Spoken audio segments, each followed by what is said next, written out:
Meeting to order. Welcome to meeting number 92 of the House of Commons Standing Committee on Finance, pursuant to the order of reference on Tuesday, May 2nd, 2023, and the motion adopted on May 16th, 2023. The committee's meeting to discuss Bill C-47, an act to implement certain provisions of the budget tabled in Parliament on March 28th, 2023. Today's meeting is taking place in a hybrid format pursuant to the House Order of June 23rd, 2022. I'm muted now. Members are, yep. Okay, if you could just, members, if you could put yourself on mute just as I conclude my opening remarks. Okay, I would like to, so today's meeting is taking place in a hybrid format pursuant to the House Order of June 23rd, 2022. Members are attending in person in the room and remotely using the Zoom application. I'd like to make a few comments for the benefit of the witnesses and members. Please wait until I recognize you by name before speaking. For those participating by video conference, click on the microphone icon to activate your mic, and please mute yourself when you are not speaking. Interpretation for those on Zoom, you have the choice at the bottom of your screen of either Floor, English, or French. For those in the room, you can use the earpiece and select the desired channel. A reminder that all comments should be addressed through the chair. For members in the room, if you wish to speak, please raise your hand. For members on Zoom, please use the raised hand function. The clerk and I will manage the speaking order as best we can, and we appreciate your patience and understanding in this regard. Members, just before we begin, I understand there have been some questions on interpretation of the motion adopted.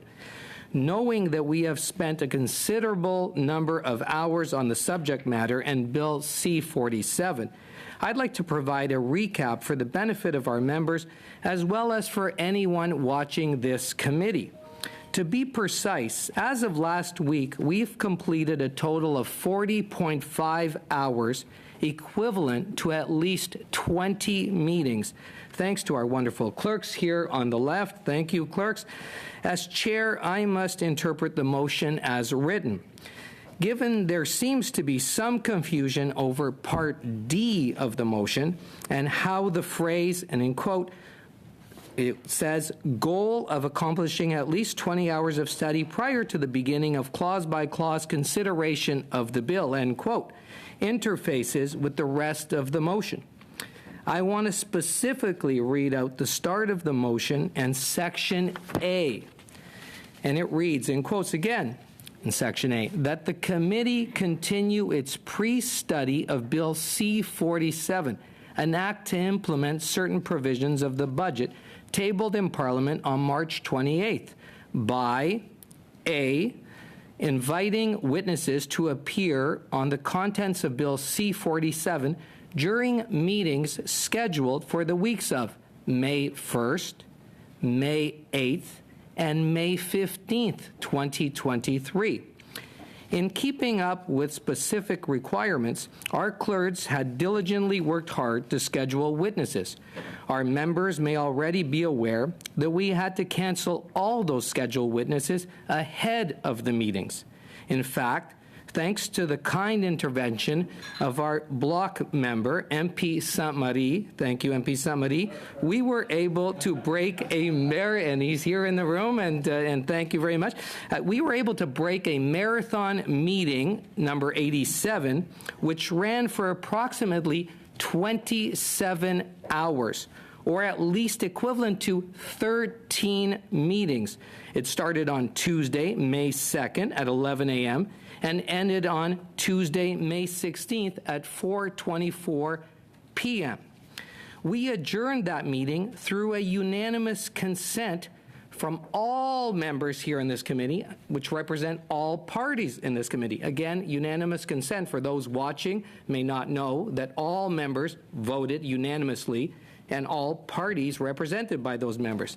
And it read, in quotes, and that the whips of the recognized parties and the clerks be empowered to seek as many meetings as possible with the goal of meeting for 10 hours before the end of the week, end quote.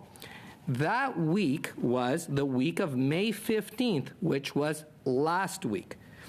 Thanks to our extremely hardworking clerks, again, we were able to miraculously achieve the 10 hours of witness testimony last week as required, with a full house of witnesses for every hour of those meetings.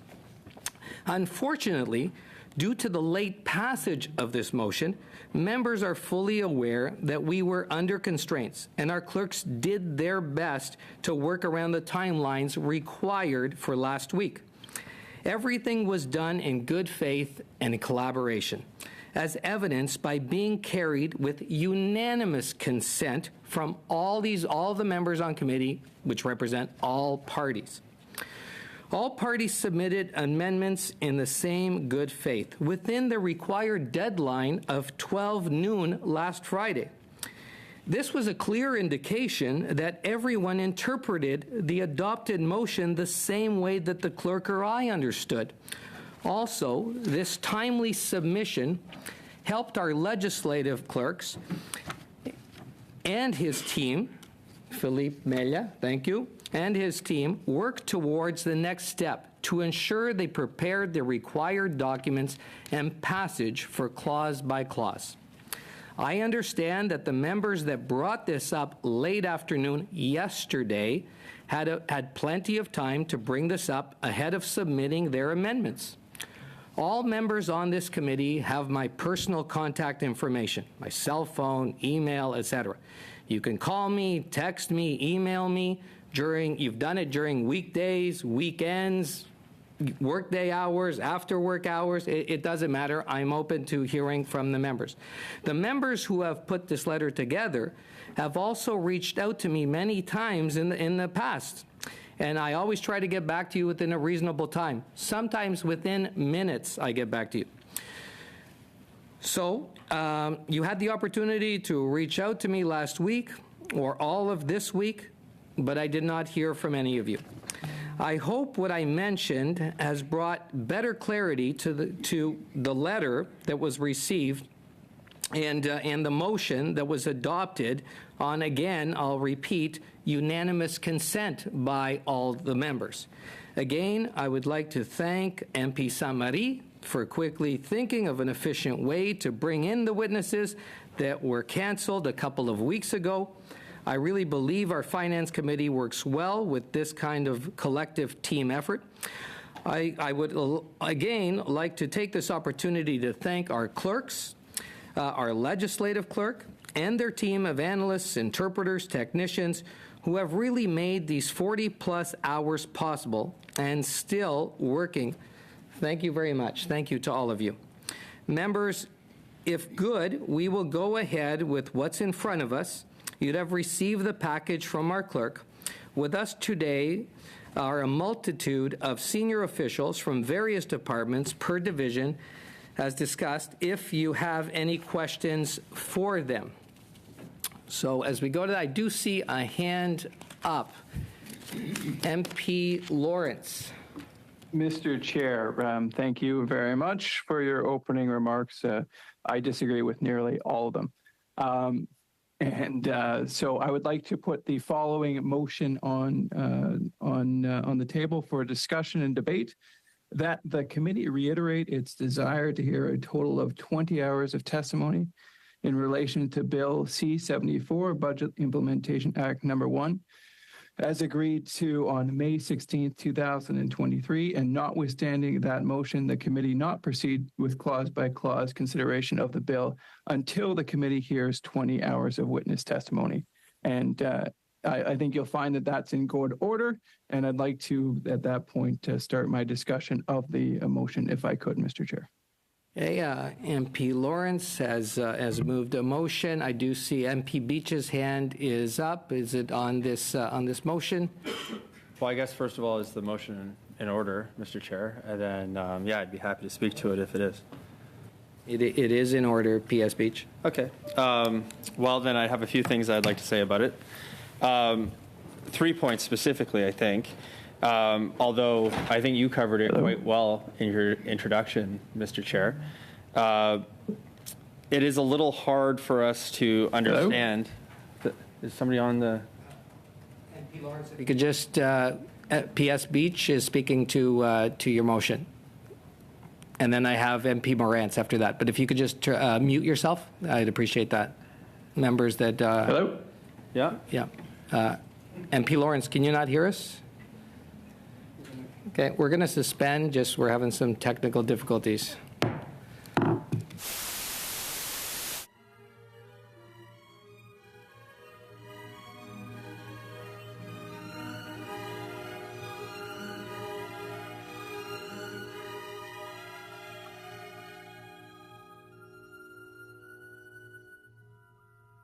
You're on, yep.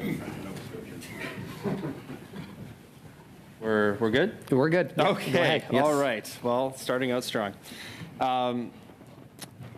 So I want to make a few comments about this. First, that motion that was referred to in this motion did pass by unanimous consent by all members around this table after a wonderful it's 25 plus hours of Conservative filibuster where they were literally filibustering the desire to have the minister appear for 2 hours while we had a motion on the table to invite the minister to appear for 2 hours. In the past, we've generally operated from a position that witness testimony is to be used for the study of the bill, and particularly in our clause-by-clause review of the bill. And we will note that in that motion, which was passed unanimously, the deadline for amendments was noon on Friday, and thank you to all parties for submitting amendments. In our UC motion as well, in response to questions from MP Saint-Marie, to ensure we had some testimony on the BIA before we started clause-by-clause review, we agreed to ensure that 10 hours of witness testimony would be heard that week. And while I agree I would have preferred to hear more witnesses, if Conservatives were in fact sincere in their desire to have more witnesses here at the BIA, the time to start that was in the first week referred to by the motion. Instead, we spent not 1 but 2 weeks having the Conservatives filibuster while we sent food banks and chambers of commerce and other important stakeholders home when we listened to something that decidedly, after having listened to it for 25 hours, had absolutely nothing to do with the BIA. And so I would say that it strikes me as a bit insincere that our Conservative colleagues actually want to hear from witnesses. If that was the case, they would have let us hear from those witnesses over the last 3 weeks, as it is stated in the unanimous consent motion that we passed. Now, I am aware of Part D of the motion, which calls for us to attempt to reach 20 hours of testimony. As you've already mentioned, Mr. Chair, we've had over 40 and a half hours of committee meetings, and unfortunately only 10 hours of witness testimony. The rest of that time was filled with Conservative filibuster. Today, we are here fulfilling the next step of that motion that was passed by everyone under unanimous consent, which is to examine clause by clause, and you can see all the binders that are laid out here on the table. On this side, and I think on all other sides, we have prepared to come here today to discuss clause by clause. Conservatives want us to believe that they were perhaps in the committee room hiding under the desks waiting for this meeting to start on Saturday and on Sunday and on Monday and on Tuesday.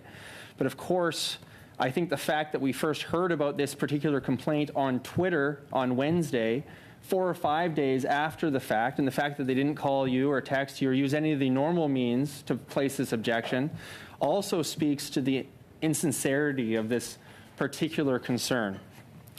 So I would suggest that all Mr. members... Chair, I believe, and if not for a technical glitch, as it were, which was with respect to the House of Commons, I would have the floor. Each has the floor, MP Lawrence.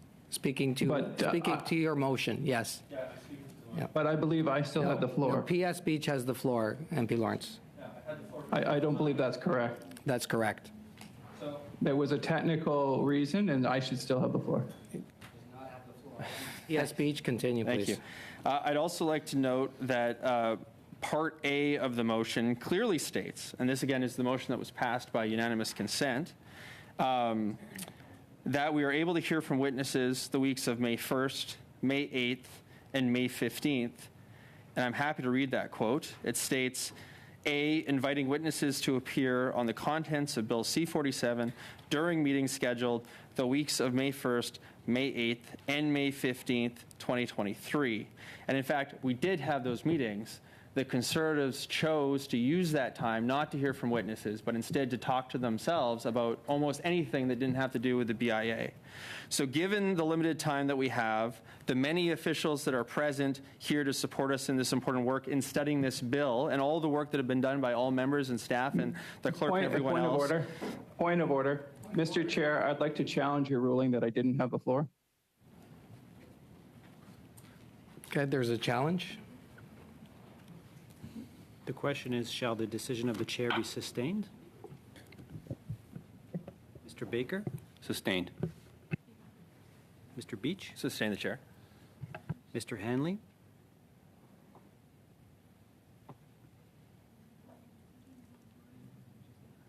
Do not see Mr. Haley.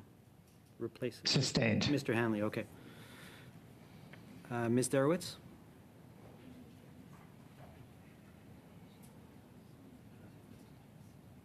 Ms. Derowitz, you are muted, ma'am. Sorry. I forgot to put this down. I support the chair. It's sustained. Mr. McDonald? Sustained. Mr. Chambers? Overruled. Mr. Halan? Overruled. Mr. Lawrence? Overrule. Mr. Moretz? Overruled. Monsieur Sainte-Marie? No. Mr. Blakey? No. Yes pour 5, 5, nays contre 6, 6. Is overruled. Okay.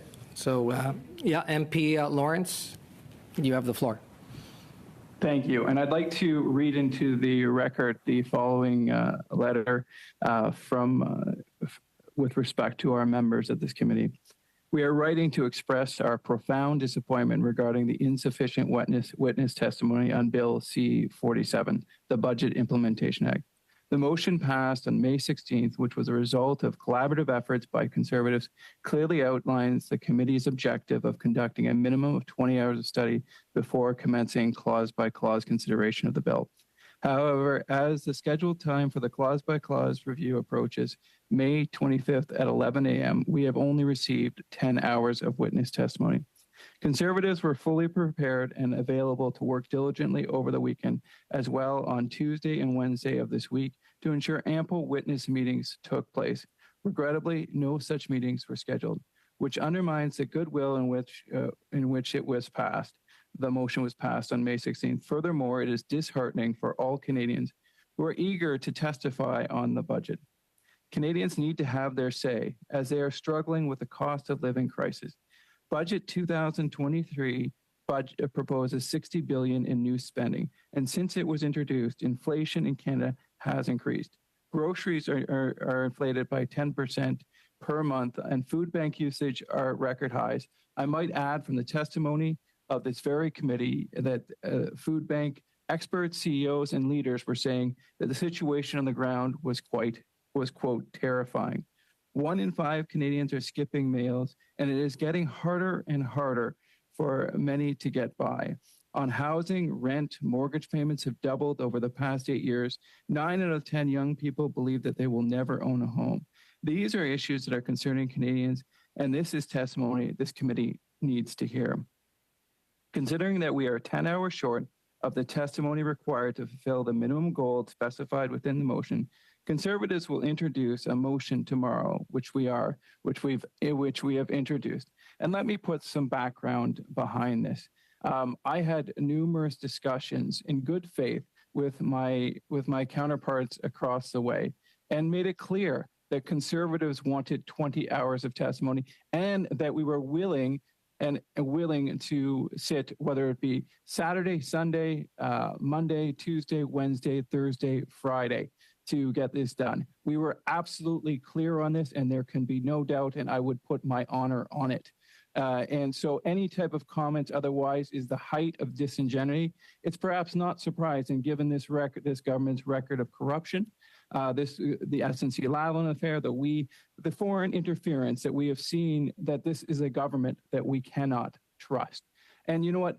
We heard and maybe it was because of the testimony that was absolutely damning for the 10 hours. We heard that this is the slowest economic growth in the last since the 1930s, since the Great Depression. Canada has never experienced such economically challenging times. Record low growth.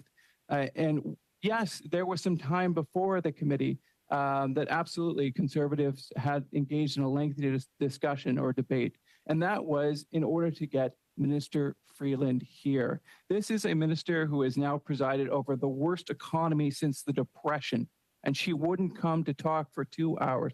That was the outrageous demand of Conservatives, to have her come and testify for 2 hours.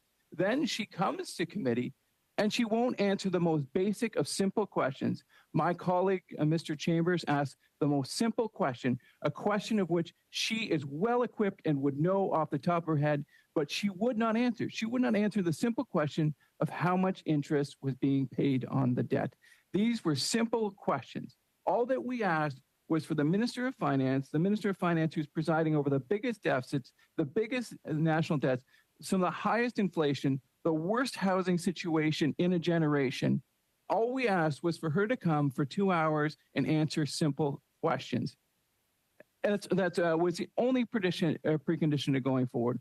But to act collaboratively in good faith, and myself personally, working with members at this committee, working with them to tell them to work forward, to get to move the process forward. I personally had discussions with them and counted on them to act as honorable members of this House. And they committed to me that they would do everything possible to get 20 hours of testimony. That was a personal discussion, and it is the spirit of this act, and it's the spirit of this motion. And so if this chair is unwilling to do the right thing and to have testimony put on the record, and it's completely possible because, you know what, Mr. Chair, when it came to, you trying to grind or punish Conservatives, you had all the time in the day. We could go to midnight, any night you wanted to. Now, suddenly, there's a lack of resources. This is the height of hypocrisy and a biased chair. And so all that Conservatives want is we want to hear from Canadians. Canadians deserve the right to hear why $60 billion of their money is spending, why this government, why this Minister of Finance is blowing past the debt to GDP ratio. All that we want is the right for Canadians to testify. This is not outrageous. We are not trying to do anything that is beyond the pale. We're asking for an additional 10 hours of testimony. And Conservatives are committed to democracy. Conservatives are committed to putting on the record the important issues. And so, Mr. Chair, one of the most important issues with respect to to the current economy, which is Philip Cross said, noted academic, noted member of former employee of Statistics Canada, used Statistics Canada information to demonstrate that we have the worst economy since the 1930s. And one of the issues is this government's war on work. And if this chair is unwilling to put forward witness testimony, I will simply start reading it into the record, as is my right. So from the CD Howe Institute report, Softening the Bite, the impact of benefit clawbacks on low-income families and how to reduce it. This would have been an important witness to hear. This would have been great to hear from some of the great think tanks across the country, not just on the right, left, center. Would have loved to hear from the Fraser Institute, many other institutes, the Broadband Institute. Would have loved to hear all of these important information. So as we start here, we'll start with a summary just to give our viewers an idea of what I'm going to talk about. As families earn more taxable income, government benefit entitlements are reduced and various phase-out rights. which reduces their overall cost of government, ensures that they remain targeted to low-income families. However, benefit reductions act like hidden tax rates. They reduce the effective gain. They reduce the effective gain from working to generate income. To determine the tax system's full impact on a family's financial gain from work, one must take into account the combined effect of both taxes and cash pay reductions. What this means, Mr. Chair and fellow members and all of our viewers out there, is that Canadians are increasingly being disincentivized to work. Their incentive to work is being reduced. There are many low-income Canadians who are giving up more than 50 cents on a dollar of every dollar they earn back to the government. The government is the greatest thief of the means of which low-income families need to provide housing, to provide food, to take care of their children. This commentary presents various estimates of effective tax rates on personal earnings for families and children. These effective rates play a key role in family work decisions by reducing monetary reward of earned income. The marginal effective tax rate conveys a loss through additional taxes and diminished benefits associated with extra dollars for earnings. For a working parent, it represents a financial penalty that must be paid from any small addition to their income. The participation tax rate, or PTR as it is known, is the cumulative effect of all taxes, other contributions, payroll deductions, and loss of benefits on the entire prospective earnings from work. That means that if a mom or dad wants to go back into the workforce, they face substantial headwinds. Many times it's greater than the child care cost because of the taxes they are paying. If this government was serious about allowing women to return to the work, as they are still the disproportionate caregivers to children, they would reduce these barriers. But quite frankly, they are not serious about enabling women to return back to work, because if they were, they would remove these barriers, these high levels of clawbacks and taxation that make it difficult for women with children to return back to the workforce. Marginal effective tax rates, or meters as they are sometimes colloquially referred to, have generally been higher for lower income families than those of higher income families. So let me reread that, because I think it's important for people to understand. Marginal effective tax rates have generally been higher for lower income families than those of higher incomes. That means the poor are paying more and the rich are paying less. Let me say that again. The poor are paying more and the rich are paying less. In some cases, lower earning parents in a dual income family with 3 children might lose more than 80 cents of an extra dollar of earnings. Yes, you heard that right. In some cases, lower earning parent in a dual earner family with 3 children might lose more than 80 cents of every dollar of earning. So if, for example, you are a mom and dad and you have 3 kids, your next dollar that you earn, you might be giving 80 cents of that back to the government. That's a substantial disincentive. And as Mr. Cross so eloquently said when he was at this committee, when we allowed witness testimony, he said that it's not necessarily the calculation that occurs. It's the more global social impact this happens. It's like a death by 1,000 cuts, right? As Canadians work harder and harder and earn less and less and keep less of their paychecks, it has a disincentive event. You just feel like the more you work, you're working so hard, you're just spinning your wheels. You're not getting ahead. And that has to have a negative impact on Canadians' desire, Canadians feeling like they are rewarded for their work. This has an issue not only on their economic well-being, but their mental health as well. Nationally, 15% of working lone parents or the lower earning parents in dual income families face a marginal effective tax rate above 50%. And 14% of stay-at-home parents face a PTR, which of course, again, is a participation tax rate above 50%. This means if you are a stay-at-home parent and you wish to rejoin the workforce, you're every dollar that you earn, you're only going to be able to keep less than 50% of it. And these proportions have risen substantially since the mid-1980s and early 1990s, where very few families faced a marginal effective tax rate or a participation tax rate of greater than 50%. So there are a number of ideas that I could carry on with this discussion, but I think I'd like some of my colleagues to make a couple of comments if they wish. But please do put me back on the speaking list, Mr. Chair. Okay, so we have P.S. Beach. You're on.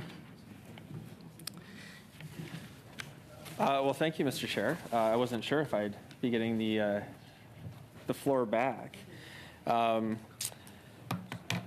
There are some interesting discussions there about honor and the like that I'm just going to let sit, and I can talk to my colleague about that personally later. I think the fact that the Conservatives have clearly shown that they're willing to filibuster yet again and now prevent us from going through the democratic exercise of going through clause by clause demonstrates to everyone around this table that they want to filibuster. They want to delay. They're not interested in having a democratic debate about what's actually important for Canadians. If that was the case, we would have had 25 extra hours of witnesses instead of 25 hours of Conservatives talking to themselves, which is exactly what happened. And so I would propose to members that the ideal thing that we should do is actually, we have officials here, get to the business that we are here to discuss. And so I would therefore move that the debate now be adjourned. Okay, so it's been moved that the debate be now adjourned. So if we could take a poll of the members. Mr. Baker. In favor. Mr. Beach. In favor. Mr. Hanley. In favor. Ms. Derowitz. I agree, yes. Mr. I McDonald. agree, yes. Mr. McDonald. In favor. Mr. Chambers. Oppose. Mr. Halan. Against. Mr. Lawrence. Oppose. Mr. Morantz. Opposed. Monsieur Sainte-Marie. Contre. Opposed. In favor. Yeas pour 6, nays contre 5. Mr. Chair, point of order. MP Lawrence, point of order. Thank you. There were still individuals on the speaking list, I had thought. Debate. Oh, that's not debate, sorry. We're moving on, and we are now members back to, we are at our meeting number 92, and pursuant to the order of reference on Tuesday, May 2nd, 2023, Bill C-47, an act to implement certain provisions of the budget tabled in Parliament on March 28th, 2023. So clause by clause consideration, and pursuant to Standing Order 75, bracket 1, consideration of clause 1, bracket short title, and bracket is postponed. The chair calls clause 2. So members, we are now at part 1, amendments to the income tax and other legislation. Now, there are no amendments to clauses 2 to 70, members. And I don't know if members would like to group those, but we would need unanimous consent to be able to do that. So No. I'd like to, did I hear a no? No, there was Okay, a no. so we do not have unanimous consent. Okay, so we are at shall clause 2 carry? Avec dissidence. On division? Recorded vote. On division. We have the ability to debate and discuss this. We're at clause 2. Yes, and I believe we have the ability to discuss it. Yes, you do. Thank you. Thank you. So as I was saying, clearly to gear to income fiscal benefits program provides valuable financial assistance to families, but these benefits can result in low income families facing high marginal effective rates and high participation tax rates. Federal and provincial policymakers should pay special attention to these effective rates when they consider changes to the tax and transfer system. Tax benefits are government payments to individuals. The largest are old age payments and to seniors and benefits to families with children. Children's benefits play an important role in the reduction of child poverty by providing income support to low-income families. For example, a low-income family of 4 with 2 children in Ontario stood to receive $20,000 in Point of order, Mr. Chair. What's the relevancy? I think Clause 2 is regarding the standby charge for automobiles. I don't think that anything Mr. Lawrence is saying is relevant. Okay, thank you, MP Zarowitz. I'll just look to the legislative clerk and in terms of relevance. That is the fact. Yeah, that is true. That, It's about standby charge for automobiles. yeah. It should be. So yes, that's correct. So you're speaking to MP Lawrence. It's about the standby charge for automobiles, and that is that is Clause 2. Could the clerk please read the clause into the record?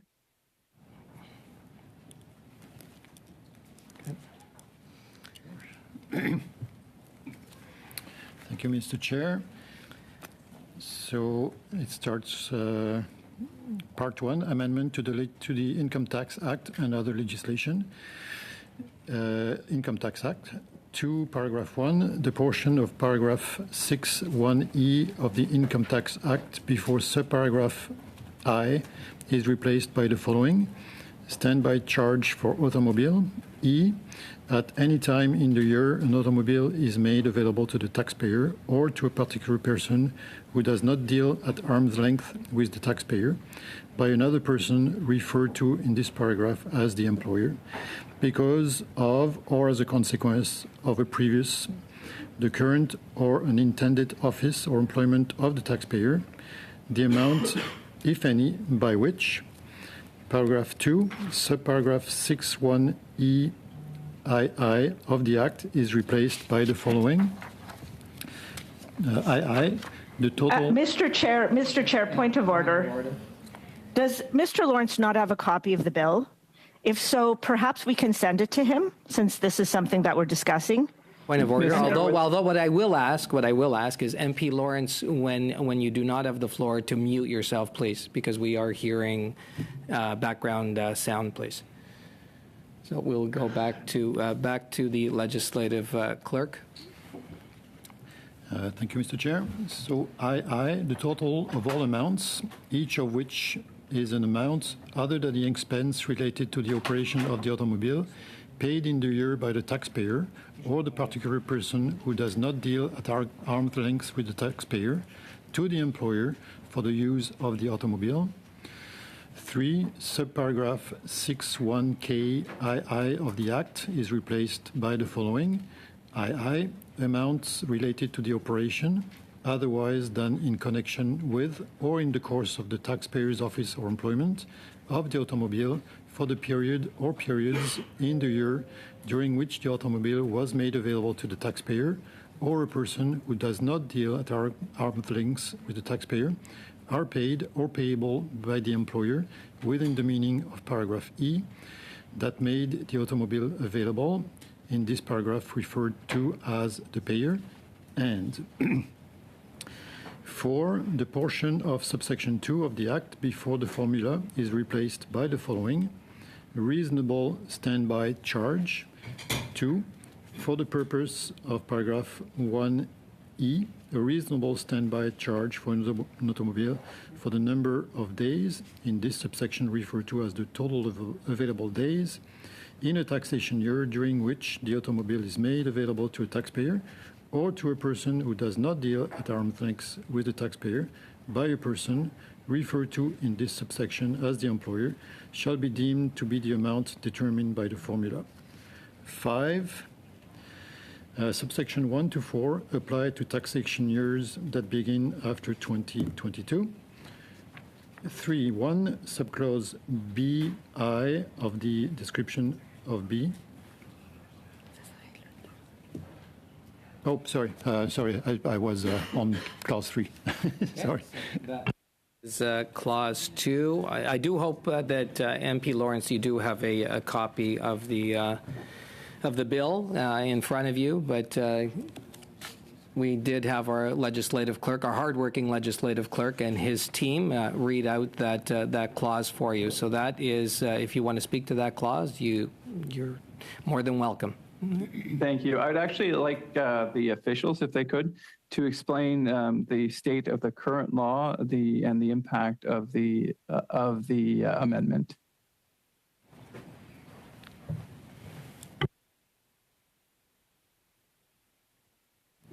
So if we can have Ms. Guire, if you can come to the table, please.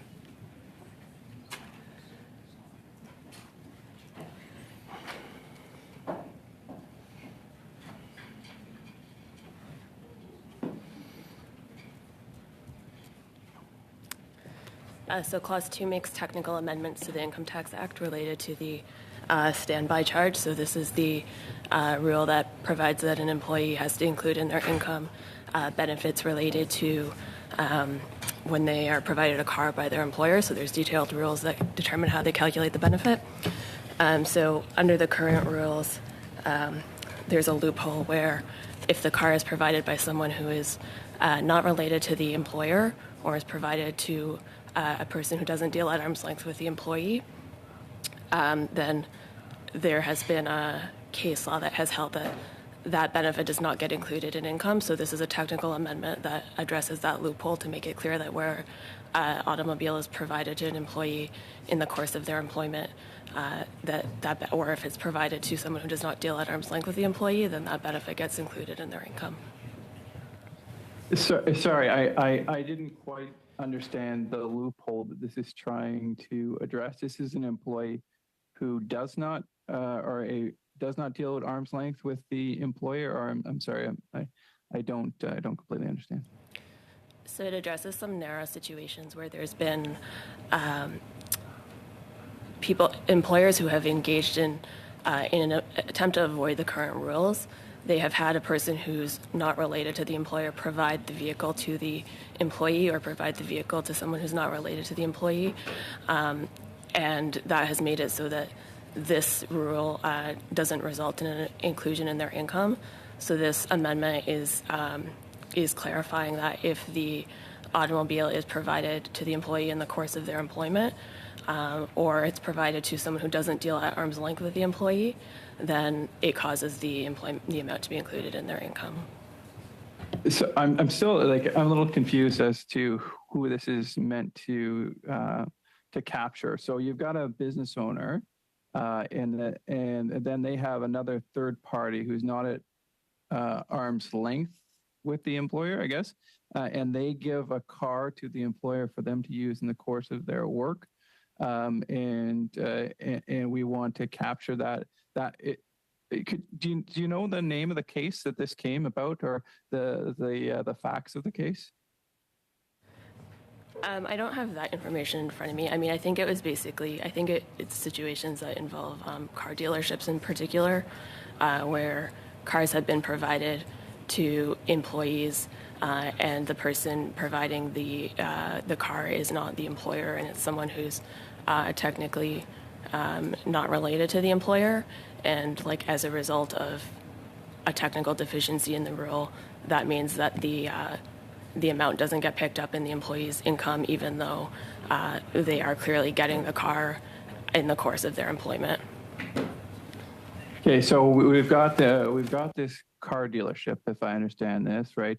We've got an employee, perhaps a mechanic or a sales professional or of some sort, and there's an unrelated third party who, for whatever reason, gives the car for the usage of the employee of the car dealership. And so they are getting an employee benefit from this. And so we now want to charge back. And so 2 questions. Why was the third party wanting to give the car to the employee? Was there money put back and forth, or am I just not understanding it yet? Situations where there was effectively an arrangement between the person's employer and a third party to have the third party provide the car to the employee in an attempt to avoid the rules by having the car be provided by the third party so that the rules don't technically apply, so that there may have been some sort of like payment arrangement or something in place between the employer and the third party that's providing the vehicle. How much revenue is expected to be generated by putting this change in place? Well, there's no specific revenue estimate for this measure. I think it's really a clarifying change that is consistent with the policy of the rules as they were initially intended. So I think it's not something that's intended to capture a large segment of people. It's addressing a very sort of narrow avoidance situation. And and that's actually my next question. How many situations will this actually impact or affect? I don't have the exact number in front of me. I mean, I think it's intended to, or it's expected to, that not a lot of people would be doing this right now. So it's not intended or expected to impact a lot of people, but it's basically a possible loophole that exists. So in part, it's being fixed to ensure that more people don't try to structure into that type of arrangement to avoid the employee benefit rules. Don't you believe, Ms. Dwyer, though, that like this will add additional complication to the Income Tax Act? And I have no doubt that. And I agree with you that integrity is important, but so is simplicity. And the Income Tax Act is already a very complex document. By adding this relatively niche section to the Income Tax Act that'll affect very few people, won't it add to the complexity of the Income Tax Act? I don't think it would make a material difference in terms of the complexity. So the rules already exist, and they're just being amended to effectively say that if the employee is receiving the benefit in the course of their employment, then the rules apply, and to say that if the benefit is provided to a non-arm's length person, then the rules apply. So it's really a minor amendment to the existing scheme that deals with the standby charge rules for employees. What are the unintended consequences? Because if we've got, if in fact you had someone who was not related to the employer, so it could be anyone, if I'm not incorrect in that, gave an employee a car to use, they could be potentially caught by this provision, couldn't they?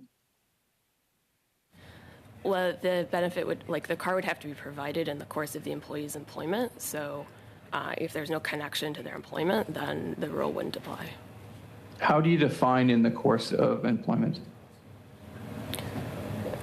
Well, I mean, a number of the rules in the Income Tax Act that create employment benefits look at whether something is being provided to the employee, like as compensation effectively for their employment. So I think it would be determined in sort of the same manner as the other rules. So it would be a factual question as whether it's reasonable to determine that they're getting this benefit because of their employment. So how if you've got someone who's getting the car from a third party, and other than using it in the course of employment, how do you determine that it is in compensation for their employment? Well, I mean, I think it would depend on the facts of the situation. But I think, one example would be if someone is receiving a car from a third party and they're not paying to use that car, then it would be reasonable to assume that there's some sort of quid pro quo in that situation, some reason why that car is being provided. So I think it would be a question of fact whether there's some link with the employer that would make it reasonable to conclude that that car is being provided because of the employment relationship. So what type of relationships are we actually seeing? Like, are you familiar at all with the case law, where this came from? I just have trouble if it becomes a situation of fact. Like, what's the defining characteristic of a third party who's just giving an individual a car for whatever reason that might be, who happens to be used in employment, versus a third party who's trying to game the system, as it were, and avoid paying an employee benefit, I guess it would be. I'm just struggling to see the difference in these two potential fact situations. Well, I mean, I think, again, you'd need to look at the situation. I don't think it would, we don't expect that there's a lot of situations where people are receiving cars from third parties and they're not paying for it, and, it's unclear why they're getting it. I think we're talking about a niche situation here where it would be, relatively clear that the car is being provided in the course of employment. And, again, there's a number of provisions in the Income Tax Act that tax employees on benefits that they receive in the course of their employment. So there's extensive CRA guidance and case law to determine whether particular benefits are being provided to people as a result of their employment and as effective compensation for their employment. That's where I'm stuck again, though. Like, what do you know what that test is in the case law with respect to where we decide we have an individual who's just giving someone a car that's being used in the course of their employment? Let's say that there's a father and a son, and the father gives his son a car, which then he uses in his use of his employment. How do we make sure that that person doesn't get a shareholder or a employee benefit? Well, I mean, in that situation, I don't think it doesn't seem like there would be any reason to think that the car is being provided to the son as a result of a benefit that's being provided to him through his employment. Sorry to interrupt. Will we be looking for cash payments from the car dealer to the dad in that situation?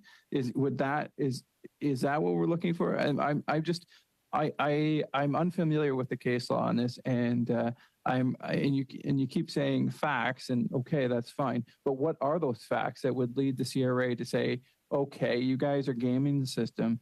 There's no doubt about it. This is actually, you're just circumventing the rules that are meant to make the use of an automobile an employee benefit. Is it that cash payment? What is it? Because they're unrelated. They're at arm's length, right? And so that's where I would think we would normally look at, okay, this third party that's providing the vehicle is at non-arm's length with the employee or the car dealership, as my example was. And so, we know what's going on here. But what are these facts, and how do we avoid unintended consequences here? So the rule would apply where the employee is getting the car, as a consequence of their employment. So I think in a situation that you described where a father is providing a car to their child, that it wouldn't be reasonable to conclude that that car is being provided as a consequence of employment. I think if you have a situation where a third party is providing a car to an individual and there's no link between the third party and the individual or other sort of personal reason to think that they would be, or other separate business reason to think they'd be providing that car, then I think that could be an indication that if there's some connection between that third party and their employer, that that car is being provided to the individual as a consequence of their employment. Like in practice, I expect there would be, conditions in place that the car can only be used so long as the person is employed, or that the car has to be used in the course of employment. So I think facts like that would be indicative of the fact that a car is being provided in the course of employment. Okay, so we got one of the facts out there. So that's helpful. You said that if the car is only being used in the course of employment, that is perhaps indicative that there's something more, because arm's length, it means at arm's length, right? And so, you by definition, you don't have a relationship. And so what I would, could you just put on the record to the best of your ability, and you're doing a great job, and I really appreciate your patience, Ms. Dwyer, in informing me and hopefully some of the viewers as well. But could you put it on the record what the definition is of arm's length? Well, it depends on the situation, but if you're looking at corporations, then if one corporation controls the other corporation, then they're considered not to deal at arm's length, or if they're controlled by the same person or part of a group of companies that are controlled by the same person, then they'd be not at arm's length.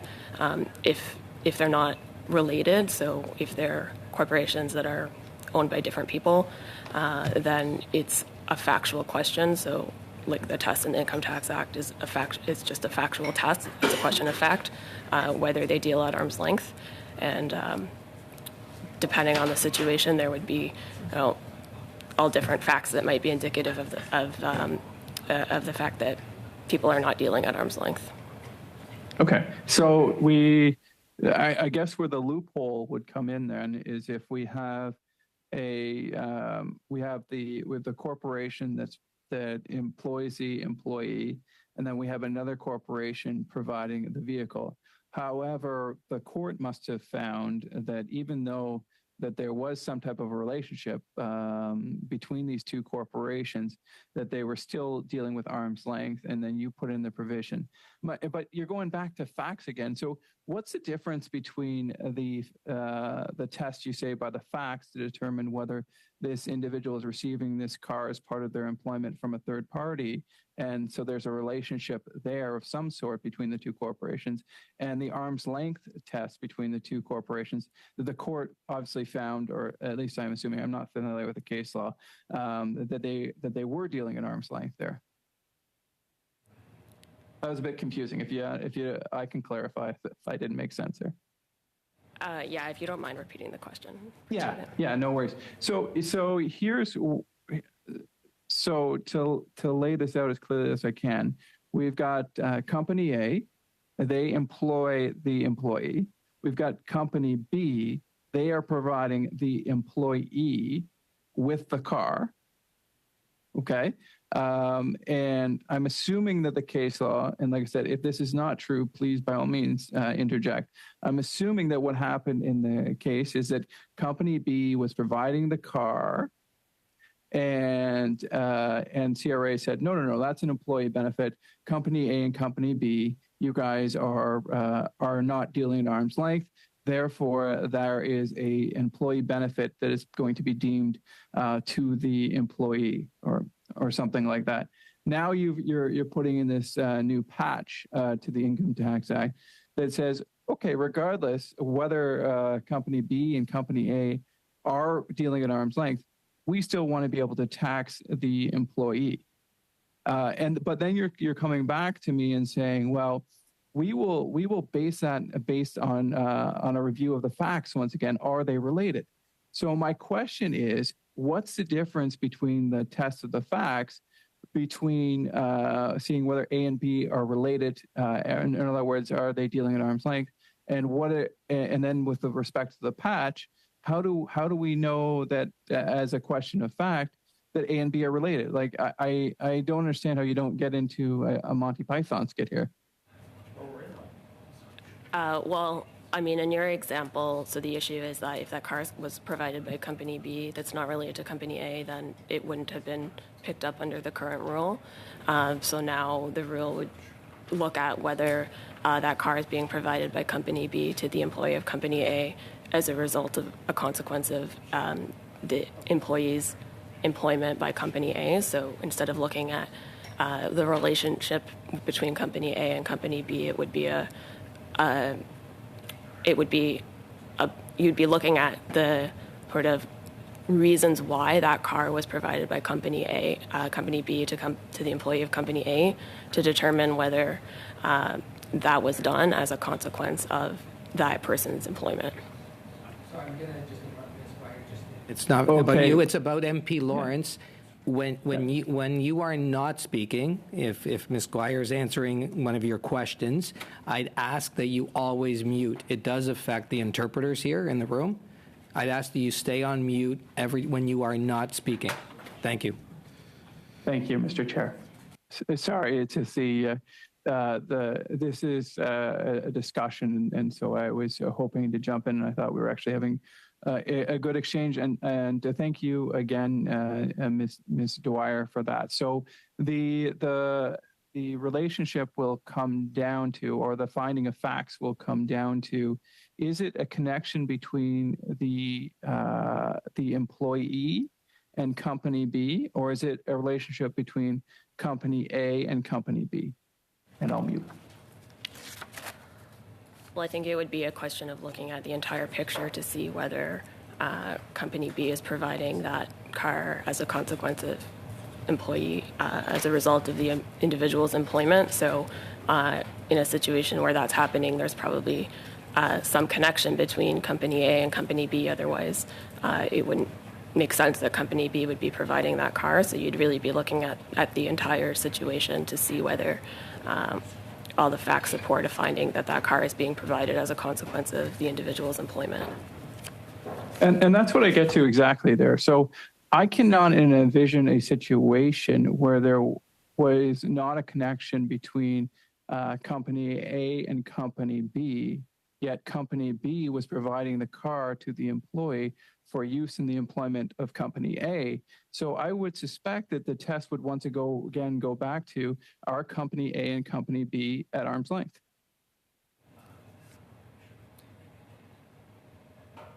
Well, I mean, so the previous test was whether company A and company B were related. So you can be non-arm's length and not be related. So one option, I guess, would have been to make the amendment look at whether company A and company B are dealing not at arm's length. But the way the amendment was done was to instead look at whether the car is being provided as a consequence of the individual's employment. So I think, whether there's some connection between company A and company B would be taken into account in that assessment. Yeah, and so then we're given, the good folks at the Canada Revenue Agency, a very broad discretion to sort of paint just based on the facts, as it were. Don't you think it would have been more precise to just simply say, are company A and company B related, or is there a relationship between the two, as opposed to it's the way it is amended, to just look at a question of facts and let CRA decide, oh, well, maybe not, or at least list a series of factors that would predispose CRA to including this in an employee's taxable income? I think the way the amendment has been drafted is consistent with the way other rules that deal with employee benefits are drafted, which generally look at whether benefits are being provided in the course of employment. So they're not necessarily specific as to who's providing the benefit. They look more generally at whether the benefit is provided in the course of employment. And maybe that's a discussion in general we could have as well. But actually, I'm curious about that. So maybe I'll just follow that for a quick minute here.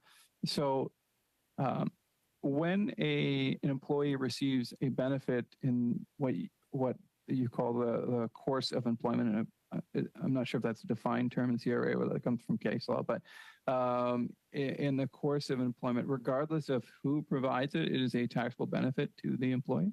Am I understanding that correctly?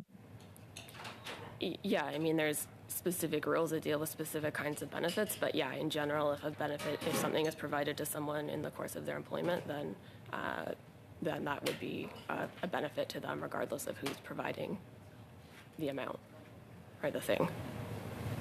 So, if, for example, a tradesperson received a tool or a vehicle that was exclusively used for their employment, and and regardless of who that provided to them, even a parent, that could be interpreted as an employee benefit? Well, no. I mean, in that situation, the parent wouldn't be providing it.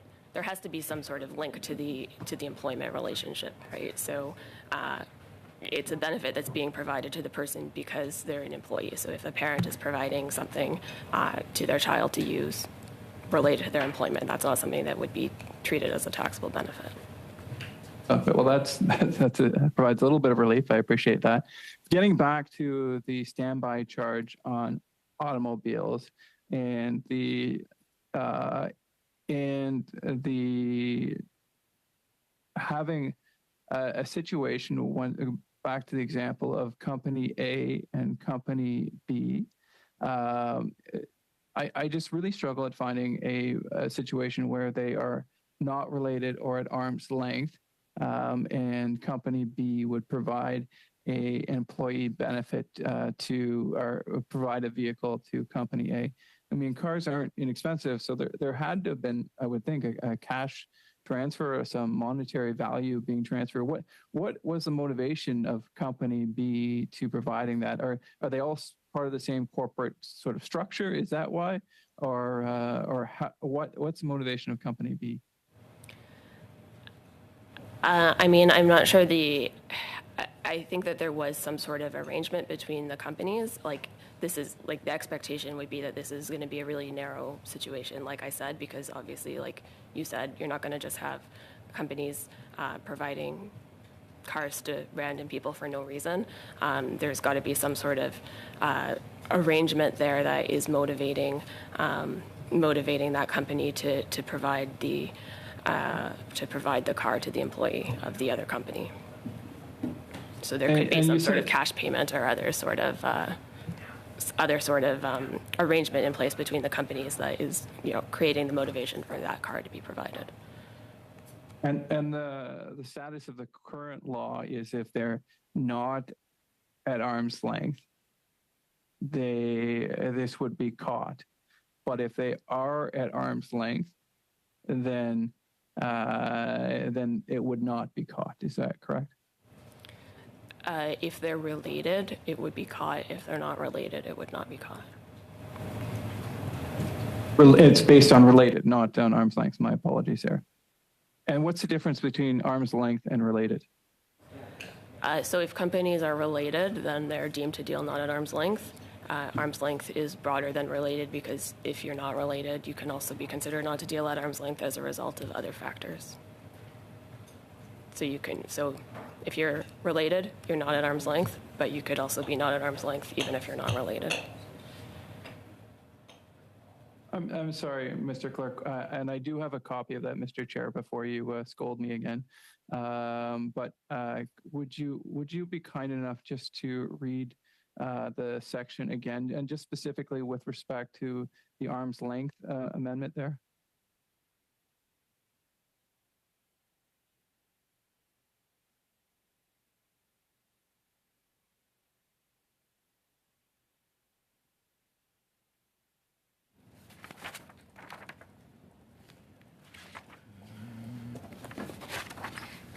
Thank you, Mr. Chair. To spare our interpreters, I'll change to French, so it's going to be easier for them for a bit. 2, le sous-alinéa 6.1.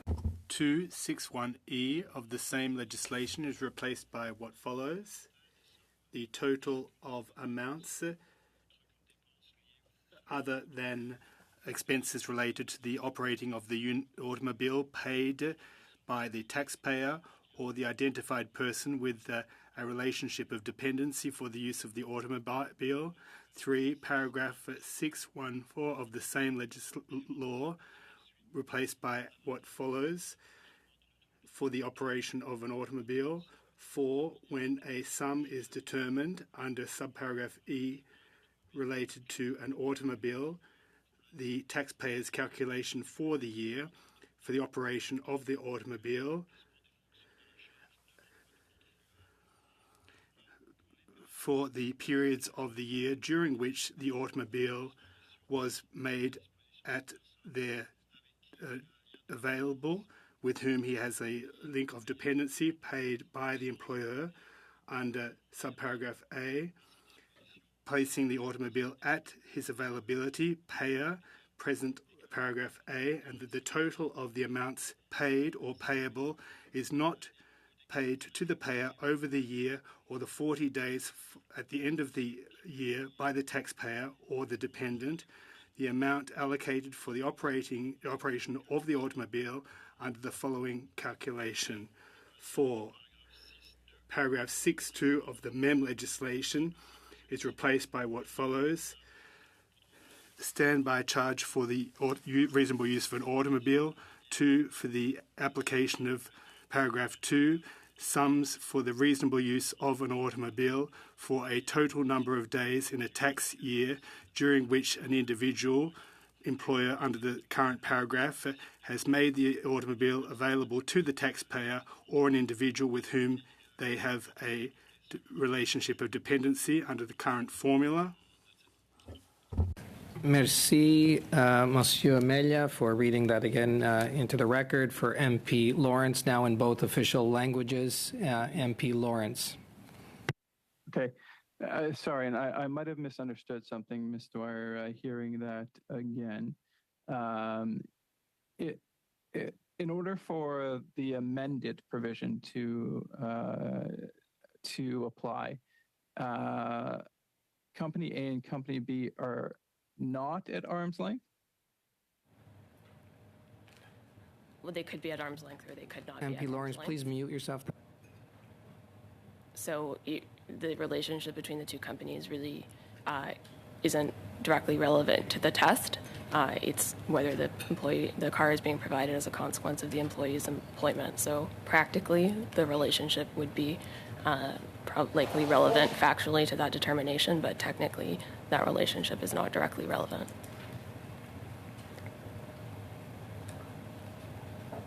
Sorry, so a couple of the facts we've been able to pull out. So the Company A and Company B could be at arm's length.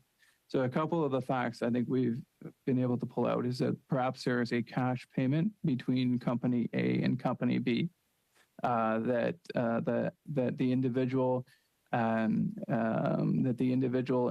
the employee is using the vehicle that they've gotten strictly within the 4 squares of their employment. Have I understood that correctly? I think that's an example of a situation where the amendment might make a difference to whether the benefit is included in employment. Okay, quicker on the draw there, Mr. Chair. My apologies.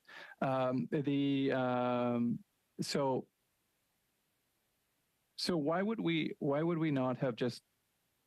I struggle to find that where would there be a situation where Company A and Company B would be dealing with arm's length at one another, but Company B, out of the goodness of their heart, would be providing a car to the employee? Well, yeah, I mean, that's kind of the purpose of the amendment, is the fact that if that's happening, then that would suggest that the car is being provided as a consequence of employment. So the amendment is being made so that there isn't the ability for taxpayers to put in place some sort of arrangement that has another entity provide the car and then try to take the position that and then it removes the need for the CRA to assess the relationship between those two companies and allows them to look at the situation as a whole to see if the car is being provided as a consequence of the employee's employment. And like I said earlier, that's consistent with other rules that look at employee benefits. Thank you for that. But I understand it might very well make CRA's life easier, but I'm not in the business of making CRA's life easier. I'm in the business of making life easier for Canadians. And don't you think it'll be more difficult for tax professionals and small business owners if, in fact, a vehicle is received, or there's any type of a vehicle, I guess, in this situation is received that's being used in their employment would they not, to mix metaphors, be looking in their rear view window to see if CRA is going to come after them? Like, what ability do they have to say that no, this is that the company B or even individual B is just providing this vehicle and happens to be used in employment. So the main rule that provides that employee benefits have to be included in income looks at whether benefits are received as a result of employment. This is really like us. The standby charge rules are really like a subset of those rules that calculates how you determine the employment, how you determine the amount of the benefit. So I don't think this change is creating any new obligations on taxpayers. It's really just eliminating a loophole that existed because of the fact that the car had to be provided by the employer or someone related to the employer. So it's simply eliminating the ability for employers to enter into some sort of arrangement where they have a non-related person provide the vehicle and then avoid having to avoid the employee having to pay tax on the standby charge. As a matter of law, not a matter of fact, would a spouse who gave a vehicle to another spouse for utilization to use it strictly for their business, could they be caught by this provision? I mean, I don't think that would be a reasonable interpretation of the provision, no. It's not again. It's not a matter of fact. Not a matter of fact. We're looking at the letter of the law. You can see that this casts a very wide net. Anyone who got a car, who utilized it for the purposes of vehicles, and perhaps there was even money going between those two individuals for unrelated causes, because money is fungible. It could be caught by this provision. And we're giving CRA a broad amount of discretion that if CRA, I hear you, that if CRA does their job correctly, but they don't always, is the truth of the matter, that you could catch individuals who were not trying to avoid taxes, that just happened to be providing a vehicle that was used almost exclusively for work. Again, I think this language is consistent with other employment benefit provisions, and I don't think that this is an issue that arises with respect to the employment benefit rules in general. I think that it's normal under the Income Tax Act to look at the circumstances in which a benefit is provided and to assess whether that relates to employment and to tax the benefit on that basis. Will one of the items that came up for a discussion from the very limited witness testimony, only 10 hours on a $500 billion budget there, is of $490 billion to be more or less precise, was the fact. I mean, that's what it's like $5 billion. Well, less than that, more than that, $50 billion an hour. That is all that's required to, I guess, to pass things through legislation. But one of the things that came up is the Canada Bankers Association. Of course, CRA has reassessed or put in. They haven't reassessed. They put in new legislation, and they've made it retroactive 30 past years. Will you be making this section retroactive? No, so the amendment applies to tax years that begin after 2022. The amendment was released for consultation last summer with a package of technical amendments. So typically, in most cases, with respect to income tax, when tightening changes are made, they're made on a prospective basis based on the date when the changes are announced. So this rule is consistent with that. So it wouldn't apply to any tax years before. Any tax years that begin, before 2023. So that's after when it was announced. Well, I'm glad for that. Thank you. And that's good to hear. My question, though, is, of course, the genesis between these two provisions, the one reassessing the banks with respect to GST and HST on credit card charges, I believe, if I've got that correct, and this one, which seeks to, which is also from a case situation where the CRA lost again, this time with respect to automobile standby charges. One is made retroactive and one is not. And I agree with you that the vast majority, in fact, I can't think of another time, maybe you could enlighten me, is that it's always prospective, not retroactive. What was different in the bank case from the automobile standby charge? I can't speak to that amendment that you're talking about. But like I said, in general, for income tax amendments, we normally make them prospective if they're tightening. So I can't speak to that other amendment. Well, maybe you can then speak to this if you'd be so kind. And like I said, I do appreciate your testimony, and I think it's been excellent. And so, but just with respect to talking about why it is prospective, I have a little bit of background with respect to taxation, so I think I've got a handle on this, but I suspect that that many of the viewers don't have that same background. So what guiding principles would have you make these amendments prospective as opposed to going retroactive when CRA had made a finding otherwise? It sounds like that this benefits Mr. Chair, point of order. Yep. Just want to see what's the relation of this to the standby charge for automobile. So just to relevance, MP Lawrence. Yeah, no, I appreciate.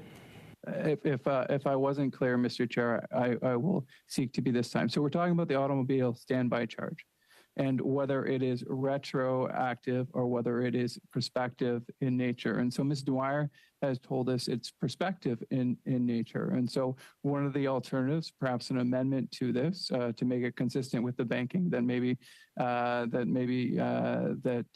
another party would like to move. I certainly would not. Would be to make this retroactive, to bring it in, to make it consistent with what they're doing with respect to the HST, GST charges to banks, would be to make this retroactive. And I'm wondering why, in one case, the government is going back 30 or 40 years to collect charges, and then in another case they are not. I would say that in either case, the idea of making tax policy retroactive is a dangerous precedent to set, as it gives the CRA, in fact, the government the day to really remake history, change the laws as they were written 20 or 30 years ago, and just say, you know what, regardless of what the court says, regardless of what the judiciary says, regardless of what the law says, it's really almost a violation of the rule of law. We believe it should be X, and so we're going back in history and changing the legislation. And so I was hoping Ms. Dwyer could explain to us, given her incredible depth of knowledge with respect to taxation, why the automobile charge, and in general, why tax changes that are tightening are prospective and not retroactive.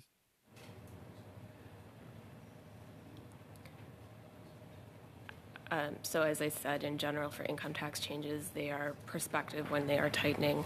I think that in general, that's considered to be fair because taxpayers can structure their affairs in accordance with the law, and if the law is changed, then in general, it's usually appropriate to do that on a prospective basis. But sometimes there may be special circumstances that warrant a tightening change being made on a retroactive basis. In this case, for this particular amendment, we felt it would be appropriate to apply it on a prospective basis. So it was interesting to hear there might be extenuating circumstances. Ms. Dwyer, could you point to a situation where a tightening change has been made retroactively, other than the one that I've discussed with respect to the charging of GST, HST? In the income tax context, it's not typical to make them on a retroactive basis. I can't, so my expertise is in income tax, and I can't, off the top of my head, think of a retroactive income tax amendment. Thank you for that. And so, we can't recall of any tightening changes that have been retroactive. And I just want to build upon what you said, and I think you said it quite well, is that in general, as a principle of tax fairness and tax law, we make changes that are tightening that put the taxpayer in a worse situation, to give them, we do it prospectively, to give them fair notice, because when you make a legal change retroactively, what you're in effect doing is changing the rules of the game after you've played it, and so it would be, so you can imagine, for those of you who are watching the Stanley Cup playoffs right now, it would be akin to watching a Stanley Cup playoff game. And then after the game, and in this case, the rules are set out by the legislators and then interpreted by the courts. So the courts are the referees in this situation. So the referees interpret those laws, and at the end of the game, it's 5-0 Toronto Maple Leafs, as they are the Canada's team there. That might give me some emails, but they have the 5-0 victory, and then at the end of the game, the commissioner comes in and says, "Actually, no. We actually offside is no longer a rule, and we're going retroactive to the beginning of that game, and because of that, the score was now actually 5-0 for the Carolina Hurricanes." And that's why we don't, in general. Mr. Chair, I have no clue what the heck Mr. Lawrence is talking about. I mean, this is quite an Olympic effort to try to be in any way on topic, but he's failing miserably. I think that we have heard from our official who's explained ad nauseum about this clause, and I also want to thank her for her time, but I think she's explained why it is prospective versus retroactive. And so I think she's explained that very clearly, and I don't have any understanding about what Mr. Lawrence is talking about in relevance to his Maple Leaf example. Thank you, MP Zerowitz.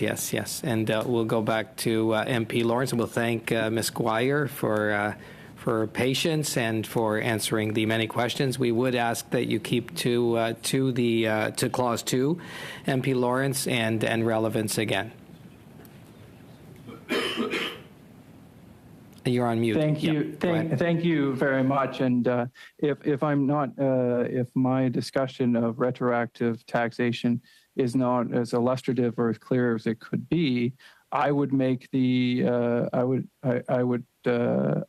make the suggestion of bringing expert witness testimony, where we could discuss this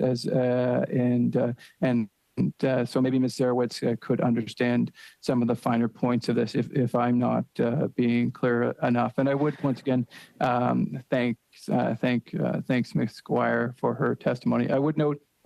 I saw Ms. Zerowitz was going off mute. I did not want to have any crosstalk for the interpreter.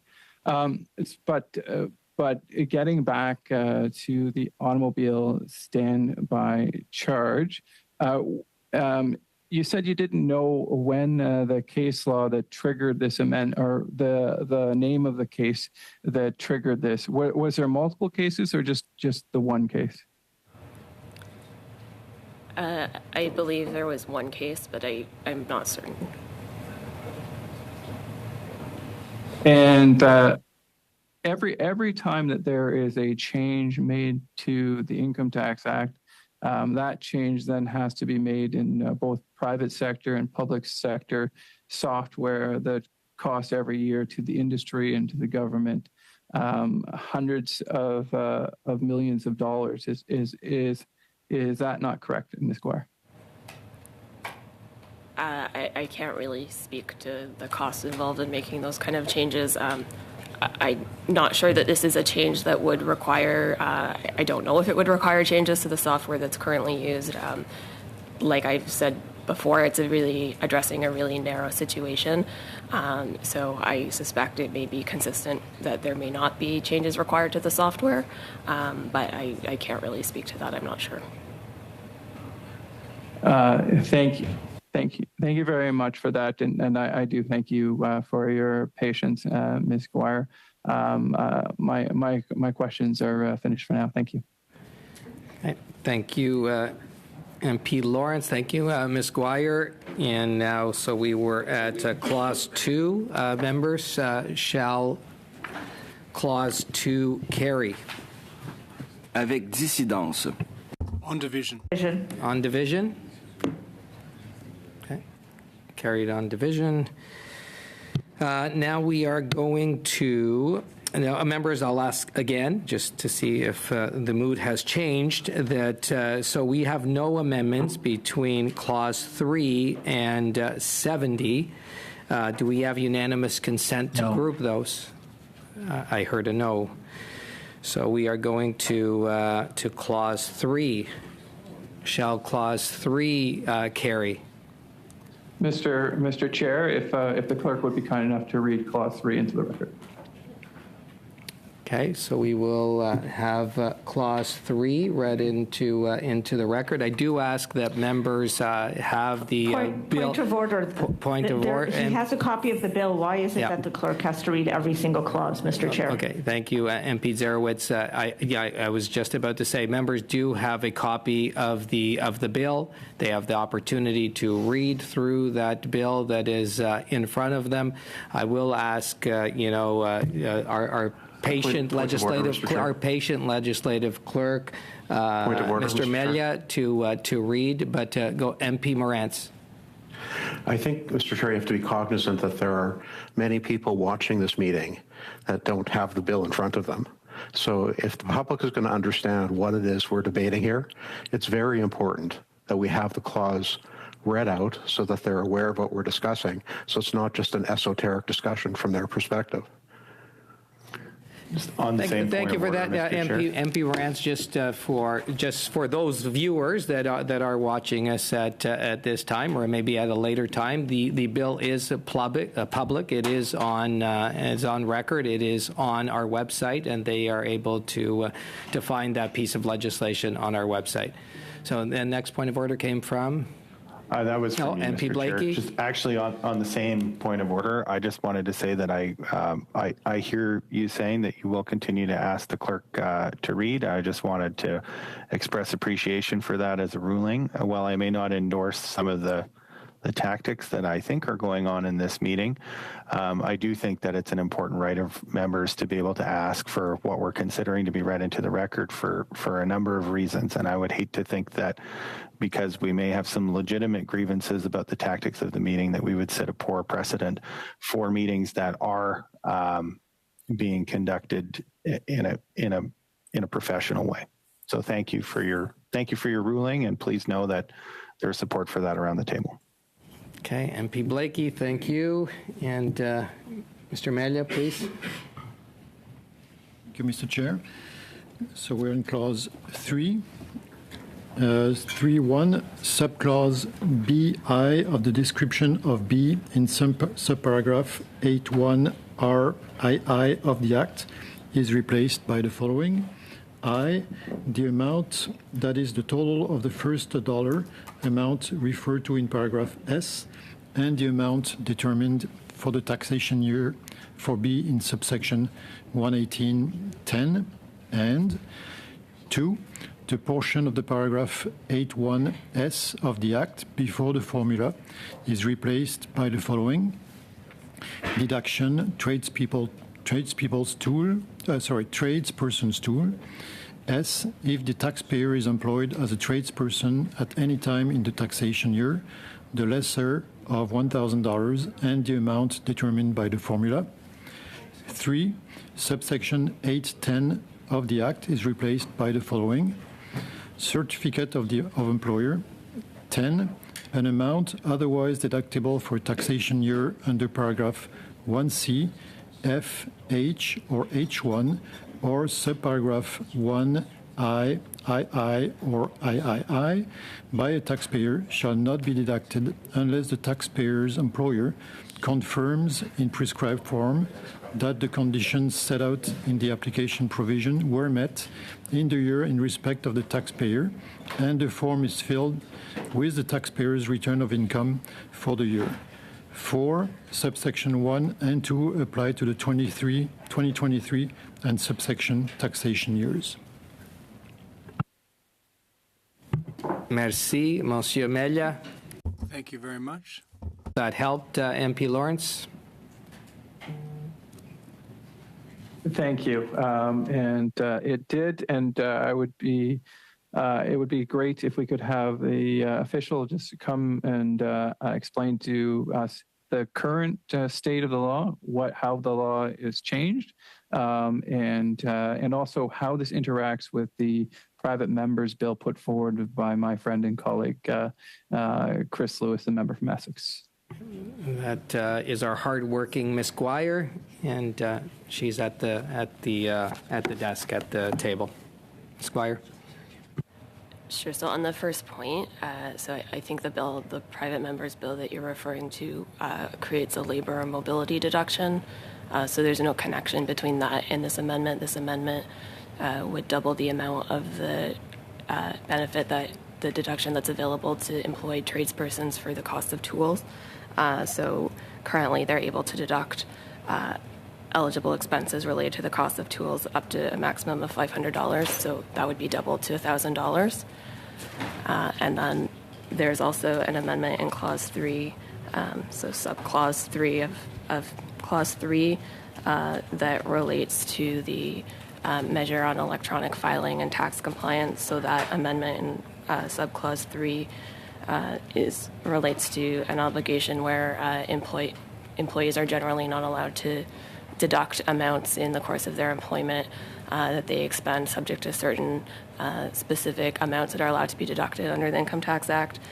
In cases where they are allowed to claim those deductions in general, the employer has to provide a form that says that the employee had to make that payment in the course of their employment.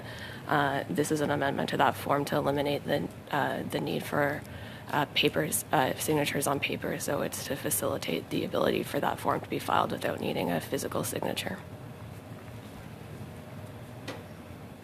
Thank you for that.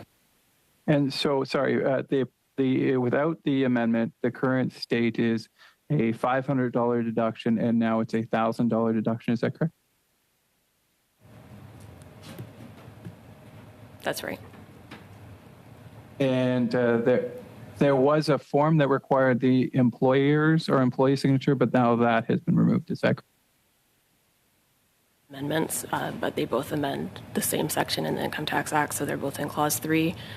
So yeah, there was a form that, in general, for employment benefits required for an employee to claim deductions for amounts that the employee has to pay in the course of their employment.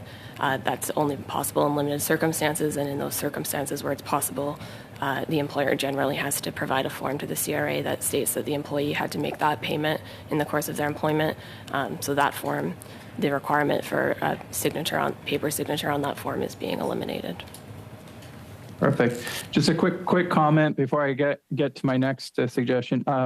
There are no tactics being employed here. I do believe that these provisions are complicated. The Income Tax Act in general is complicated, and I believe it's part of a democracy. In fact, it's our job. And I would love to see the members of Parliament do a fact-based test on some of these sections. And I think it's incredibly important that we understand these provisions before we pass them. So there are no tactics. There's simply explanation, which is me doing my job. Ms. Guire, why was $1,000? Why was $1,000 as the limit? What was the rationale behind that? As we have many tools that tradespeople use that are well in excess of that number, and with inflation ever increasing, getting higher and higher, a simple tool, even for a non-professional like myself, going to Home Depot, you can easily spend $2 or $3 or more thousands of dollars to to spend. So why was $1,000 chosen?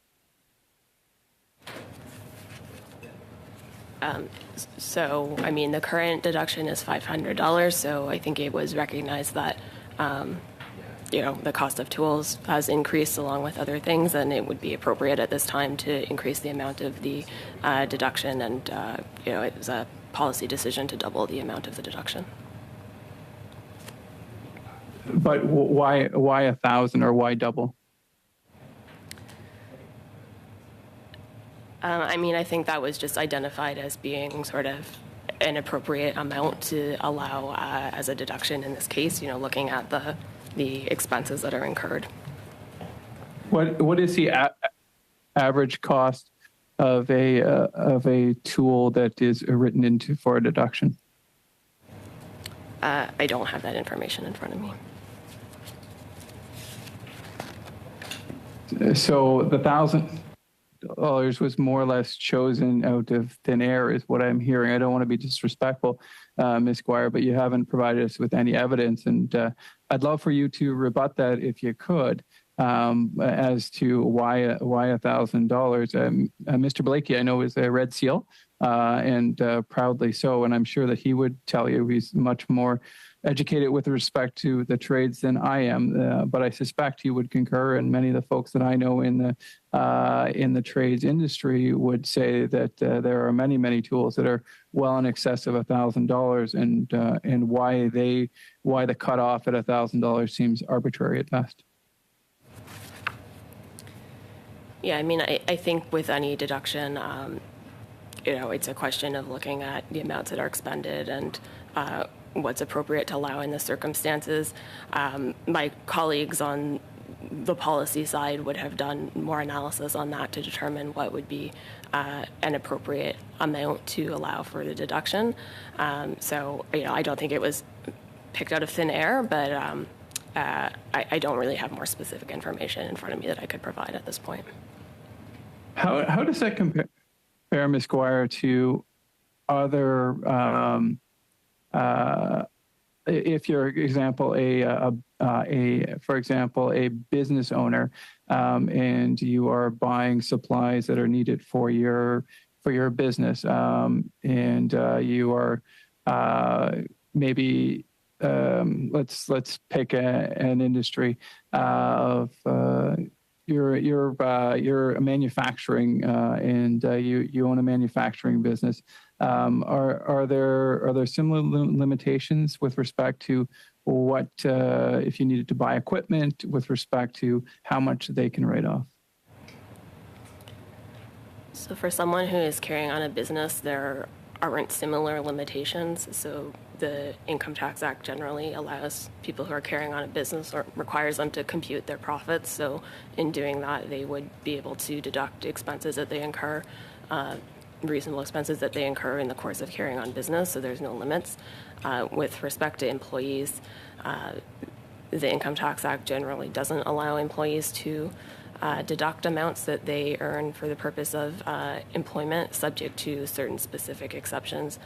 So this is one of those specific exceptions where, subject to limit, that the employee is able to deduct that amount. So if you are a multi-million-dollar business owner and you want to buy that same tool that might be $5,000, that an employee wants to get, and on that $5,000 tool, they're going to be able to write off $1,000, but after that, they don't get that deduction. But that business owner who wants to buy, who might be a multimillionaire, maybe even a multi-billionaire, will get the right to deduct the full $5,000, right? Well, that's generally right, but the rules are designed in such a way that the general expectation is that employers will bear the costs of that are required to allow employees to perform their jobs. So, in the context of significant expenses, it would be likely to expect that the employer would be the one bearing that cost. This is sort of an exception that recognizes that in this space, employees will sometimes bear costs themselves, and compensates them for that by providing for this limited deduction. So if you've got, but if you've got a saw or a tool or something that is simply used in the course of employment, and obviously the employer is not deducting that $5,000 saw, what is the concern with allowing the full $5,000? There's got to be some type of concern of abuse or otherwise, or why would it not be fair to allow the price of saw that's exclusively used in the course of employment for the employee? So again, the Income Tax Act just in general doesn't allow employees to claim amounts in respect of their employment. Employees are able to claim the Canada Employment Credit of in 2023 it's $1,368. So that is intended to compensate employees for some of the costs that they may incur in the course of their employment, but in general it would be expected that costs would be borne by employers, and so that's one of the reasons why employees are in general not allowed to claim deductions for costs they incur in the course of their employment. I think there could be other concerns, maybe not necessarily with respect to the specific amendment, but in general that allowing employees to claim deductions could result in abuse or other problems. Just getting back to one of the I guess substantive issues that certainly the Canadian Bankers Association brought up was the retroactivity, and I realized we had a lengthy discussion, and Ms. Sarowitz did not like my metaphor there. But this is not a tightening provision, of course. This is to the benefit of the taxpayers, which is a good thing. Put that clearly on the record. But why would we not make this provision retroactive?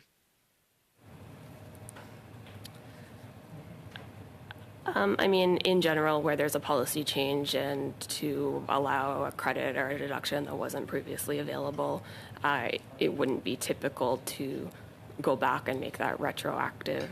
It would, for one thing, create administrative issues in terms of requiring people or requiring the CRA to deal with people filing amended tax returns. And so, it's really typical where there's a change to increase a deduction or a credit to have that apply on a prospective basis from sort of the year when it's announced. Okay, once again, going back to the cap on the of $1,000,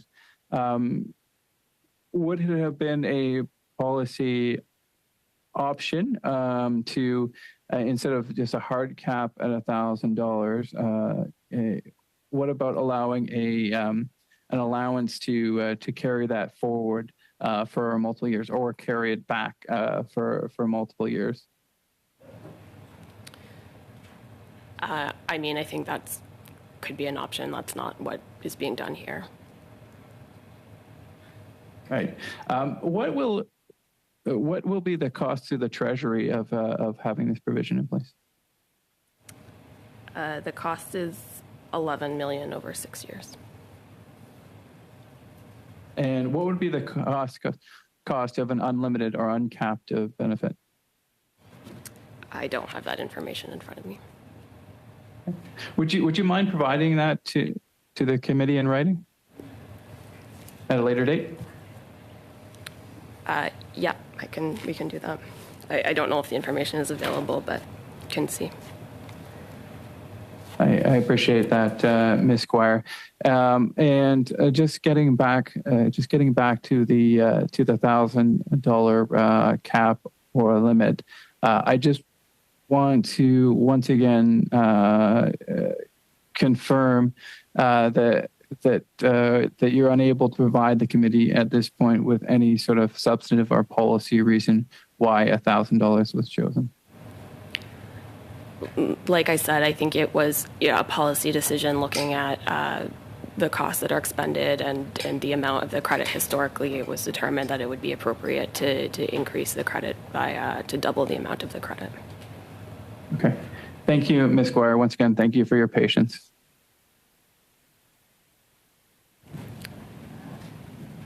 MP Lawrence, are you finished?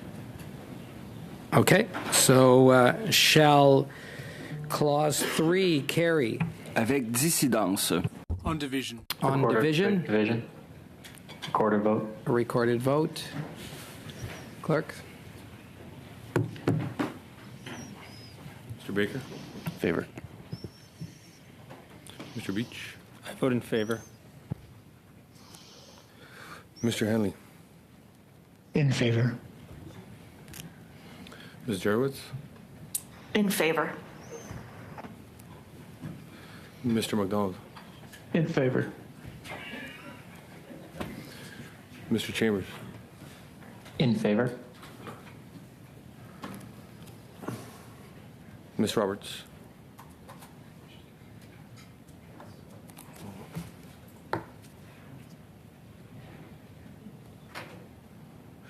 Ms. Roberts?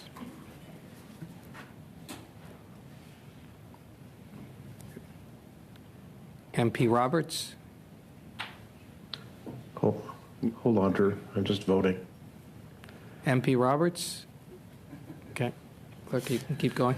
Mr. Lawrence? In favor. Mr. Morans? In favor. Monsieur Saint-Marie? Oui. Mr. Bacharach? In favor. 10 yeas, 0 nays. Carried. Okay, so moving now to shall clause 4 carry? Excuse me, I didn't get to vote, sorry. Oh, okay, MP Roberts? Is that? Yeah, sorry. Okay, sorry. I'm sorry, I didn't hear my name, I apologize. Okay, MP Roberts, how do you vote? In favor. Well, the vote has already been taken, actually, so, sorry, Oh, MP Roberts, okay. you will not be able to vote on that, but it did carry. Shall clause 4 carry, members? Avec dissidence. On division. Mr. Chair, my hand's up. Oh, MP Lawrence? Thank you. I would like to I'd like to bring forward a motion to continue the debate of my motion.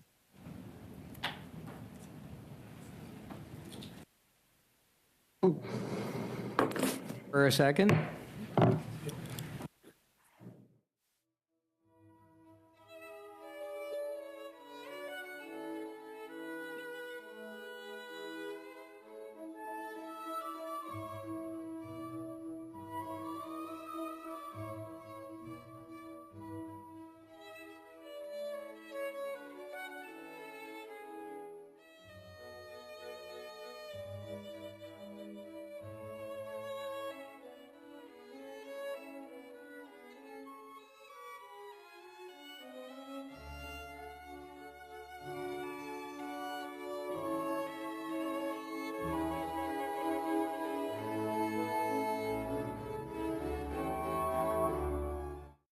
And MP Lawrence, yes, on your motion? Yes, I have the floor. Yeah. Thank you, Mr. Chair. I appreciate that. And so on my motion to continuing our debate of my motion. Point of order, Mr. Chair. Didn't we already vote on this? We made a decision about this? No? We did, but it is in order to bring it back. So MP Lawrence does have the floor, and he has brought his motion back. So just another point of order. So if the committee's made a decision, we can bring it back again. Is it not ruled inadmissible? Should you not rule inadmissible? So just a clarification from the clerk. So the committee will have to vote to resume debate on this motion. So do we go to a vote right now? So poll the members, please, clerk. Mr. Baker? Opposed. Mr. Beach? Opposed.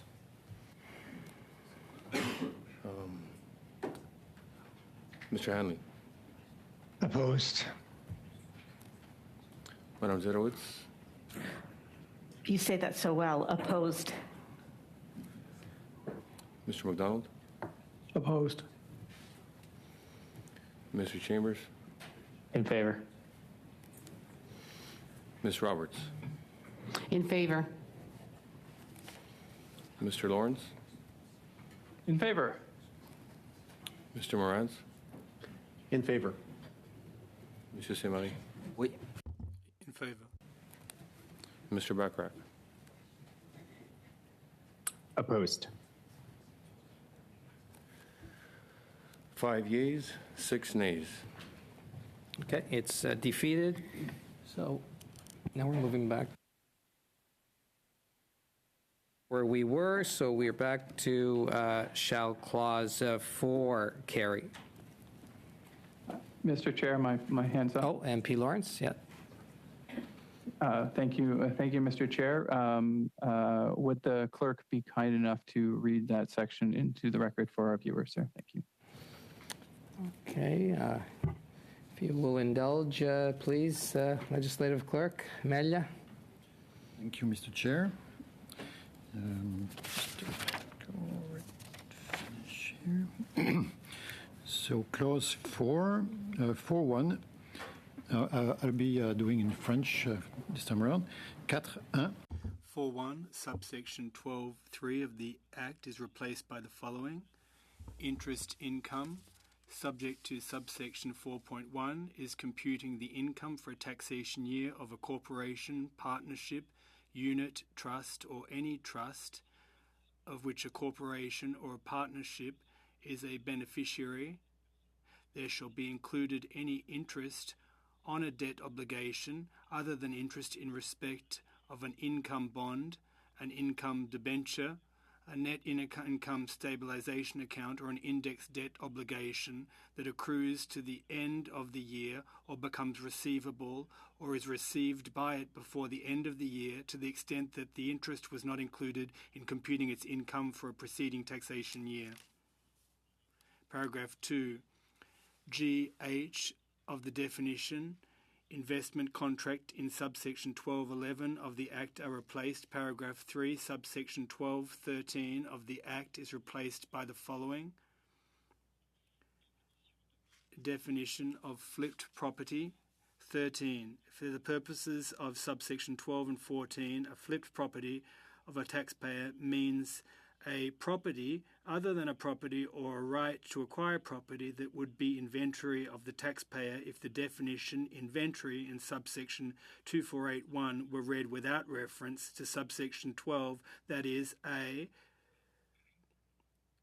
prior to its disposition by the taxpayer, either I, a housing unit located in Canada, or II, a right to acquire a housing unit located in Canada, and B, owned or, in the case of a right to acquire, held by the taxpayer for less than 365 consecutive days prior to its disposition, other than a disposition that can be reasonably considered to occur due to or an anticipation of one or more of the following events: I, the death of the taxpayer or a person related to the taxpayer; II, one or more persons related to the taxpayer becoming a member of the taxpayer's household, or the taxpayer becoming a member of the household of a related person; III, the breakdown of the marriage or common law partnership of the taxpayer if the taxpayer has been living separate and apart from their spouse or common law partner for at least 90 days prior to the disposition. 4. A threat to the personal safety of the taxpayer and or related person. 5. The taxpayer or related person suffering from a serious illness or disability. 6. An eligible relocation of the taxpayer or the taxpayer's spouse or common law partner if the definition eligible relocation were read without reference to the requirements for the new work location and the new residence to be in Canada. 7. An involuntary termination of the employment of the taxpayer or taxpayer's spouse or common law partner. 8. The insolvency of the taxpayer. Or 9. The destruction or expropriation of the property. 4. Subsection 3 applies to the period throughout which a flipped property of a taxpayer is owned or held by the taxpayer in respect of a disposition that occurs after 2022. That's it. Merci, Monsieur. Thank you, Mr. Miller. This time, we're going to be just services get reoriented here in the room, giving everybody also an opportunity for a bio break, a stretch break. And so we're going to be suspending for the next 15 minutes or so.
Members, we are back, and we thank our legislative clerk already for reading into the record. Clause 4, en français. And I see one hand up, MP Lawrence. Sorry there, Mr. Chair. I would like to at this point bring a motion to the floor, and the motion reads as follows: that given the committee has yet to achieve its objective of obtaining 20 hours of witness testimony on Bill C-47, notwithstanding the motion. I'm getting some feedback, Mr. Chair. Look, yeah, we're getting some very bad feedback, so let's just see if we can fix that. Do you know where that? Okay, we're going to suspend. Yeah.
We're back. Let's hope that we've got those technical challenges fixed with the feedback.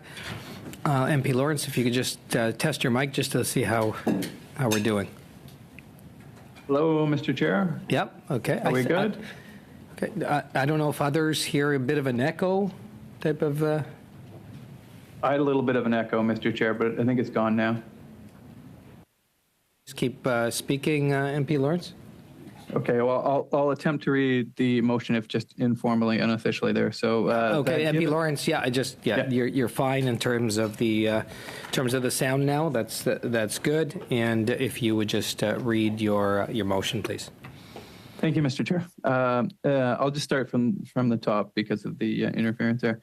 That given the committee has yet to achieve its objective of obtaining 20 hours of witness testimony on Bill C-47, notwithstanding the motion adopted by the committee on May 16th, the committee allocated an additional 10 hours for witness testimony, and that clause by clause began immediately following the 20th hour of witness testimony. And I'd like to continue motivating that motion if it is found to be in good order, Mr. Chair. Thank you, MP Lawrence. It is in order, and you may continue. Thank you, Mr. Chair. And the reason why we want this testimony, why we believe it's so critical, there are a number of issues that our leader, Pierre Poilievre, has outlined in a number of great speeches. One of those issues that I'm particularly compelled by, and that I think this budget will make far worse, is the issue of having paychecks go further. Paychecks are continually and increasingly eroded by a ever growing and ever expansive federal government that takes more and more of the proverbial oxygen from the room. And so, as I started talking about before, there is a great article written by the C.D. Howe Institute and Alexander Loren and Nicholas Dyer, called Softening the Bite, the Impact of the Benefit of Clawbacks on Low-Income Families and How to Reduce It.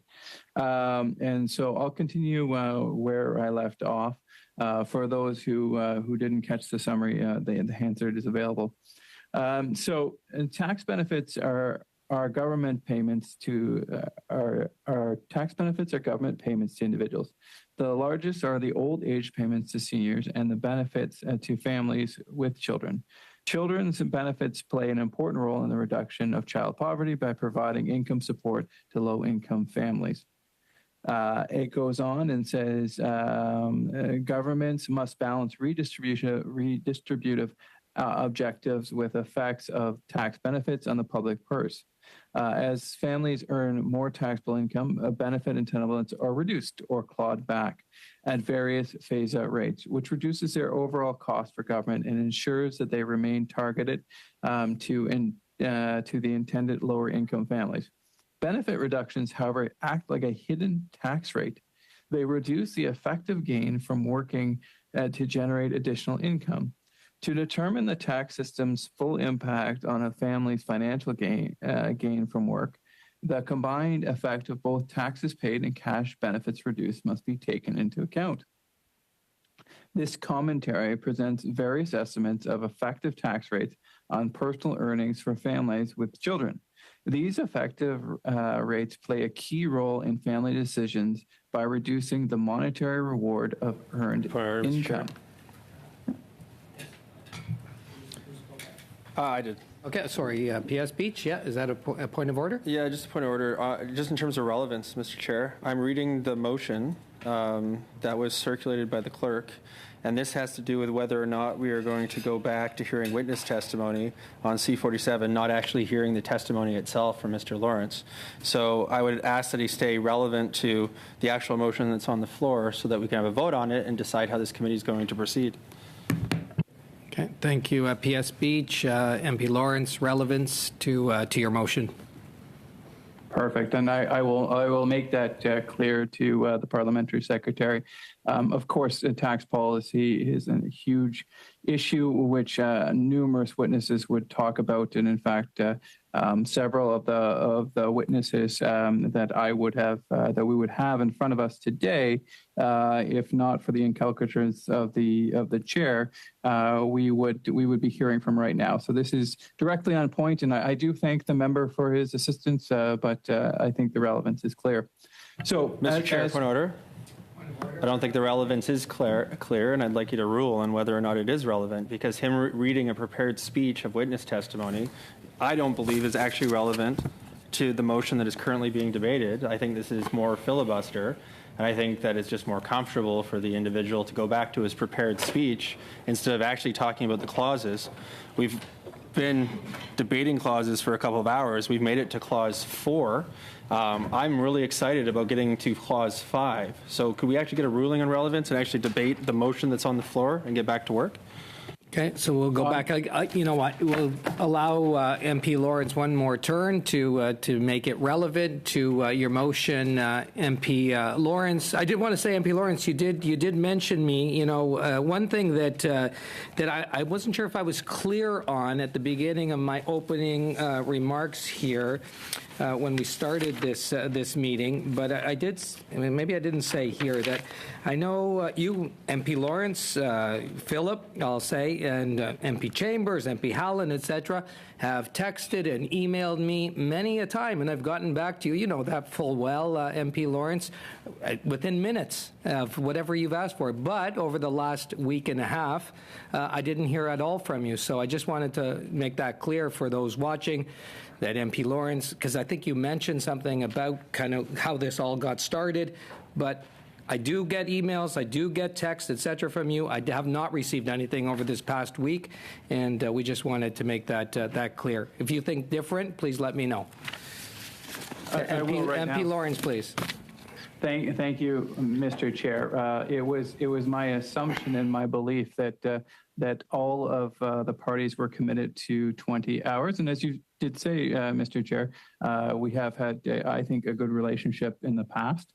And so I was counting on that occurring. I certainly made that clear to MP Beach, amongst others, that the 20 hours of testimony was what Conservatives were expecting. And so, well, certainly I was surprised that there weren't scheduled meetings on Tuesday or Monday, or even Saturday or Sunday, and we certainly would have been more than willing. My assumption was simply that the chair was going to move back clause by clause so that we could hear more witness testimony, but that is obviously not the count. I would direct to the chair and to the clerk that of course we are given a wide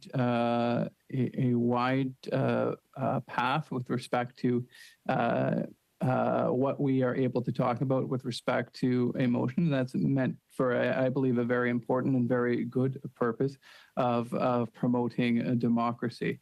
And I have certainly been on committees where I've heard Liberal members talk about varied subjects of which I have patiently listened, while perhaps pondering the relevance to the varied issues. But I would certainly never be one to silence the opposition. That's just not how democracy should work. And quite frankly, I'll remind the members in government that they will not be in government forever. And if they wish to set this precedent, I suspect it's not a good one for when they are in opposition, but that's up to them. And the chair's ruling would certainly be on the record if in fact they chose to silence the opposition. But if you want to talk, well, I'm more than happy to also talk off the cuff, as it were, with respect to the motion. And so the motion is, of course, to have the additional 10 hours of testimony. And I have to commend the chairs, the chair, and also the clerks on a terrific job, well done. They were able to arrange in, I believe, less than 24 hours to get 10 hours of testimony. And I believe that that could happen again. I know all parties have provided lists that would more than fill the 10 hours of testimony. And I believe that even individuals and organizations have written.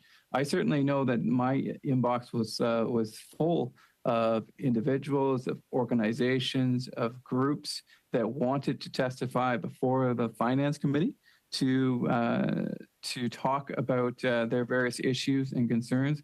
And 10 hours, in my opinion, is just not enough. The reality is, and we had I'm surprised no one's actually talked about the pre-budget consultation, as that did provide the ability of many individuals to talk. The challenge is that those individuals didn't know what was going to be in the budget, and so weren't in a great position to necessarily provide that commentary. And if we go back and we want to rewrite history, the reality is the reason why this committee was stalled and stuck in some lengthy debate and discussion was because the deputy leader and Minister Freeland would not agree to speak for 2 hours. It's not really my interest to relitigate this debate. However, I think because it's been brought up by Parliamentary Secretary Beach, amongst others, I think it's important to note that unfortunately the Minister of Finance has refused to come to the committee on 3 separate occasions, and so we did not get the opportunity to listen to her testimony, and so Conservatives asked for her to speak for 2 hours to the committee, which is by no means unprecedented. There have been many ministers of finance who've actually spoken for 2 hours or more, and that seemed very reasonable, especially given, I was actually really sort of stunned by some of the testimony that I heard in the short 10 hours, and it certainly made me want to hear more. We heard things from food banks saying that individuals at the food banks were contemplating medical assistance in dying. not because of an illness or injury, but because of the status of their personal situation with respect to food and economics.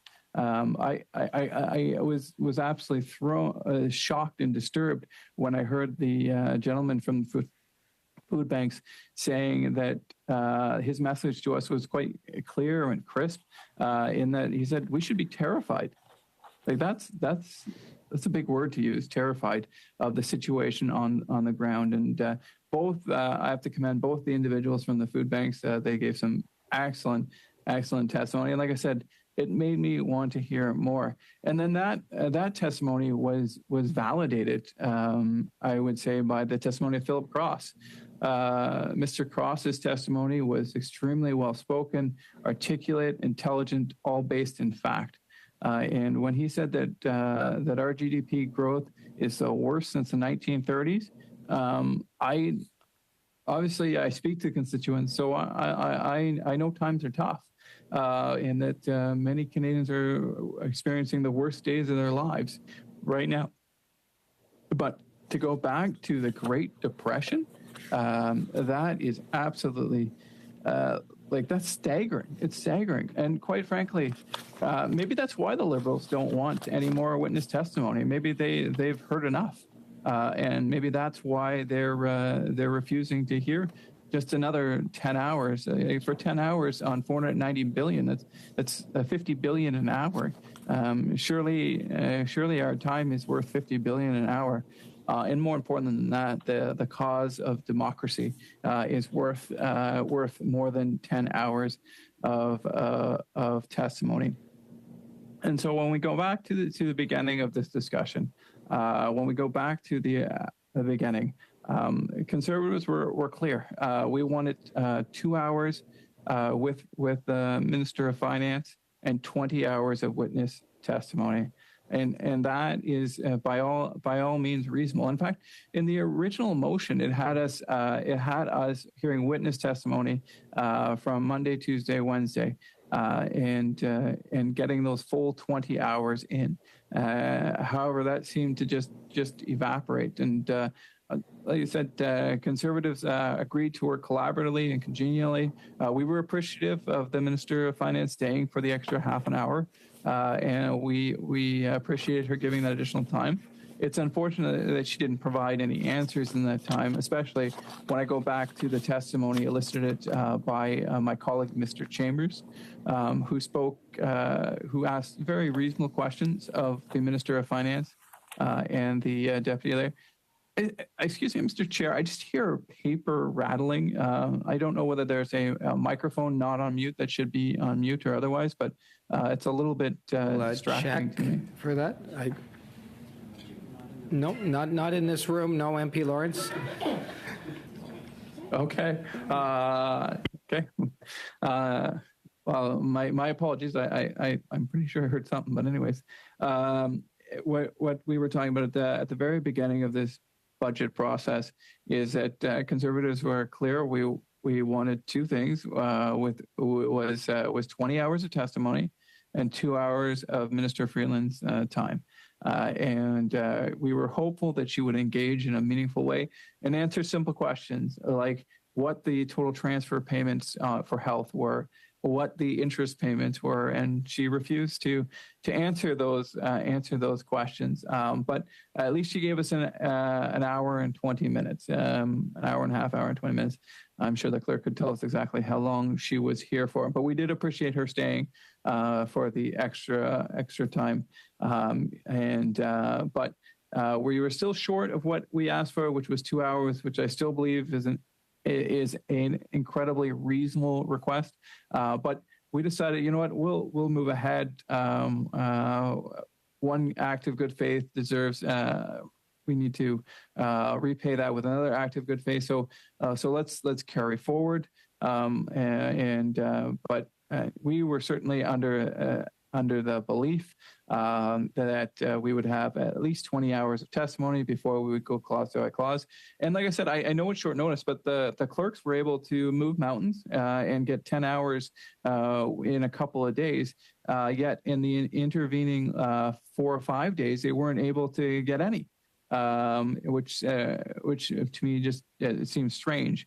Like I said, it seems like resources are always there when it's in the Liberals' favor, but when it's not, those resources are not there.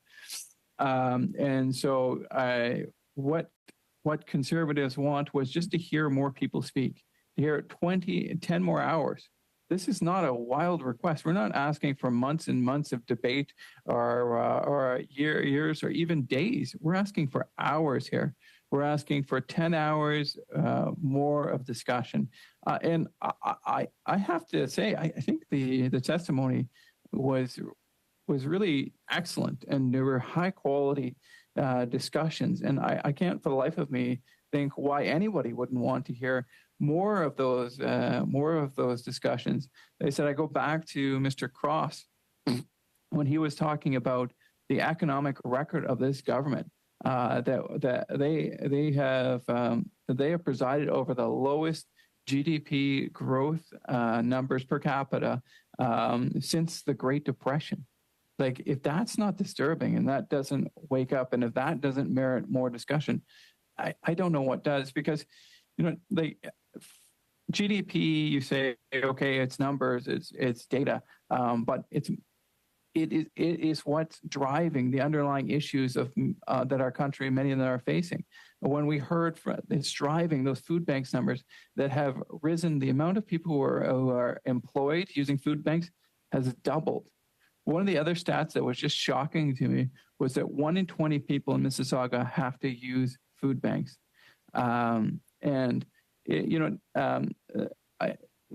food banks are hopefully there to be a transitory assistance. While, bad things can often happen to good people. Issues can happen. Restructuring can happen to employers, and people doing all the right things can get sideswiped by some of the challenges of life. And there's certainly no doubt about that. And thank you to all the charitable organizations, including food banks, that are there to help people who get sideswiped by some of life's misadventures and challenges.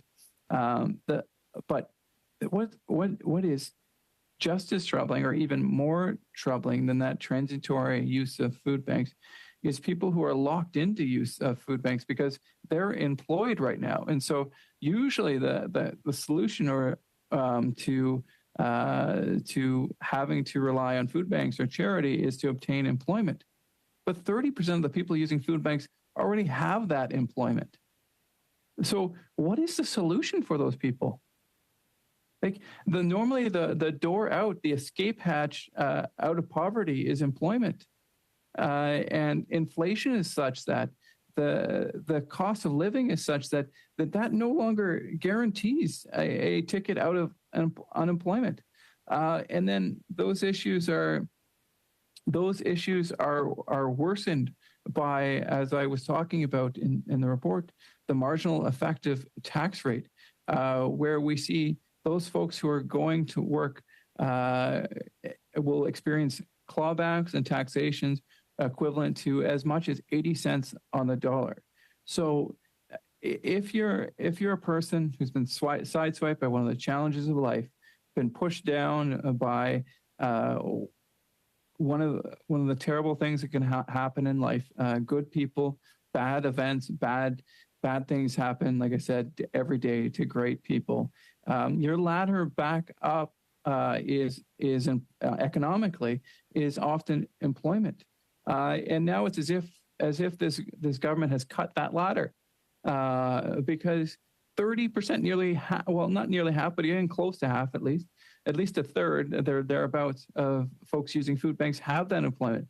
They've gotten the first rung of that ladder at least, but they're still not out of poverty because this government's inflation agenda has driven the cost of living so high that even people with reasonable jobs or good employment are still in poverty. And the math is out there, right? So So on clawbacks, you're giving up 50 cents per dollar, and rents in my neck of the woods in Cobourg and in Port Hope is you can't find an apartment, if you can find any at all, for less than $2,000 a month. So that means if you're earning $50,000 a year, which used to be a good solid wage in our country, already you have lost half of your income to housing. And then we're seeing food inflation creep up, and the cost of food is eroding that paycheck even further. Food inflation up 10% every month for the last, I believe it was 8 or 9 months there. And so it's easy to spend maybe $5,000 or $10,000 on food, especially if you're a family. And so now you've gone from 24,000 to 34,000. The government's probably taken around 8,000, 9,000. Let's just call it 10. So now we're up to $44,000, and all we've got is a house and food, much less all the other costs associated with life, such as clothing and transportation and other assorted fees. And then the government decides, you know what? Confirmation, even on the chair? Oh, you're not on mute there. Can someone? You're not please, on mute, Anna. You're not on. Yes, you are not on. Sorry. My apologies for that, Mr. Chair. Maybe that's where the paper was coming from, MP Lawrence. Yeah. Okay. Go ahead, MP Lawrence. It could very well have been. That's some excellent detective work, Mr. Chair. There. And so we have Canadians who are gainfully employed, who have done all the right things. It used to be, you know what, like society had a deal with young people, and the deal went something like this. They said, you know what, you either go to school or you just go right to working hard, or you get some type of trade or ability to increase your value, your economic value, and you work hard and you make the right decisions, and you make those sacrifices. You take on that student debt. If you're a student, you go out there and as a young person, and many work 50, 60, 70, 80 hours to develop their trade or their profession. We know it's hard, and we know it's stressful, and you know what? Not every boss is a great boss, and we know that the challenges that you will face. But here's the deal: if you're willing to make those sacrifices, if you're willing to work hard, if you're willing to put your work first, and to really give everything you can to a trade or a profession or a job, you'll have rewards at the end of it.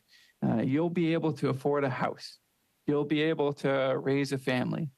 You'll be able to maybe take a vacation once a year. And that deal, as one of the witness testimonies said, that deal is broken. This deal is broken. And you know what, young people, they're working as hard as ever. They're making the right decisions. They're doing the best they can, and then they're ending up still in their parents' basements because they can't afford a house, because down payments and housing, the cost of housing is through the roof.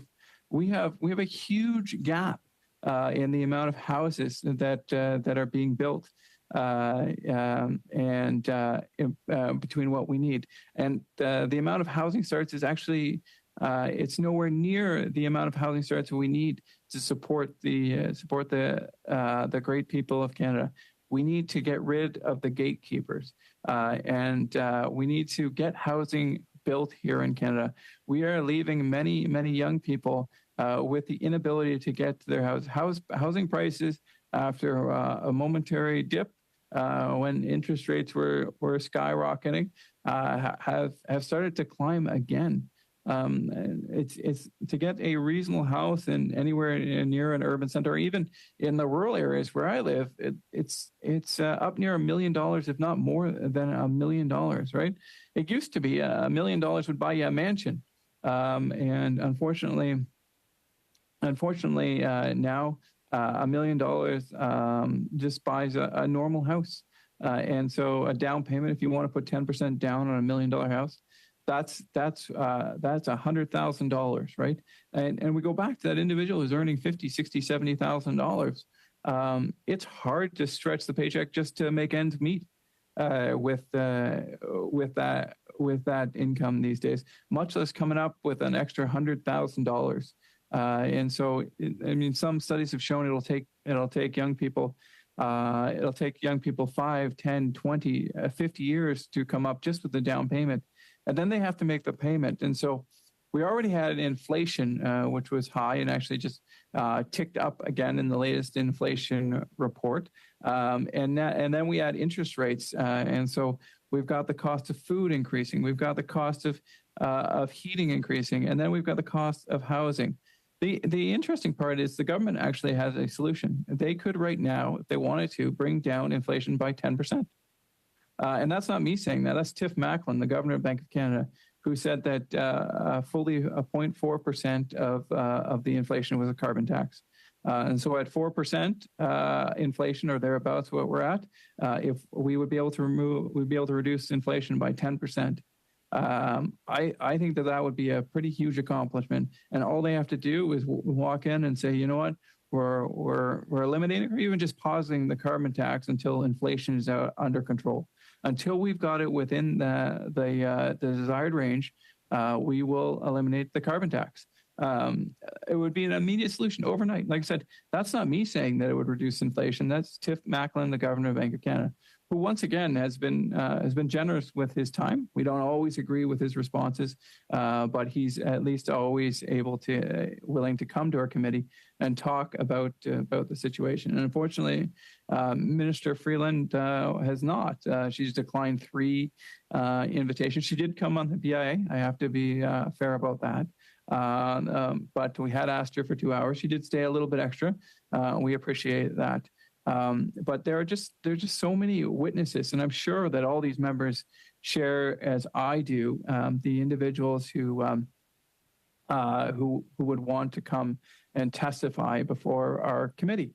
And so what I would like to hear is with respect to some discussion of this government's war on work. We see effective tax rates that are increasing higher and higher.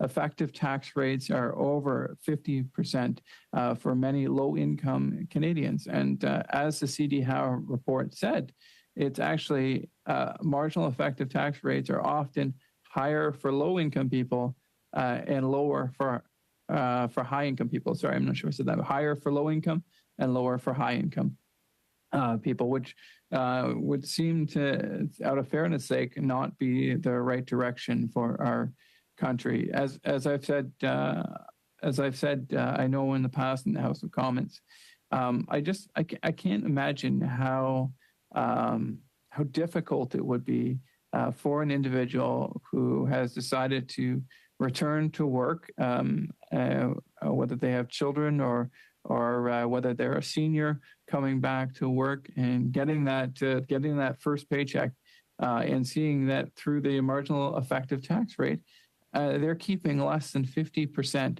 of what they earned.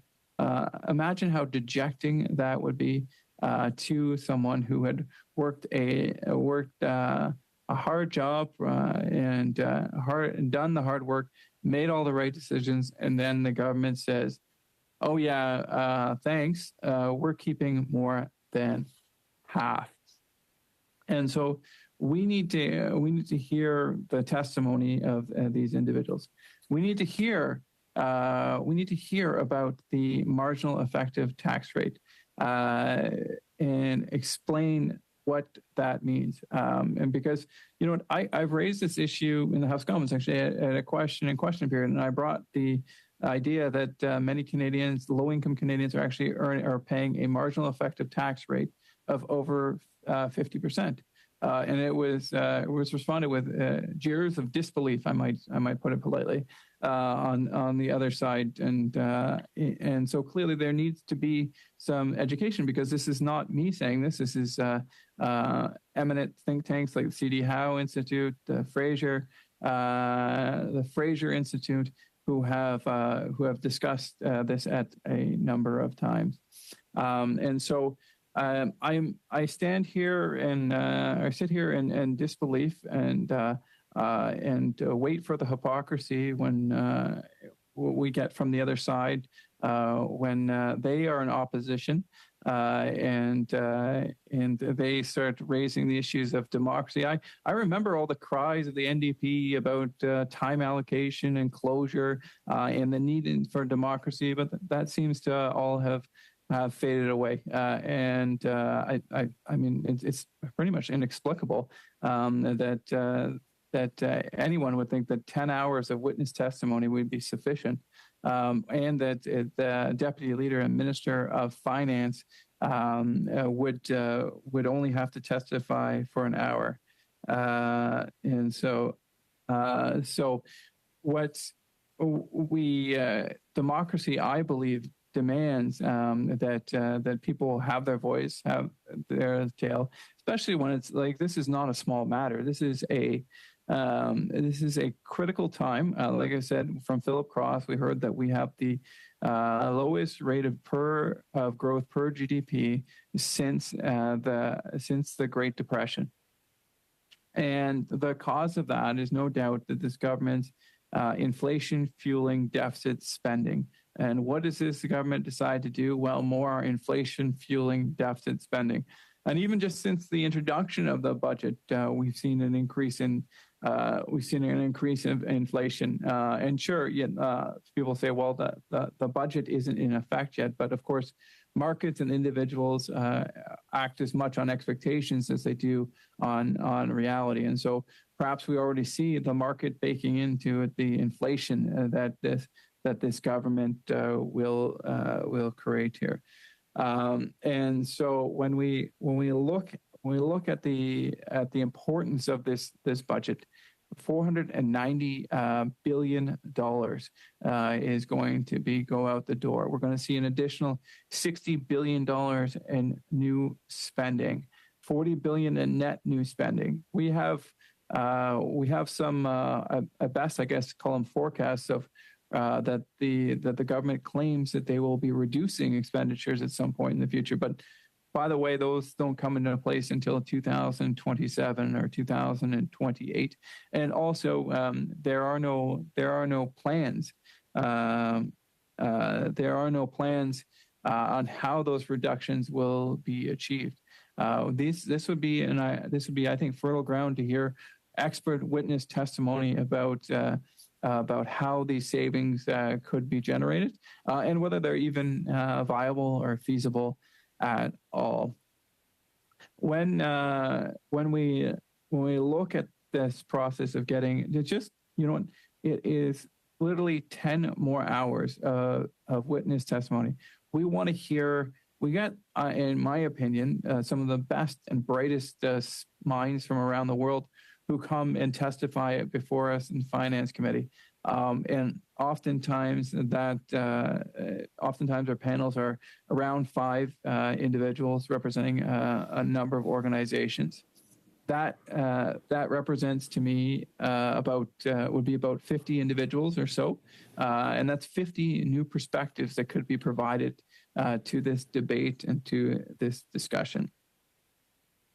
And we will continue to have that discussion and that debate over witnesses to underscore the fact that that there's a need to hear from these brilliant individuals. Some of the smartest women and men across our country are normally invited to these committee hearings, and surely they could add value. I don't understand how how these Liberals could not think that these individuals would provide value to our committee. But obviously that's not the case. Or maybe, like I said, the concern is they don't want to hear more from the food banks saying this situation is terrifying, that people are asking for MAID because the situation is so bad, or that this is the worst economic time since the Depression. Maybe that's what these Liberals are afraid of hearing. But for my part, I certainly would want to hear more testimony. I believe that one of the areas that we need to focus on is reducing the marginal effective tax rate for low-income Canadians. It just simply is not right that high-income earners are paying less than low-income earners in marginal effective tax rates. And with the chair's indulgence, I would like to just share with you some highlights. I'm hoping MP Beach is okay with this. With respect to, and it's on page 632 of the commentary. So when we look at the participation tax rate for a stay-at-home parent contemplating taking on paid work by province and by number of children. So this is if someone wants to return to the workforce. So if you live in the great province of Newfoundland and Labrador and you have one child, your participation tax rate, which is the tax rate you'll face if you're a stay-at-home parent and you want to return to the workforce, it's 38%. If you have 2 children, it is 46%. If you have 3 children, it is 54%. If we go to the great province of New Brunswick, the situation even gets worse. 1 child is 42%, and 2 children is 49%, 3 children is 56%. And the beautiful province of Quebec, La Belle Province, you'll see that with 1 child, your participation tax rate, and this is from page, once again, 632 of the CD Howe report, is 53%. And 2 children, 60%. 3 children, 66%. That is incredibly, incredibly high. So if you are living in the wonderful, beautiful, fantastic province of Quebec, you're a mom of 3 or a dad of 3, you've been staying home with the kids and now you want to return back to work, you're going to keep 44 cents on every dollar. And that doesn't include the cost of the carbon tax, the cost of HST, the cost of property tax. All those government intrusions are in addition to this. In my own province of Ontario, you'll see the numbers are 1 child, 40, 2 children, 54, 3 children, 59. Now, the really kind of disappointing and maybe even stronger language, such as disturbing, it could be referenced. Is that so? If in fact, and my first example was first parent's income is $20,000 and the second parent gets a job for $20,000. So just to be clear, so first parent's already making $45,000. The stay-at-home parent now wants to return to work and they want to make $20,000 a year, and those would be the effects. The disturbing fact is that if in fact we look at higher income levels, so we say, okay, a first parent income is $120,000, and now we're going to have the stay-at-home dad or mom come back to the workforce to make $50,000. Remember, in the first scenario, the numbers were 38, 46, and 54. That's the low income scenario. In the high income scenario, it's 33, 35, 37 in the great province of Newfoundland, Labrador. That's a shocking number, right? And what a disincentive to work when you're taking more than 50, when the government is taking more than 50 cents on every dollar. So let's go back to the beautiful province of Quebec. So once again, on a first parent's income of $45,000, second parent says, okay, ready to go back to the workforce, I'm going to make $20,000 a year. And so in Quebec, that individual would face tax rates of 53, 60, and 66. Whereas if the individual is making $120,000, the first parent, the parent who's working outside the home right now, and the second parent who wants to return back to the workforce is expected to make $50,000, those numbers drop from 53 to 37, from 60 to 40, and from 66 to 45. This is clearly an equity in the tax system. It is a disincentive to and discouragement, and it is the appropriation of money from the most vulnerable in our communities, and those who, quite frankly, are doing all the right things. They're like all Canadians. They're incredibly hardworking, getting back to work and making the investments to get that great job. And then the government saying, "Thank you very much. We're going to take more than 50 cents on the dollar." And so that, and you know what, it's also heightening an economic challenge that we have on the macro scale of things as well. We heard in our testimony from the tourists and hospitality, Ms. Greneau, that one of the things that I think she said actually the preeminent challenge that they are facing, the hotels and other tourist-related businesses are facing is a labor shortage, and so perhaps that's not shocking, given the barriers that this government is putting in the way of people working, that the disincentives that they're putting in place. And so if a great relief valve to the labor shortage would be the return of work of seniors who have retired, who maybe want to return to work, whether it out of necessity or just wanting to make sure that they have additional security, or maybe they want to do something extra for their grandchildren. But they're often, low-income seniors are often facing clawbacks or marginal effective tax rates in over 50%.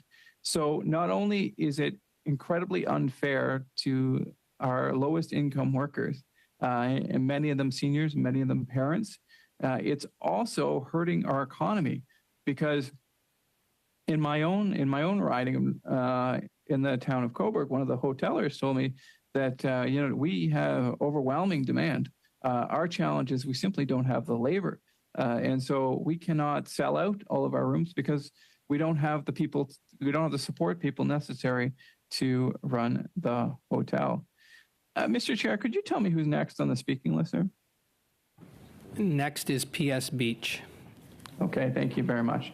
I appreciate that, and I look forward to his remarks.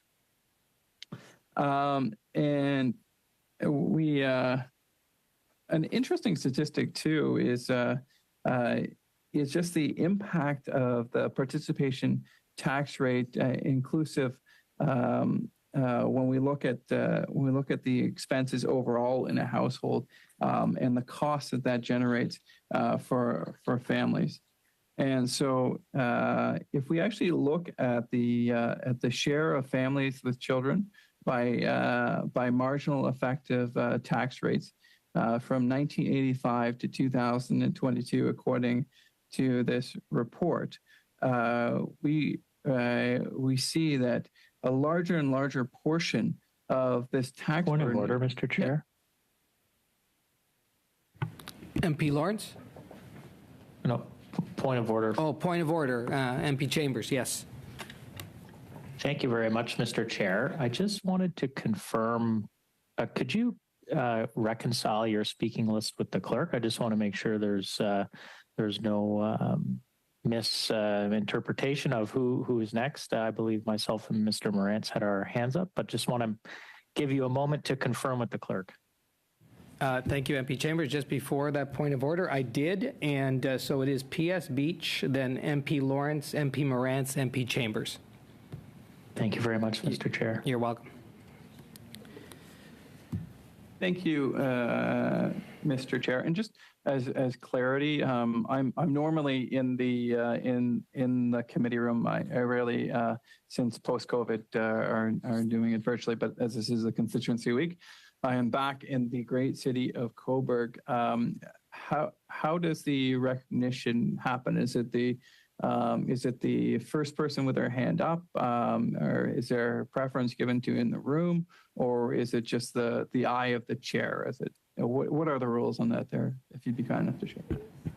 You know, MP Lawrence, I do my best to put the order in as it should be, and that is based off what I see in the room as I look to the screen, and how I see it is next we have PS Beach, then MP Lawrence, then MP Morantz, then MP Chambers. Okay. No, I just a point of clarity. So it's just as it catches your eye, whether it be virtually or in the committee room, you will the person who gets there will get there first. And that's fine. That's fair.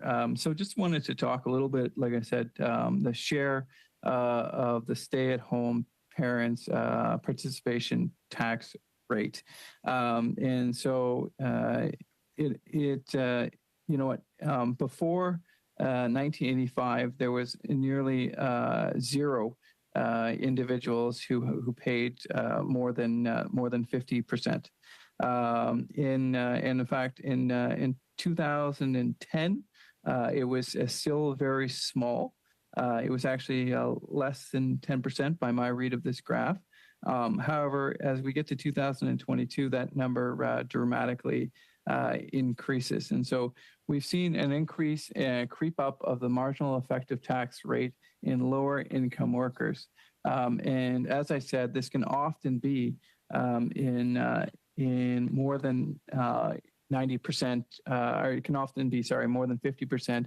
And on occasion, it can be greater than 80% for low income earners, meaning that they only get to keep 20 cents on every dollar that they earn, which is incredibly disappointing, and also incredibly demotivating to Canadians who are simply trying to go out there and work hard. And as I said, it also has real challenges for us as we face a labor mortgage. We should be doing everything we can to incentivize work.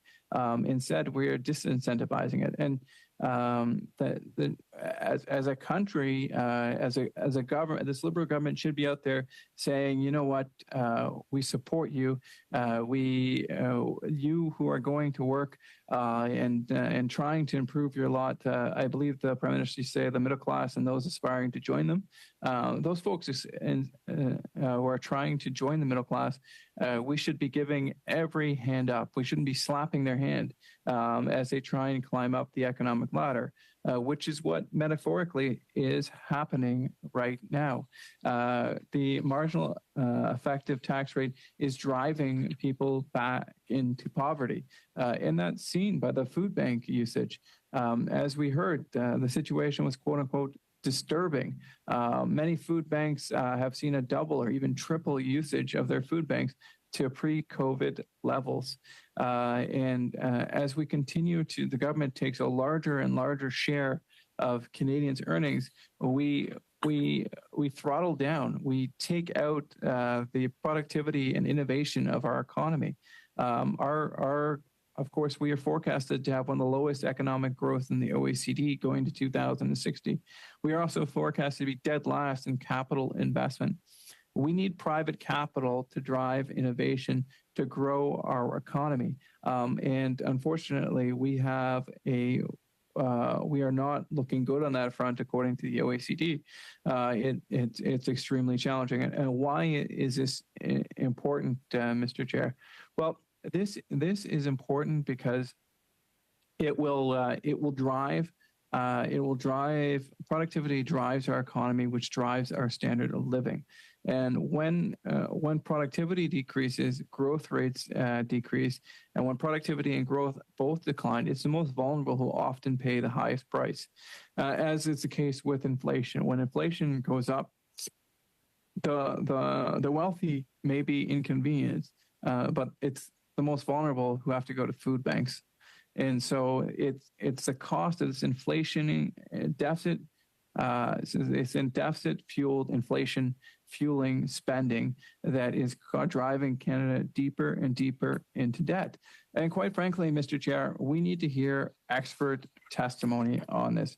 We need to understand, even to a greater extent than what we do, of what the impact of this deficit spending will be. And we have seen that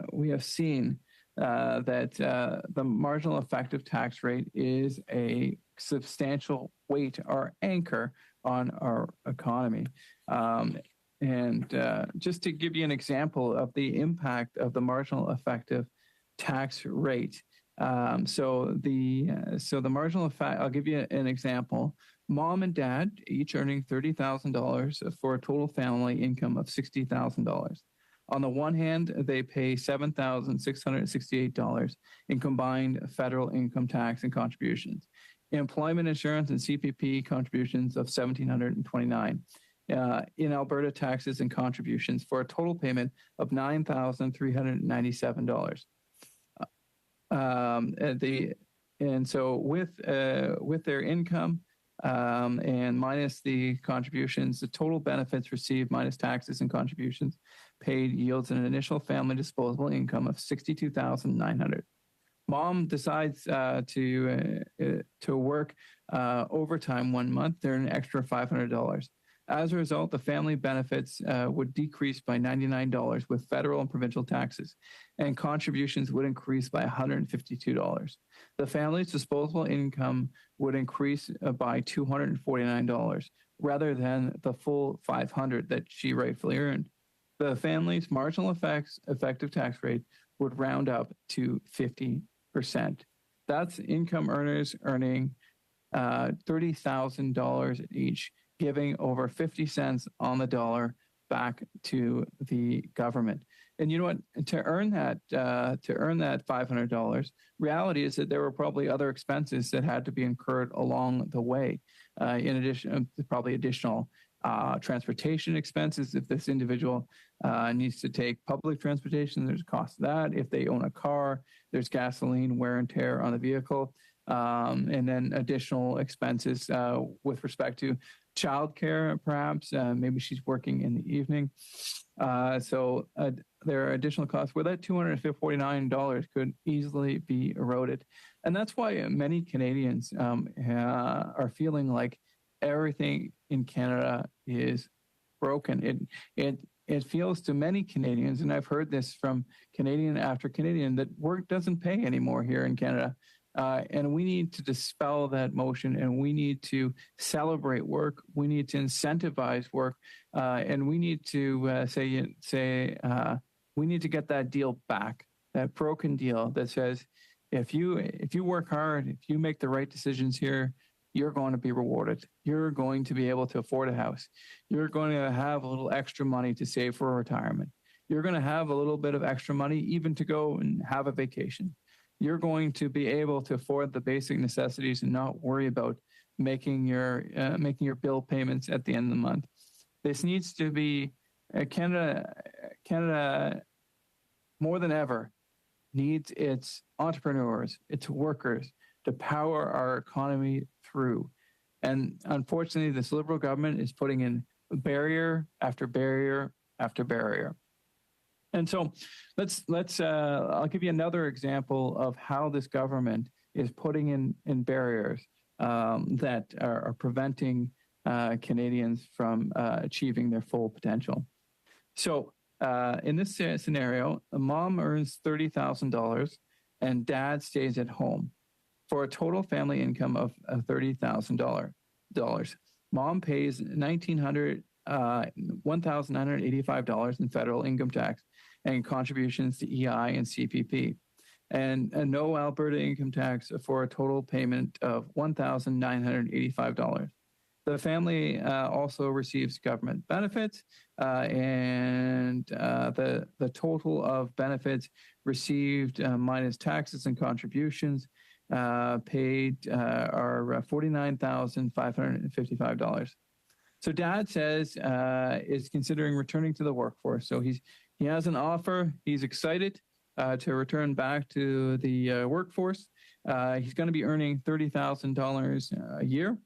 The family's disposable income, instead of increasing by that $30,000, get this, would increase by only $13,350, reflecting the loss of federal benefits, provincial benefits, and the rise in federal provincial income tax. That means that his participation tax rate is 56% for someone earning $30,000 a year. Man, that is brutal, especially when you consider additional costs that may be necessary to return to work. Maybe he required some additional training and there were costs with respect to that education. Maybe there's a second car that's required if they live in a rural area. And now we may have actually put them behind the eight ball. And like I said, the reality is that the majority of stay-at-home parents are moms, and some of them certainly are want to continue doing this. Others want to return to the workforce. And for those that want to return to the workforce, we should not be subjecting them to marginal participation tax rates in excess of 50%. These are women who have decided that they want to return to the workforce, and the government is all but stopping them by taking more than 50 cents on every dollar that they earn. And so these issues are incredibly challenging. And so we'll continue to talk about this government's war on work. And quite frankly, I was looking forward to many of the witnesses testifying about that. And for those who have been paying attention to my questioning, they would see that this is a repeated theme and will continue to be a repeated theme that I ask individuals and I ask questions about, because if we were to reduce the marginal effective tax rate, particularly on low-income earners, that alleviates a number of issues. That gives individuals more money to spend on food. That also would give them more money for rent and would allow them to be in a better financial situation. It would also potentially motivate more individuals to return to the workforce, potentially easing our labor shortage. It only makes sense. The more we pay people, the more that they'd be willing to work. And in this case, we're paying people net dollars less and less and less. And Mr. Cross had great comments on this himself when he talked about the fact that Canadians are increasingly feeling like that work doesn't pay in our country. And you can see where that notion would come from. When the government is taking 50 cents on a dollar, work is certainly paying less than it has in the past. And we see the amount we've seen the marginal effective tax rates increase steadily underneath this Liberal government. Their war on work continues. We actually saw this a little bit during the COVID benefits, where if you earned $1,001, you got $0, whereas if you earned $999, you got $2,000 of benefits, right? It's these type of cliffs that we need to avoid. There are a number of different ways of looking at this. That one is to potentially reduce income taxes on low-income earners. That might be an area of fertile discussion. Another place would be reducing the rate of clawback on low-income earners. That might be a good area to have discussion. There's also the ability to increase the exemptions when clawbacks start or when income tax starts. I think these are all excellent areas and fertile areas for potential discussion. However, doing nothing is simply not an answer. I just don't know how members of the Liberal government, can look someone in the eye who's earning less than $30,000 and say, "Yep, we're taking 50 cents on every dollar you earn. Sorry about that. So sad. Too bad." To me, that's unconscionable. And so, what we need to see is we need to see reform in some shape, in some form, so that people earning under $50,000 a year are not paying more than 50% of their money to taxes. We need to see tax paid. We need to see paychecks go further, and the government is certainly quick at grabbing money. They take more money. They take it. Whether it be carbon tax, income tax, this tax, that tax, every tax, and sometimes they'll point out, yeah, we give back this money, or we give back this money, or their famously gimmickly marketed GST rebate, which they called the grocery rebate, which was simply the doubling of the GST. And so they're certainly great at marketing. There's no doubt about that. Where they fall down is with respect to substance. And so we, instead of taking all of this money to Ottawa and then giving back little dribs and drabs of it, why would they not just leave it in the pockets of Canadians? So I had a private member's bill, S-216, which has since been carried forward by Ben Lobb,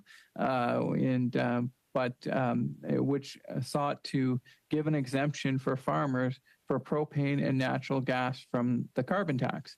And so the government first said, "Oh, this isn't an issue. It isn't an issue. No way. This isn't actually costing farmers any of the money. Philip, you're all wet." And then after organization after organization came out, well, it actually is a problem, and it's actually costing the average farmer thousands of dollars in carbon tax paid in excess of the rebate. They came up with their own half-baked solution of providing a credit and a rebate system where they would take the money and then sort of distribute it as they see fit. If you did the right thing here, you did the right thing there, the government would give you some of your carbon tax dollars back. But that is not how Conservatives work. And in fact, I had an exchange with the deputy leader and the minister of finance that I think was just so incredibly explanatory or illustrative of the difference between Liberals and Conservatives. I asked her about the dire situations in food banks, and she went on and I believe in 100% sincerity, talked about some of the challenges at her own local food bank and how it broke her heart, the financial position that many Canadians were in. I believe that she was absolutely sincere, and I want that clear and on the record. And then she went on and said, "I wish we could give them all checks." And that is the difference between Liberals and Conservatives. Liberals want to take people's money and give them checks. Conservatives want people to have economic independence to the extent that they never need a government check. And it is that difference that very much defines the difference between the Liberals and Conservatives. And that Liberal policy of taking money to give to others has never succeeded. A country has never, ever, ever taxed itself into prosperity.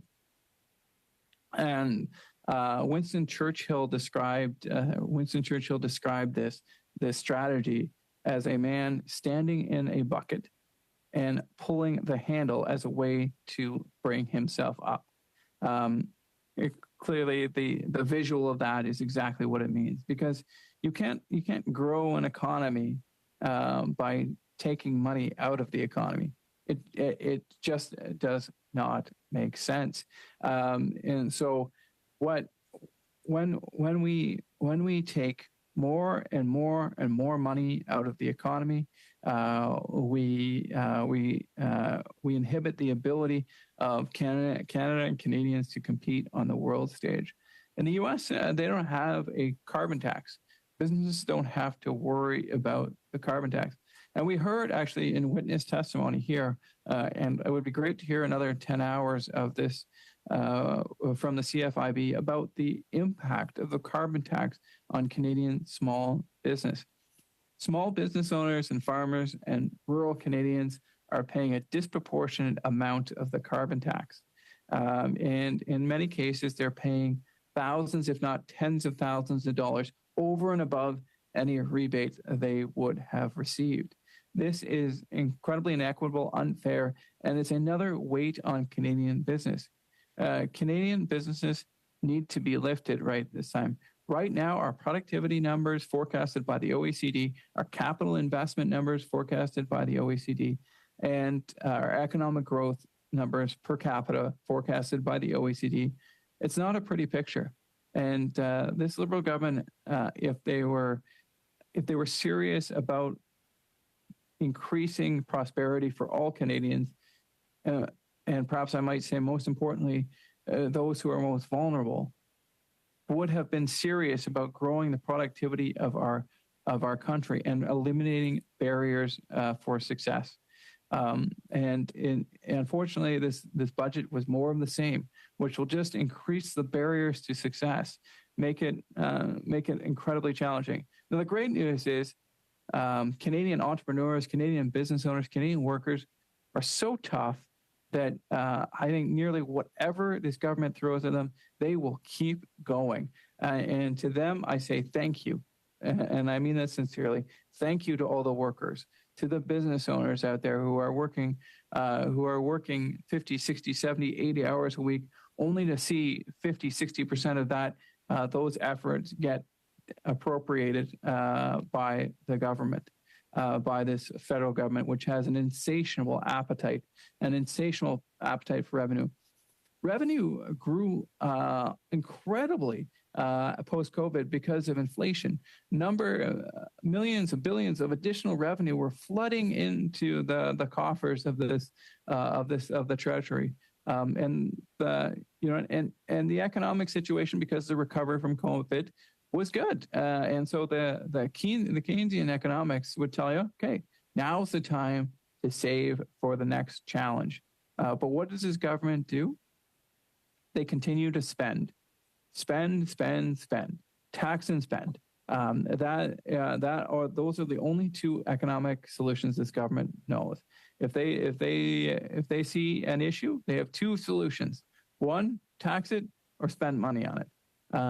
What this government needs is competent policy. We need effective tax reform. We need effective legislation to protect Canadian intellectual property. But unfortunately, all this government sees is two words: tax and spend. There's a famous Ronald Reagan quote that says, "When a Liberal sees something move, they tax it. If it keeps moving, they regulate it. If it stops moving, they subsidize it." That can really sum up this government's, these Liberals' economic policy. All they see is tax, and spend. And so I would love to hear more witness testimony about what would be required to bridge the productivity, the innovation gap that Canada is currently facing. Many of our OECD peer nations are moving further and further ahead of us when it comes to productivity, innovation, and capital investment. And all those things are incredibly important. And productivity, like I said, that is really the standard of living of the nation. If a country can produce more goods more efficiently, the standard living of the country will go up. And that benefit, if done right, should disproportionately help the most vulnerable, which is what I think we would all like to see and accomplish. And when I've heard the Minister of Finance talk about how it broke her heart to see the individuals at her local food banks, well, how we fix that, how we solve that is by making life easier, by driving up productivity. Because when a country can make more goods, there is more prosperity by definition. And unfortunately, especially relative to many of our G7 or OECD peers, we are falling further and further behind. I would love to hear witness testimony with respect to the Budget Implementation Act that talked about specifically what this government could have done to enhance productivity, or if there were things in the Budget Implementation Act that would increase productivity. I'd like to hear that too. I did not see any of that. All I saw was more tax and spend. But this is a serious issue that will, if we don't get this right, if we aren't able to fix the course of our productivity, of our capital investment, and of our innovation gap, we will suffer for a generation, because we need to make those capital investments now to fuel our economy for the next 10, 20, 30, 40 years. Because when we make capital investments, when we invest in innovation, or we invest in intellectual property, or we invest in equipment, that equipment will make us more efficient, more effective, and will grow our standard of living. And the driver of the economy is the private sector. And so would love to hear an additional 10 hours on how we could grow the economy. I mean, we heard the Minister of Finance and Deputy Leader talk about this. I believe she referred to it as Canada's Achilles heel, that our productivity was not growing. I think most of the members would agree. I mean, the numbers are in black and white, that our productivity numbers are challenging at best, and that the government has to have all hands on deck to do everything they can to enhance the productivity of our government. I mean, of our businesses and of our government too, I guess. And so there are a number of substantive issues that we could be hearing from right now with respect to the economy and the Budget Implementation Act. But unfortunately, that wasn't the direction. Conservatives wanted to work collaboratively and with the spirit of democracy, and to get this process on the road, as it were, in order to, and all we needed was the Deputy Leader and Minister of Finance for 2 hours and to have 20 hours of testimony. I don't know why these Liberals want to make things so difficult for Canadians just to simply get the facts and understand the reality of the budget. It's almost as if they're allergic to transparency, and they try to avoid it through a lack of either testimony from the Minister of Finance or a lack of witness testimonies. I mean, I guess if I were in government too, I would. I'm not sure if I'd want to hear their track record over and over and over again. I mean, the worst economy since the 1930s. Holy mackerel! I mean, those are some pretty astounding words. Food bank usage doubling or even tripling. Like, wow! I mean, the testimony we heard was just breathtaking. Or the CFIB talking about the impact on the carbon tax and its barrier to small business success, and the disproportionate costs on our farmers and our small business owners. And maybe that's why they've attempted to muzzle the ability of witnesses to testify through limiting the amount of debate and discussion. And it's not too late. We could push back the clause by clause if we got unanimous consent, and they could just say, hey, we made a mistake. We realize the importance of witness and testimony, and we want to support democracy. Let's just push the date back. I don't know, maybe a week, maybe to June 6th or thereabouts, and we could get the witness testimony, and which would give Canadians the right to say their piece, and the ability of parliamentarians to review and analyze the data. But unfortunately, that's not the direction this government has said.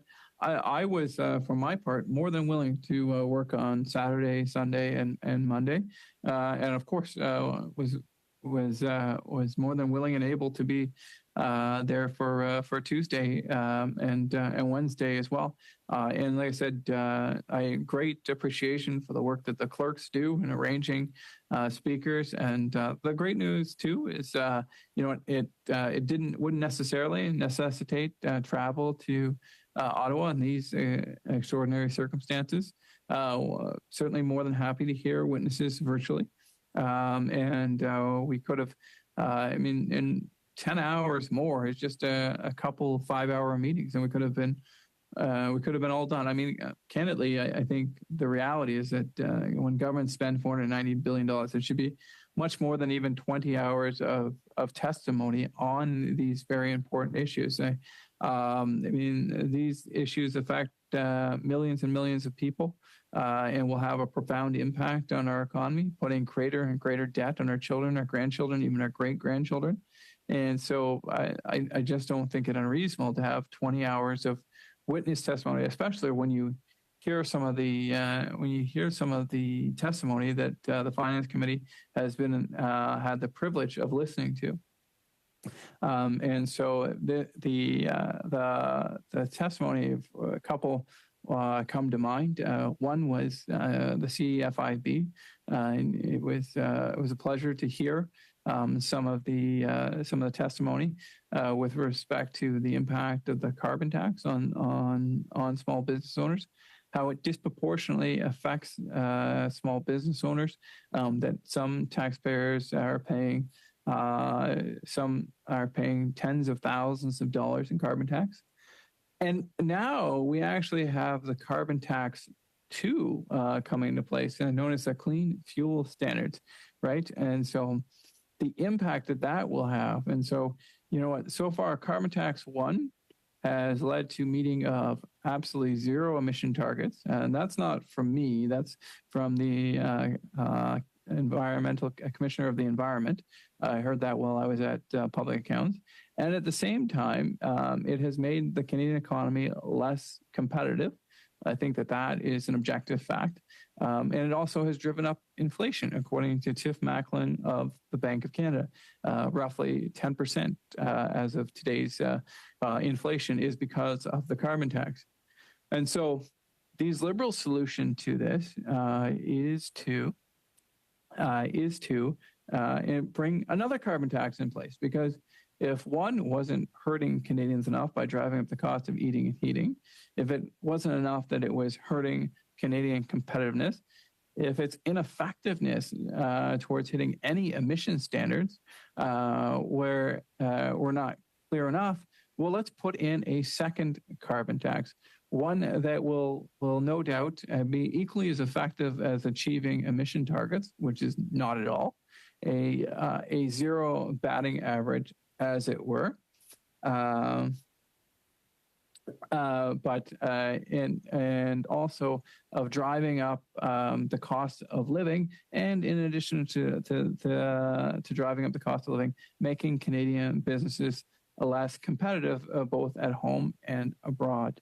It's estimated, and many oil farming organizations say that between the two carbon taxes, that this could drive up the cost to farmers, and the average farmer, to thousands, if not tens of thousands of dollars. So we see the storm on the horizon, and even the Minister of Finance has acknowledged that Canada has a huge challenge with respect to productivity. And yet, while they acknowledge that storm is coming, they refuse to take any steps to shield the Canadian public from it. They refuse to aid, help Canadians invest in their economies by reducing the burden. We need. Excuse me to the interpreters. I just got a cough and I don't want to. My apologies to the interpreters. What we should be doing is we should have an all-hands-on-deck approach. All parliamentarians should be putting their heads together to come up with the best ideas to solve the productivity gap. Because this is, as Minister Freeland said, this is Canada's Achilles heel. We have a huge challenge. And this Achilles heel could stand to reduce, if not resolve, our standard of living across our great country. And so I would certainly love to be hearing witness testimony today that would talk about the productivity gap and what decisions the legislators, lawmakers could make, provincially, federally, and municipal, to drive up our productivity numbers, to drive our economic growth. Having the worst economic numbers, the GDP per capita, since the 1930s, should serve as a wake-up call. We are not going in the right direction economically. In fact, we are driving towards a cliff. And yes, I am sorry if it saddens the Liberals that we aren't pushing the accelerator. We want to stop this car and turn it around because we believe that Canada, that not only should we not be at the bottom of the pack when it comes to it, that Canada should be leading with respect to productivity. We have the hardest working, the best minds in all the world here in Canada. And what's holding them back? I mean, I'd put a Canadian scientist against any scientist in Germany, in Switzerland, in the United States.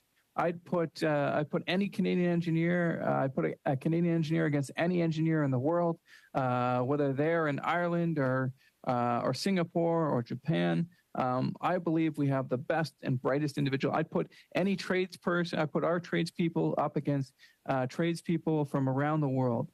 So the problem is not the Canadian people. We have some of the best and brightest. We also have some of the best post-secondary education institutions in the country as well that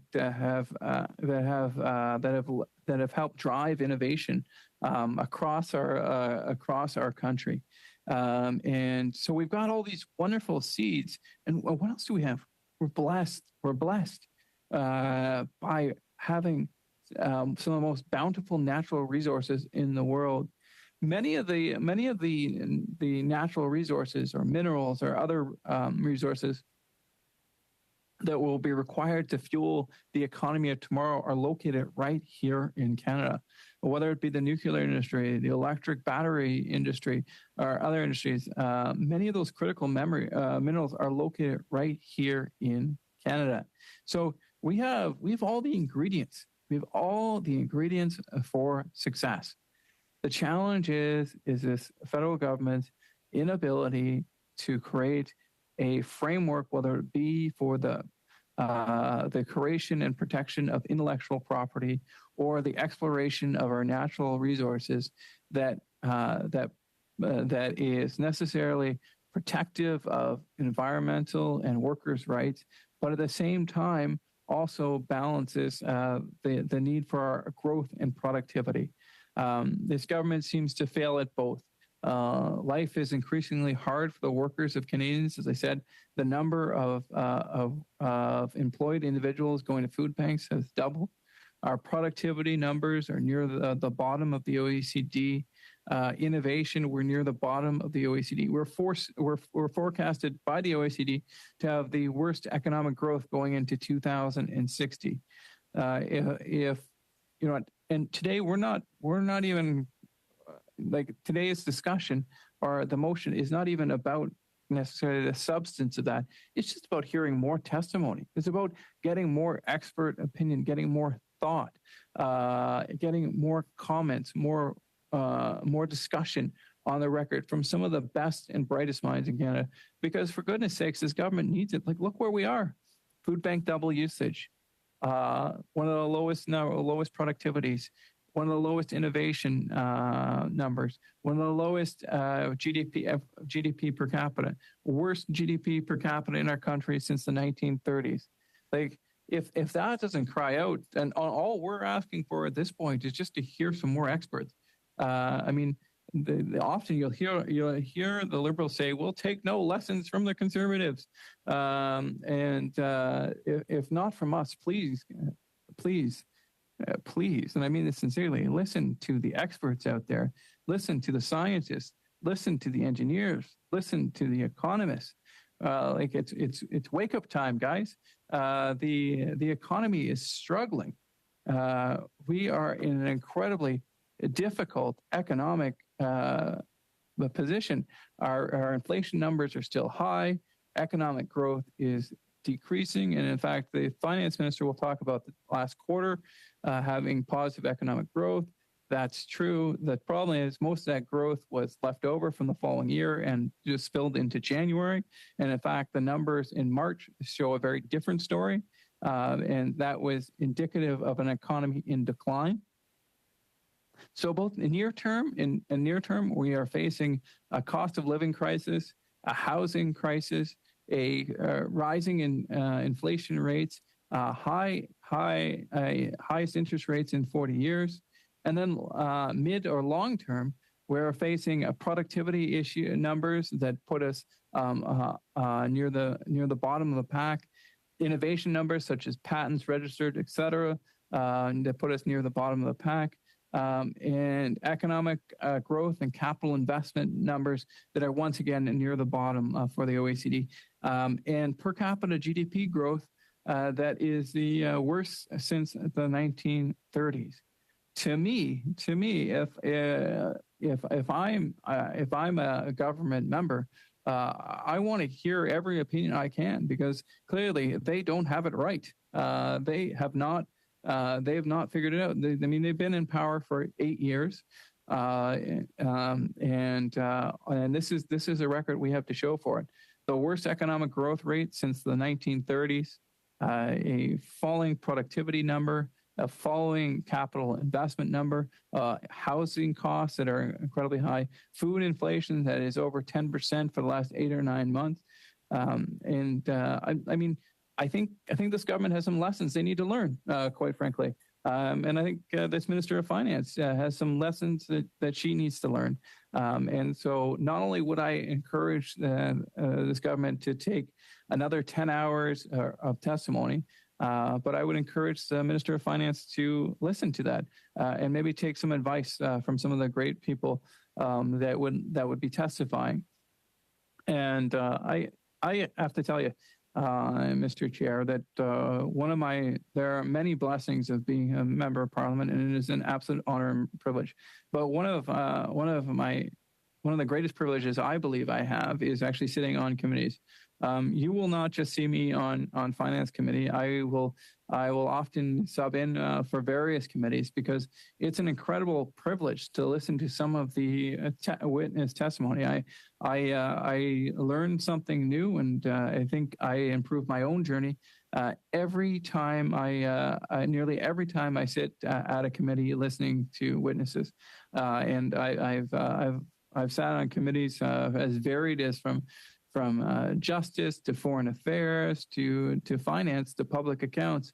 And many of these, I've heard some very interesting testimony, and always try to keep an open mind to understanding and reviewing that, and to improving our ability to be legislators, because the more we can deepen our understanding of legislation through the listening to witnesses and witness testimony, the stronger I think we are in a better position.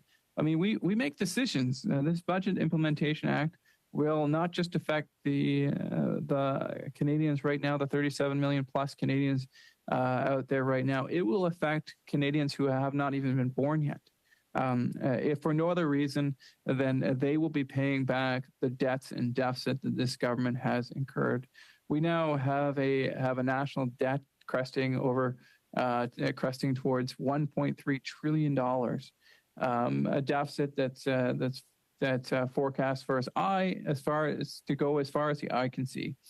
This, despite the fact that the Minister of Finance said that she would maintain that the debt to GDP ratio would not increase. This was a line that she would not cross under any scenario. And then less than 6 months later, guess what? The debt to GDP ratio is going up. And Liberals would say, well, it's only for 1 year, Phil, relax. We'll get it under control. Well, that the reality is the government can really only plan for 1 year, and then a new budget will come in place. And my bet, and perhaps you can capture this on the record, and I would love to be wrong about this, but my bet is that the debt to GDP ratio does not go down as in future years as forecasted by this by the Minister of Finance. My bet is that this will be another broken promise, and what do I base that on? Well, a series of broken promises along the way. Of course, the Liberals promised to balance the budget after their spending spree. They didn't, and in fact, the deficits kept rising and rising and rising and rising. And then, of course, we had COVID, and some of that support, of course, Conservatives supported it, and we understand that some of it was necessary. But there was also hundreds of billions of dollars spent during that time that had nothing to do with COVID, that drove up inflation and put us in the precarious situation that we are right now. And I just don't understand how the Minister of Finance got from 6 months to saying, hey, we're going to balance the budget in 5 years, to we're going to have deficits for as far as the eye can see for years and years and years to come. What changed in that time? And these are questions I would have loved to ask the Minister of Finance. I could actually show you, Mr. Chair, my list of questions. My next ones were with respect to productivity, because I really do believe that productivity is, and our productivity gap is a substantive issue for the Canadian economy, and one that that if we don't get fixed, that if we don't if we aren't a leader in productivity, can have significant economic challenges for us for a generation. We need to make sure that we are growing the economy. Growth is absolutely critical, especially when and growth per capita. We need to make sure that Canada is getting wealthier for every individual, as particularly important to the most vulnerable. And instead, what are we doing? We're lowering productivity, which means there is a smaller pie for everyone to share. And then as the pie shrinks, or it doesn't grow as fast, perhaps is more accurate, the government is taking an ever bigger piece. So the government started out with the carbon tax. Now there's going to be 2 carbon taxes. They started out, I believe it was with $15 per ton, and now they're going up to $300 per ton, I believe is the plan with respect to the carbon tax. You know what? The Income Tax Act, the income tax was brought in as a temporary measure. We just need to fund World War I, and then the income tax will go away, or so the story went. Unfortunately, though, the income tax is still with us, and it's ever more prevalent. And you can see that with respect to the marginal effective tax rate, or the participation tax rate, that it is disproportionately impacting those who can afford to pay it the least are paying the most. The idea that someone earning $30,000 a year would have to fork back 50 cents on the dollar to the government, it makes your head spin. And in fact, I've repeated this to many Liberals. I obviously won't mention any names because that would be telling tales at a school, and would respect my colleagues too much to that. But at first, they don't believe me when I tell them that there are low-income earners who are facing a marginal effective tax rate of over 50 cents. Then I show them the numbers. I show them the excellent work that the C.D. Howe Institute has done, and they're surprised. They of course their silence is often the recognition of guilt. I think they see that they realize that something's not right. Of course, they're not going to come out and say that to me, but I would, like I said, I would defy one of the Liberal members to walk up to a single parent and say, yeah, we know that if you want to return to work, that we're going to take 50 cents on every dollar from you. But that's how we think. That's how we think it should be.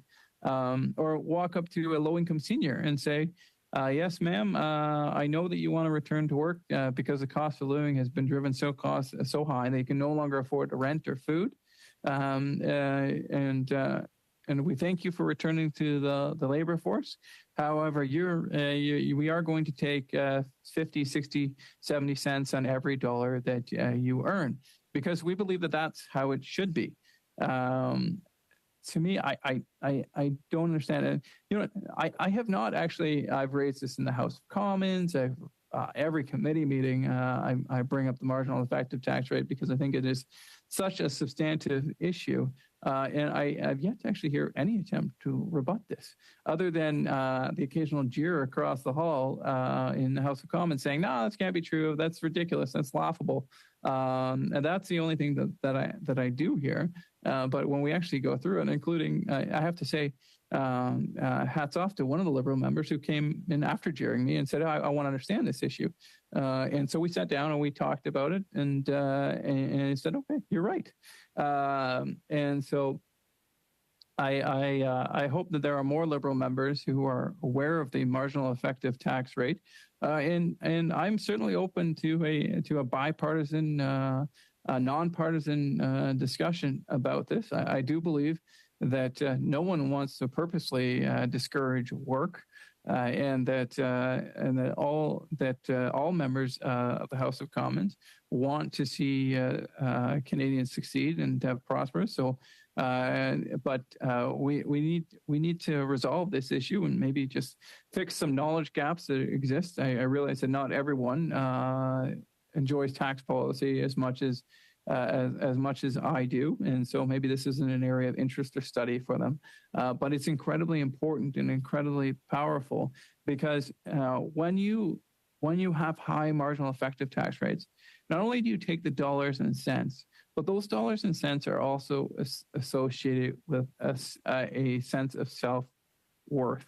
If you don't believe me, for those of you who've had children who have reached adulthood and they got their first paycheck, look at that kid, that child, when they make that paycheck, whether it be mowing a lawn or washing dishes, as I did many years ago, and the feeling of self-worth that comes from work, right? That comes from making a contribution. And there's all sorts of different work, from being a rocket scientist to a neurosurgeon to whatever field you want, to being a pipe fitter, to being a carpenter.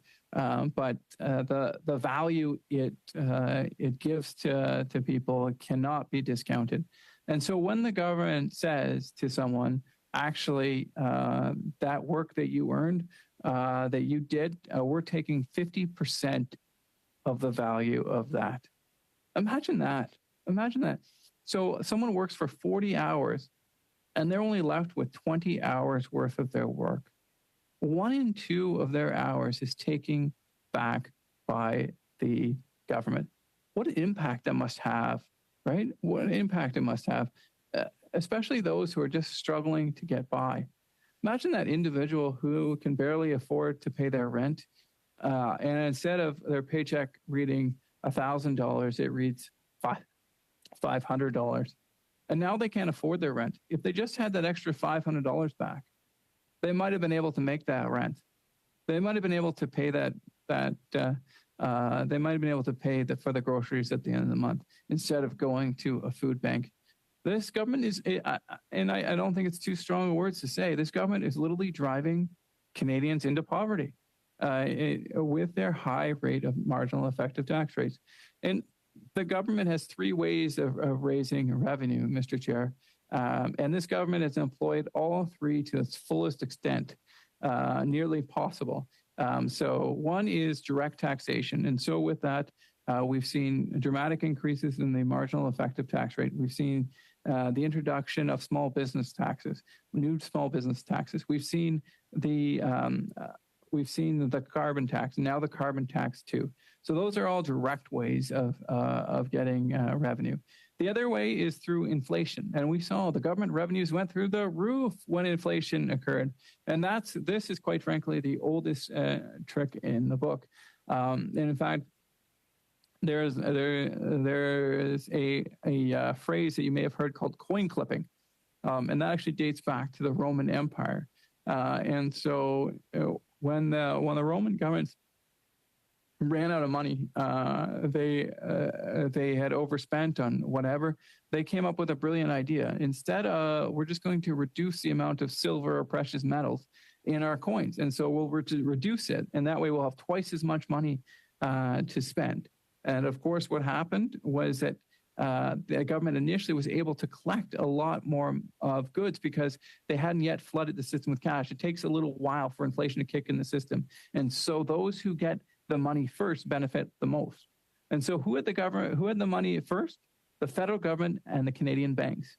And so they benefited the most from inflation. And so the government has utilized inflation to its maximum benefit. And then the other tool, which is really related to the other two, is deficit or debt spending. And so what this is doing is just kicking the can down the street. And so eventually they will have to either collect that revenue through inflation or through taxation. And when a government does that, the more that the government takes out of the private sector, the harder it is for the private sector to thrive. When we have an economy that is growing, perhaps the increase in government taxation can be handled by a private sector and will not have the type of deleterious impacts that we're currently experiencing. But right now, that's not the situation. In fact, the economy is slowing, inflation is increasing, deficit is increasing, debt is increasing, our productivity numbers are suffering, our innovation numbers are suffering, our capital investments and our productivity. And as Mr. Cross said, we have the worst economic growth, GDP per capita to be precise, since the Great Depression, since the 1930s. And we see, and so what is this government's solution to that? Is it to inspire, encourage, innovate, to look itself in the mirror and say, how can this federal government be more effective at delivering services to help businesses, right? So, I mean, we hear we unfortunately have not, the bureaucracy has not been given the resources it needs to succeed. We saw this with the Phoenix Pay system, an absolute debacle, a disaster. And we saw this during the pandemic as well, where the government agencies were able to get checks out. And I do appreciate the efforts. I know that many civil servants were working around the clock to doing the hand, but they did so with one hand tied behind their back because, believe it or not, there are still parts of our civil service that program with the same programming language that I used in grade 10. And I am not young, Mr. Chair. And so 20 odd years ago, I was using BASIC to program. And that is still the programming language in some government programs today. One of the areas I would have loved to hear in terms of witness testimony would be individuals testifying about how other governments have used their resources to put themselves in a better position to succeed.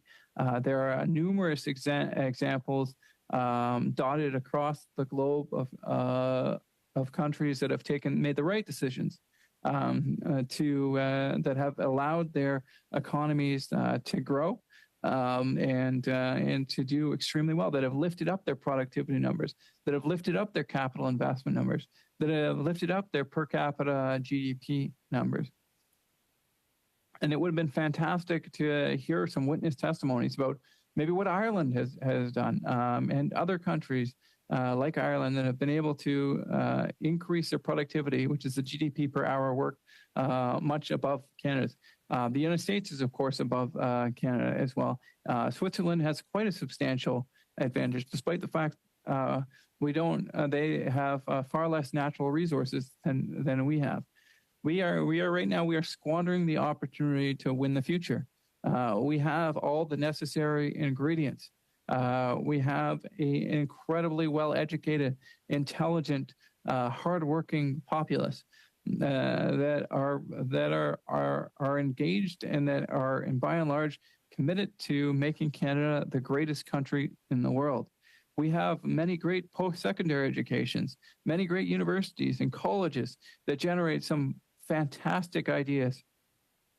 We've been blessed by incredible natural resources, and we have some of the technology that makes Canadian energy some of the cleanest in the world.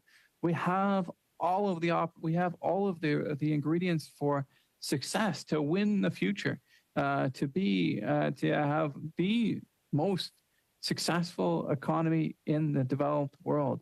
And of any advanced economy, we could be number one. There's just no doubt in my mind that we could have the highest per GDP growth if we just got the government out of the way. That's what it really comes down to. We need to get rid of the gatekeepers. There are so many paradoxes that we live in. We live in the second largest country in the world, yet we have one of the highest price of housing. We have one of the largest housing shortfalls of any advanced country. How do we have all this land, but nowhere for anyone to live? We have tremendous natural resources. We have an incredibly well-educated, intelligent, hardworking populace, but we have one of the lower productivity numbers. The finger of blame points over and over and over to the failure of this Liberal government. These 8 years have been very difficult for Canadians. There's just no doubt about it. The cost of housing has doubled. We now have high rates of inflation, the worst economic growth since the 1930s. We have doubled the food bank usage. We have twice as many employed individuals going to food banks as if we ever did. 1 in 20 folks in Mississauga go to the food banks. We certainly heard from the chair's own, the food bank within his own riding, and he said the situation was terrifying. And I hope that the chair and the rest of the Liberal members were listening to it, because it's their 8 years of economic mismanagement that have put us there. But the good news is that hope is on the way. The help is on the way. As a Poilievre government, we'll turn hurt into hope.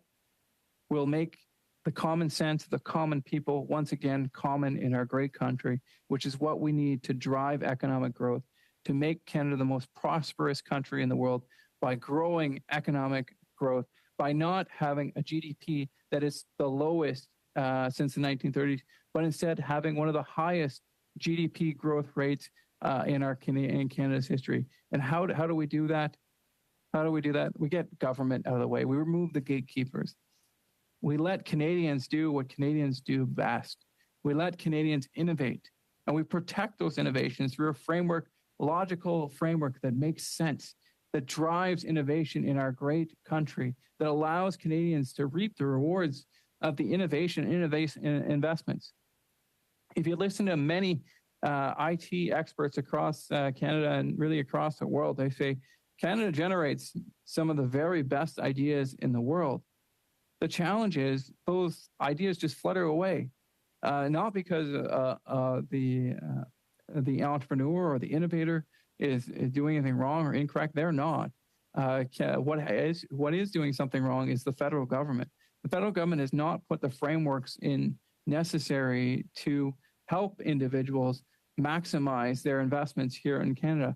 And so what happens, those ideas flutter away to other jurisdictions. They go to Silicon Valley. They go to the European Union. They go to Asia.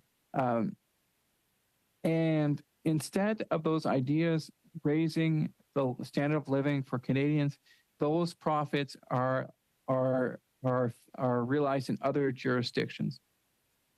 We have an opportunity to change this, to actually our resources, our innovations, Canadians' innovations should increase the prosperity of Canadians, because what's going on right now is we ship out our ideas, we ship out our resources, and then they're repackaged, manufactured, or sold back to us at a premium. And that gap in the supply chain, which Canada in many industries is missing, is the sweet spot. That is where prosperity is made.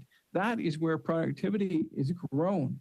we need to regain that part of the supply chain in our economy, and we need a government that will turn that hurt into hope, that will turn that doubling or tripling of food bank usage, that will take a punitive and painful carbon tax and scrap it to allow Canadians to be more innovative, make those capital investments and be rewarded. We need to have a country where when people do bad things, they deal with those consequences. But more importantly, when people do good things, they reap those rewards. And it shouldn't be the bureaucrats in Ottawa that get the rewards of innovation. It should instead be the entrepreneurs, the workers, and the business owners of our great country. And that is the country that I know and love, and that is the country that I believe that we will be again underneath a Pierre Poilievre government, where once again paychecks go further because taxes are reduced, where housing is affordable again, where work pays, where individuals feel safe again in our great country, where work is rewarded, where success is celebrated, and where Canadians come together in a collaborative fashion to once again restore Canada and to make Canada an economic leader once again, a country that can get their resources to market, that lifts the prosperity of all Canadians, that doesn't invest in a $5 billion pipeline that costs $30 billion to build and tracking. We need to be a country that can get things done again. And unfortunately, as I hear from constituent Canadian after Canadian after Canadian, too many of them feel like this country is broken, like they are working harder and getting less, where those earning more are paying less and those earning less are paying more. And quite frankly, they're not wrong. When you look at the marginal effective tax rate and you see someone who is paying a higher tax rate at $30,000 than someone who is earning $120,000, they're not wrong. When you see a low-income senior earning less than $30,000 a year, paying a marginal effective rate in excess of 50%, when you see a stay-at-home parent who wants to return to the workforce and their cost of doing business is greater than 50%, they're not wrong. When you see a country where passports take 8 months to get out the door, they're not wrong. When you see challenge after challenge, and when you see a government unwilling to acknowledge foreign interference and have the public inquiry that Canadians demand, they're not wrong. And you know what? So maybe it does make sense then that this government does not want to hear 10 more hours of testimony. Maybe they want to stick their head in the sand and just pretend everything is okay and repeat their same talking points over and over and over to themselves and say, you know what, Canada has never been better. We'll take no lessons from the Conservatives. You know what, we spent money on this. We spent money on that. We spent money on this. The line that gets me most, Mr. Chair, is when Liberals rise in the House of Commons and they avoid any type of results because there's no results to point to. There's the worst economy since the 1930s, housing prices more expensive than there's ever been, record deficits and debt, increasing inflation, high interest rates, slowing economic growth. So they can't point to that. So they just point to, well, we spent $8X billion. Well, you know what? An expensive failure is not better because it's expensive. It's worse because it costs you money. Like I can't imagine some of the Liberal ministers heading into a corporate boardroom and they have a deliverable they're supposed to give, whether it be the manufacture or the creation of a project or whatever it would be, and said, yeah, no, we failed, didn't build that building we needed or didn't get that project done. But man, did we spend a lot of money doing it. Like, I just wonder if they ever listen to themselves. Like how does this make sense? That failing expensively is somehow is a blessing. It's not. It's worse. And so, I mean, 8 years ago, housing was affordable. Now it's not. Yes, true. Yeah, the Liberals did spend a lot of money making it less affordable, or unaffordable might be the appropriate term. But that doesn't make it better, because instead of having an affordable housing and a balanced budget, we have unaffordable housing and a massive deficit and debt. And I would have loved to hear, and it's not too late, guys. Like, the Liberal government still would have plenty of time to get this budget passed, just simply by expending for a week. 10 more hours of testimony. If a Liberal member were to take the mic right now and go, you know what, I've had enough. You're right, Mr. Lawrence. You know what, 10 hours of testimony is a reasonable request. Mr. Clerk, let's get that setting up. Actually, Mr. Chair, would the clerk mind answering me? How long do you think it would take to get 10 hours of additional testimony? Well, that is not the clerk's role right now, MP Lawrence. As you know, that you yourself voted unanimously on a motion, and I think let me just go look at that again to bring that to you. Yeah. So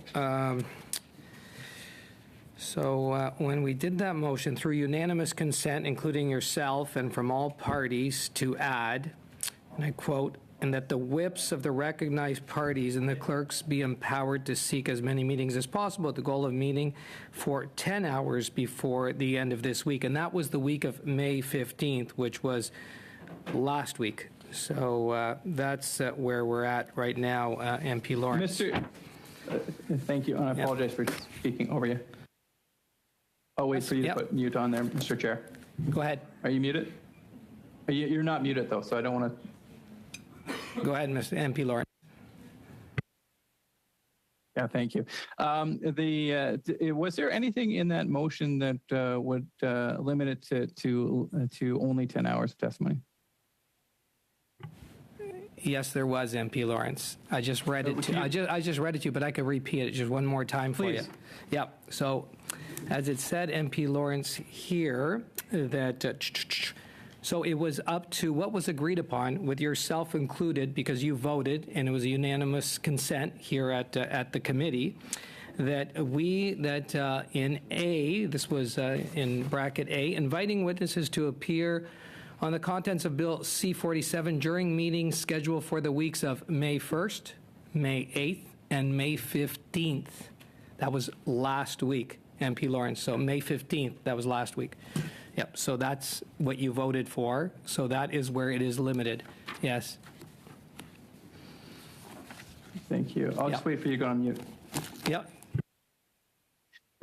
Thank you. There was discussion amongst the parties, and as you're a member of the Liberal Party, I made it clear to Mr. Beach that Conservatives wanted 20 hours of testimony, and there was nothing stopping the committee from getting 20 hours of testimony. And I mean, it's disingenuous at best, the argument that you're making, Mr. Chair.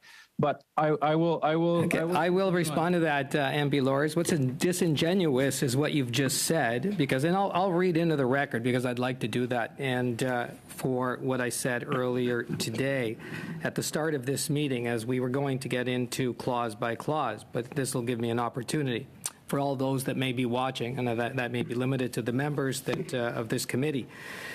No, it's okay. Knowing that we have spent considerable number of hours on the subject matter of Bill C-47, I'd like to provide a recap for the benefit of our members as well as for anyone watching this committee. To be precise, as of last week, we've completed a total of 40.5 hours, equivalent to at least 20 meetings.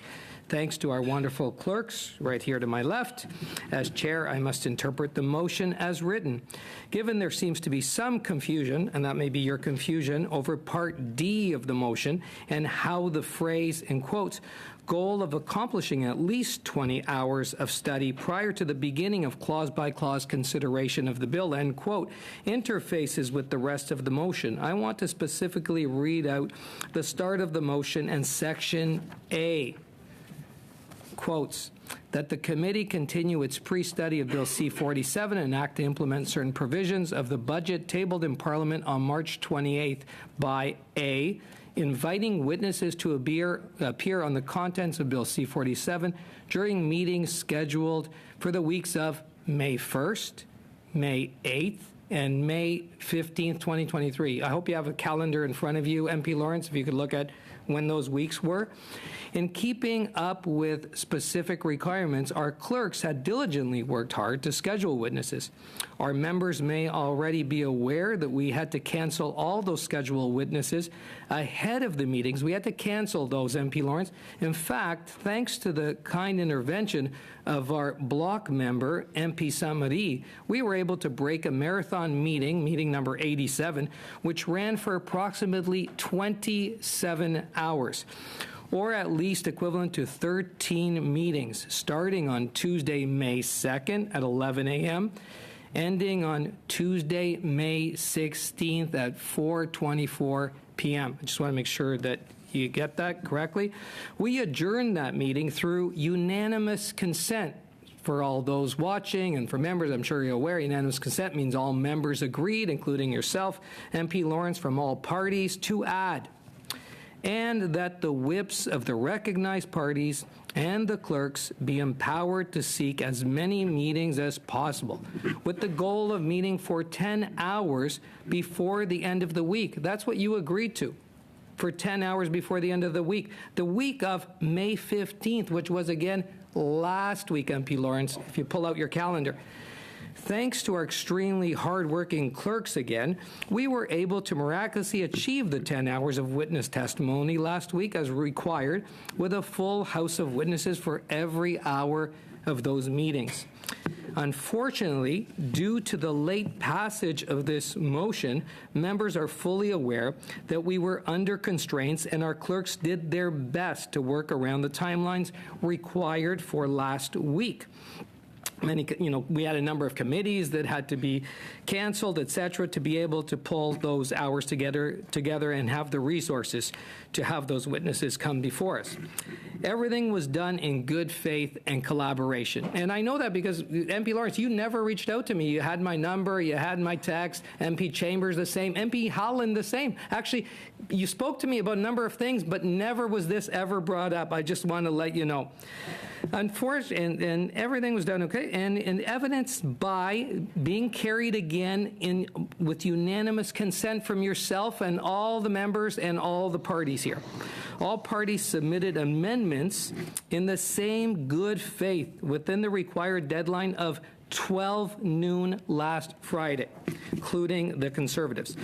This was a very clear indication, MP Lawrence, that everyone interpreted the adopted motion the same way that the clerk or I understood.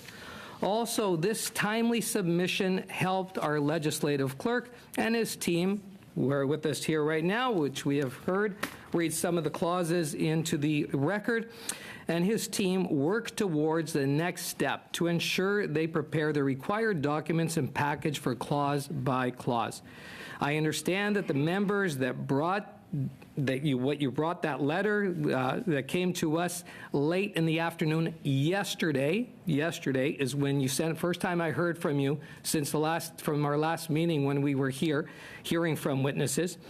You had plenty of time to bring this up earlier and submitting whatever amendments that you had. All members on this committee have my personal contact information. I know you text me regularly. Adam Chambers texts me regularly. Jazz Howland does the same. I don't know if Marty has ever texted me, Marty, but I would love to get a text from you. Please text me, Marty. I feel lonely when you're not doing that. Okay, but everybody, including the Liberals, including the Bloc, the NDP, regularly communicate with me. None of you reached out to me. None of you ever reached out. So I just want to make that very clear, MP Lawrence. So, again, let me thank MP Saint-Marie here for quickly thinking, really quick, because he was on his feet and he was able to think, how can we efficiently get as many witnesses in as possible, which we did, thanks to the hard work of our clerks and everybody else. We heard from those witnesses, and that's where we are today MP Lawrence, and we have officials here that have been brought in, and they're here to answer questions, etc., and to help us as we go through clause by clause. There are many Canadians waiting for their benefits. You've spoken to some of them, and they've come up actually in the first couple of clauses. We talk about tradespeople, etc., that need this to happen. So MP Lawrence, the floor is yours again. I'm going to give the floor back to you, but MP Lawrence, that's where we're at, and that's how we got to this. We got to this place. Just to do a full recap for you. If there's something that you feel was not right in what I just spelled out for you, like did you not vote for that motion through unanimous consent? Did you not say yes to what we wanted to do here today? But now it sounds like amnesia, like you've never heard of this before. But MP Lawrence, go ahead. Yeah. On the same point. On a point of order, MP Chambers. Thank you very much, Mr. Chair. Just on that same point of order or point of information, whatever this is, I just want to correct for the committee. I actually didn't get my amendment in on time. I did that, but I want to thank the clerk for making sure it was part of the package. And the second is the notice of motion for this meeting only came out at the end of day Tuesday, and Conservatives made known their challenges with that yesterday morning, less than 24 hours after receiving the notice of motion. We went into the weekend thinking that there was witness testimony coming this week, only to find out at the end of the business day on Tuesday that clause by clause was starting less than 48 hours later. So I just want to make sure that we get that on the record as we were debating the point of information of Mr. Lawrence's question to the clerk and your and the chair's description and timeline of events. Thank you, Mr. Chair. Thank you, MP Chambers and MP Lawrence. MP Chambers, you're a lot smarter than I am. MP Lawrence, the same. Listen, I know you both are lawyers. I know you both agreed to unanimous consent on what we're doing here. You're both lawyers. You both understand. But I don't understand how you're going back in this revisionist type of approach. But listen, you could do whatever you like. And I just wanted to kind of bring you back to where we are today. But you do both have, again, my personal cell, my number, etc. You have the clerk. You didn't reach out. We didn't hear anything from you until, like I said, late yesterday. But where we are today, MP Lawrence, you have the floor. You may continue. Mr. Chair, just on this point of order? Yeah, on a point of order. Oh, just Beach. Because Mr. Chambers was surprised about us moving to clause by clause, I just wanted to point out that in Section B, the thing that everybody unanimously agreed to, that you cited very well, I think your history was very well done. It says moving to clause by clause review of Bill C-47 no later than Thursday, that's today. Thursday, May 25th, 2023 at 11 a.m., which is when this meeting started, provided that the bill is referred to the committee on or before Thursday, May 18th, 2023. And then there's another other provisions that are in here. The nice thing that we did when we passed this is we actually wrote it all down and distributed it to every member at the committee. So I just wanted to cite point B for Mr. Chambers' benefit. Thank you, PS Beach. Listen, we've got a lot of smart members here, MP Lawrence, MP Chambers, PS Beach, MP Morantz, please email me, text me, do something. Please reach out to me because I just want to bring you in, and I hope you do have my personal contact. If not, we'll get that out to you. On this point of order, Mr. Chair, I actually don't have your personal cell number, but I would point out that there was time for more witness testimony. We had 10 hours of witness testimony on Wednesday and Thursday of last week. We didn't have a meeting on Tuesday of this week. We could have met Monday, Tuesday, Wednesday, and still been able to do clause by clause by Thursday. So I don't accept the argument that it was not possible for us to get up to the Mr. Chair, that's debate. Hours. That's debate. When we should have had it before we voted. I'm glad to hear from MP Morantz. But MP Morantz, you were also part of this unanimous consent. You understood. You were in the room. So I don't know what I'm missing here, guys. But listen, you were in the room when this all happened. It's on video. We got it. It's recorded. So I don't understand how you're looking to change what you agreed to in this room. But listen, maybe some kind of, I'm not going to say. we'll go back to MP Lawrence. Thank you, MP Lawrence. Perfect. Well, we can fix this confusion right away. Why don't we just delay clause by clause to June 6th then, and get some witness testimony? Let's get this solved right now. Lawrence, there's no confusion unless it's with you. Like, we can bring you back to the record what you voted on, what you agreed to. You and everybody actually on this committee. He laughed at, and I maybe I'm guilty of acting in good faith. And when dealing with a Liberal, that's probably never a good idea, and especially a Liberal chair. But we left there. If you look at the record beforehand, the discussion beforehand, we were about to have an agreement actually on a UC motion that was based on a negotiation with myself and Mr. Beach, that he would do, in his quote unquote words, to do everything possible to get 20 hours of testimony in. I believed him, and maybe I'm a fool for doing it. And then Gabriel St. Marie piped in and said, we want 10 hours before. It was never Gabriel, and you can ask Gabriel. Gabriel didn't say, we only need 10 hours. He wanted 10 hours before the end of the week. And we could end this discussion and this impasse right now. We still have lots of time in this session to get the budget passed, and I know that's the goal from the Liberal side. And just push it back by a couple of days, get some testimony. I hate to do this to the clerks, but they are amazingly talented at getting witnesses done up. Like we could have had witnesses today. But instead, you're stubborn and you won't move forward with us collaboratively, despite us knowing the context of this entire discussion.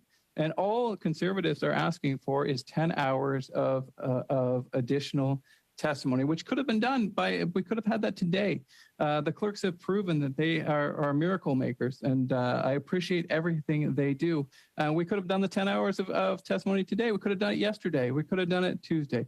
And there would have been absolutely nothing wrong with that.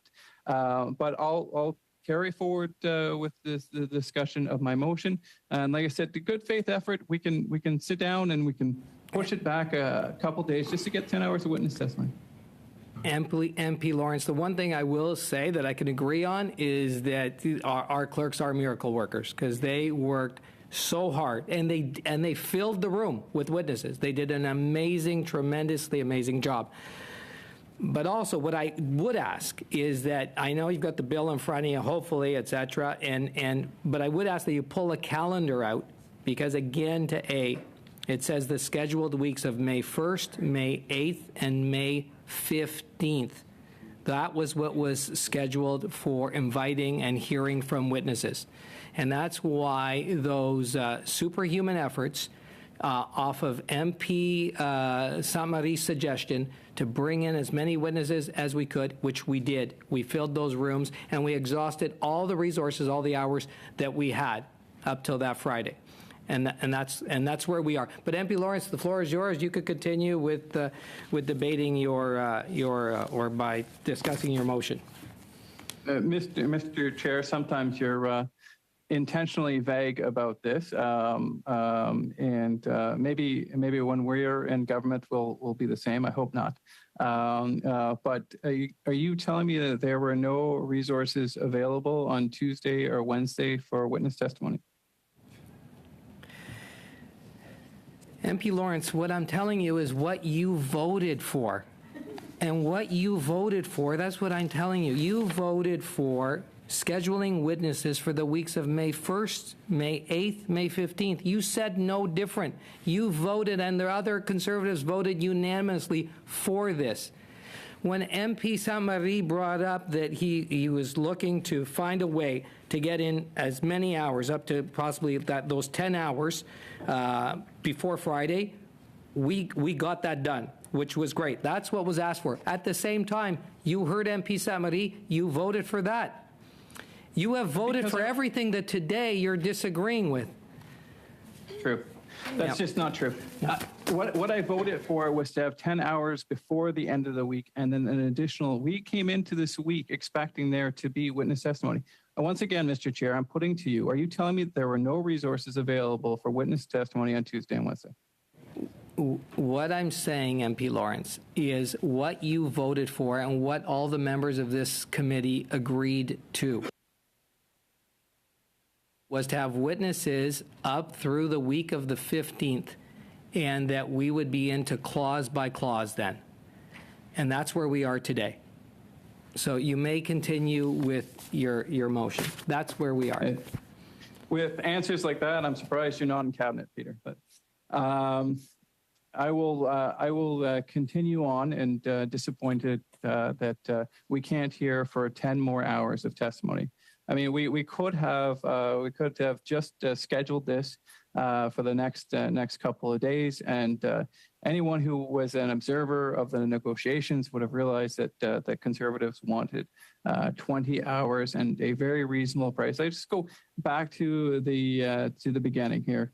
Conservatives wanted two things from the deliberation of the Budget Implementation Act to make this go smoothly and professionally, which was to have the Minister of Finance for 2 hours and 20 hours of testimony. If anyone thinks that's unreasonable, please email my office.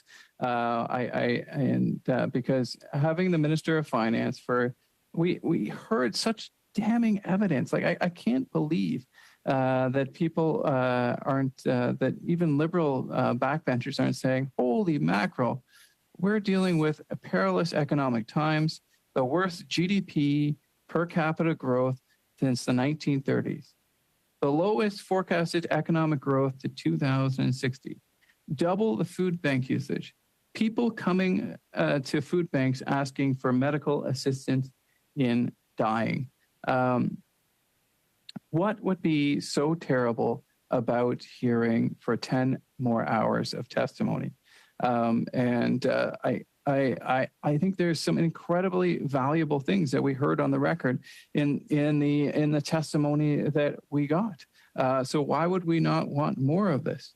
I mean, this testimony was incredibly informative, well educated, enlightening, and I greatly appreciated even folks who had different views with. I thought they came fully prepared and with an incredible depth of knowledge that they could have provided that maybe even liberals could take lessons from. I know I certainly learned from hearing from these witnesses, and would go back to talking about the war on work that these liberals have launched. And so, as I talked about the participation tax rates, that's as you recall, someone's tax rate for re-entering the workforce. And so I talked about a couple of provinces. I'd like to add a couple more to the record, if I may. So, for the example of a first parent, the parent who's currently in the workforce earning $45,000, and the second parent who's expecting to make $20,000, their participation tax rate is 38, 44, and 50. That's huge. If they've got one child, two children, or three. If we go down to the wonderful province of Manitoba here, we see that, once again, this is the scenario where the first parent's income is $45,000. The second spouse wants to re-enter, expecting to make the workforce, expecting to make $20,000. In the wonderful province of Manitoba, on re-entry, they would pay 42%. 49%. Point of order. Chair, Mr. Lawrence is reading again from a prepared report that is completely irrelevant to the motion that he has introduced and we have to be debating. So look, I mean, if if the Conservatives, including Mr. Lawrence, hadn't filibustered for 25 hours, then we could have heard from witnesses on the topics that he is now, that Mr. Lawrence is now speaking to as he reads from this report. But now's not the time for that. He's obliged to speak to the topic at hand. The topic at hand is the motion that Mr. Lawrence himself introduced. And so, Chair, I would ask you to do what you can to make sure Mr. Lawrence abides by the rules of this committee, which is to speak to the motion before us. Thank you, MP Baker. And just MP Lawrence, yes, to relevance, please. And just to correct MP Baker, I think you were talking about when we had that kind of marathon session on meeting 87. It was actually 27 hours that we went for. I stand corrected. Thank you, Mr. Chair. 27 hours. And I was trying to think back, MP Lawrence, I just wanted to put this kind of just to refresh your memory and those that were here in the room when we had our last witnesses on Friday. It was actually mentioned that, so I said, this is our last witnesses. And actually, from your side and all sides, we thank those witnesses as being our last witnesses to this bill. So if you can recall, but I did ask the clerk to see if it is captured. So it is on video, it's captured, it's on camera. So you can go back and be able to see how we thank those last witnesses, which you agreed to were our last witnesses on that day, and for this bill. So if you could just go back and recap on that, that may help in terms of kind of just refreshing the memory as to how we got to where we are at this time. But I asked the clerk, because I wasn't sure, I wanted to just refresh my own memory that they were our last witnesses, and we did thank them as our last witnesses that came before us, that got us those 10 hours on that Friday. So MP Lawrence, the floor is yours. Thank you very much. I appreciate that. So, sorry, Mr. Chair, just on that same point of order for Mr. Baker, I thought, if I may, Mr. Chair, I don't want to proceed without the floor, of course. Am I good to go? You're good to go. I thought maybe Mr. Baker was going to complain that Mr. Lawrence hasn't read the entire report, actually. I thought particularly the paragraph that says, finally, other non-tax family costs, such as paid childcare, also greatly influence work decisions. In particular, childcare expense subsidization for young children has been shown to increase parental, primarily maternal workforce participation. Because childcare expenses receive some tax recognition or subsidization in most countries, OECD work incentive indicators include a PTR measure accounting for the net cost of childcare. So in fact, part of the clawback that he's referencing that creates the effective marginal tax rate that he's talking about is the childcare cost. So actually, by having a national childcare program, we can reduce that effective marginal tax rate for working class families. I thought he might want to read that part of the report, and Mr. Baker's objection might have been that. So now that I've heard Mr. Baker out, of course, that's not what he was referring to, but I'm so glad to get the opportunity to clarify that that was not Mr. Baker's point of order. MP Blakey for that, and thank you, MP Baker. And just and MP Blakey, you do have my personal contact information, yes? You can. It's a strange theme of the meeting, but yes, indeed, I do. Okay. I'm glad you do, and I'll always open to taking your communication. Point of order, Mr. Chair. Yeah, point of order, MP Morantz. Don't feel left out. I feel left out. Yeah. I don't have your cell number. Okay, so perhaps you want to read that number into the record. Yeah, well, so that everyone has it. I'm just trying to be helpful. All right. Well, it's a bit of an exclusive club here for just with the members, but and we'll get that for you, MP Morantz. And okay, MP Lawrence. Again, the floor is yours. Thank you. Thank you very much. And I would have been pleased to read the entire report into the record if given the opportunity. But I heard from the chair loud and clear that he did not want me to. And so, certainly there are a number of barriers preventing women from entering. Just a quick point of order, Mr. Chair. Without reading, I wonder if point of order, MP Blakey, like to comment. Without reading the report, I wonder if you'd like to comment on the fact that the corresponding reduction in the Canada Child Benefit is also one of the contributing factors that the C.D. Howe Institute identifies as contributing to a higher effective marginal tax rate. And of course, I think usually the response that I endorse is that as families do get gainful employment and are generating their own income, that the pride of self-dependence is compensatory for the fact that those benefit levels reduce.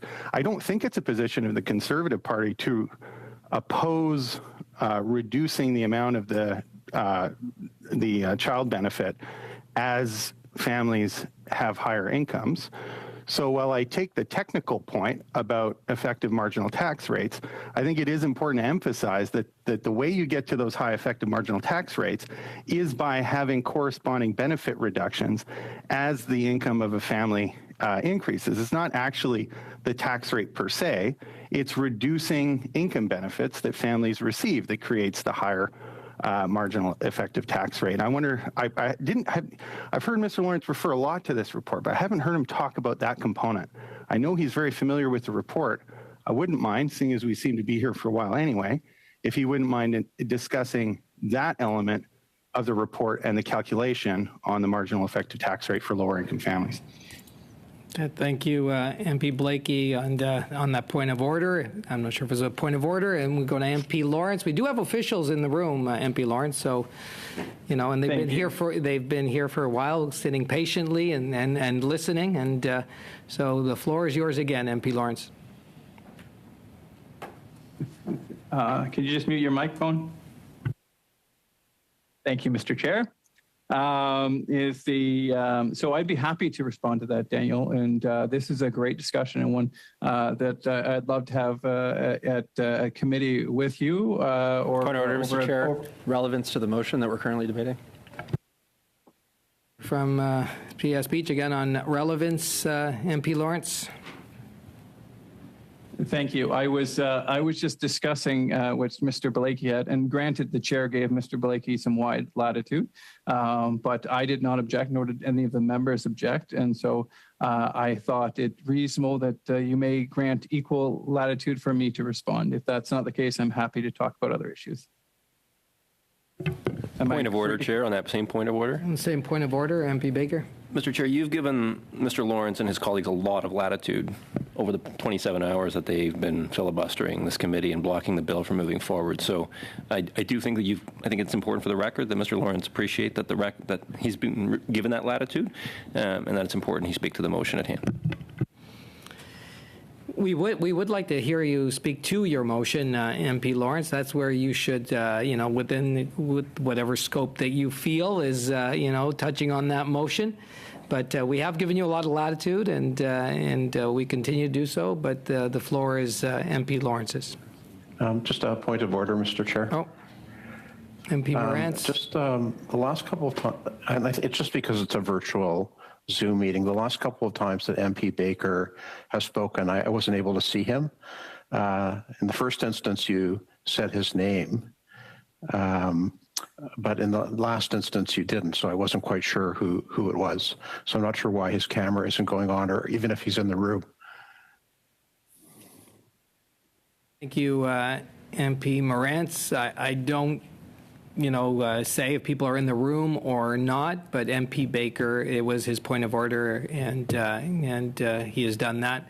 So we're over to MP Lawrence. Sorry, just on that point of order, is it not within the standing rules that we, certainly when speaking anyways, that we have to have our cameras on?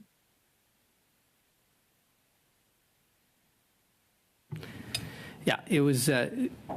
So the cameras, they do their best to catch, MP Baker's got those, the Hollywood looks there. And of course we want him on camera all the time. So if the MP Baker, why don't you say something, we'll have you on camera. And because I know the members that are at home would love to see you. So my point of order was just to remind Mr. Lawrence that he's been given a lot of latitude over the past, and he and his colleagues have been given a lot of latitude over the past 27 hours, and I think it's important that he, out of respect for the members of the committee, but also out of respect for the viewers at home, and frankly for this committee, that he speak to the issue at hand, which is the motion that he himself introduced. Thank you, MP Baker. And now MP Lawrence. Thank you. I'll just wait till you put yourself on mute there.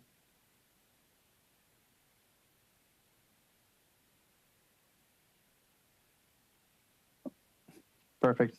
Thank you very much.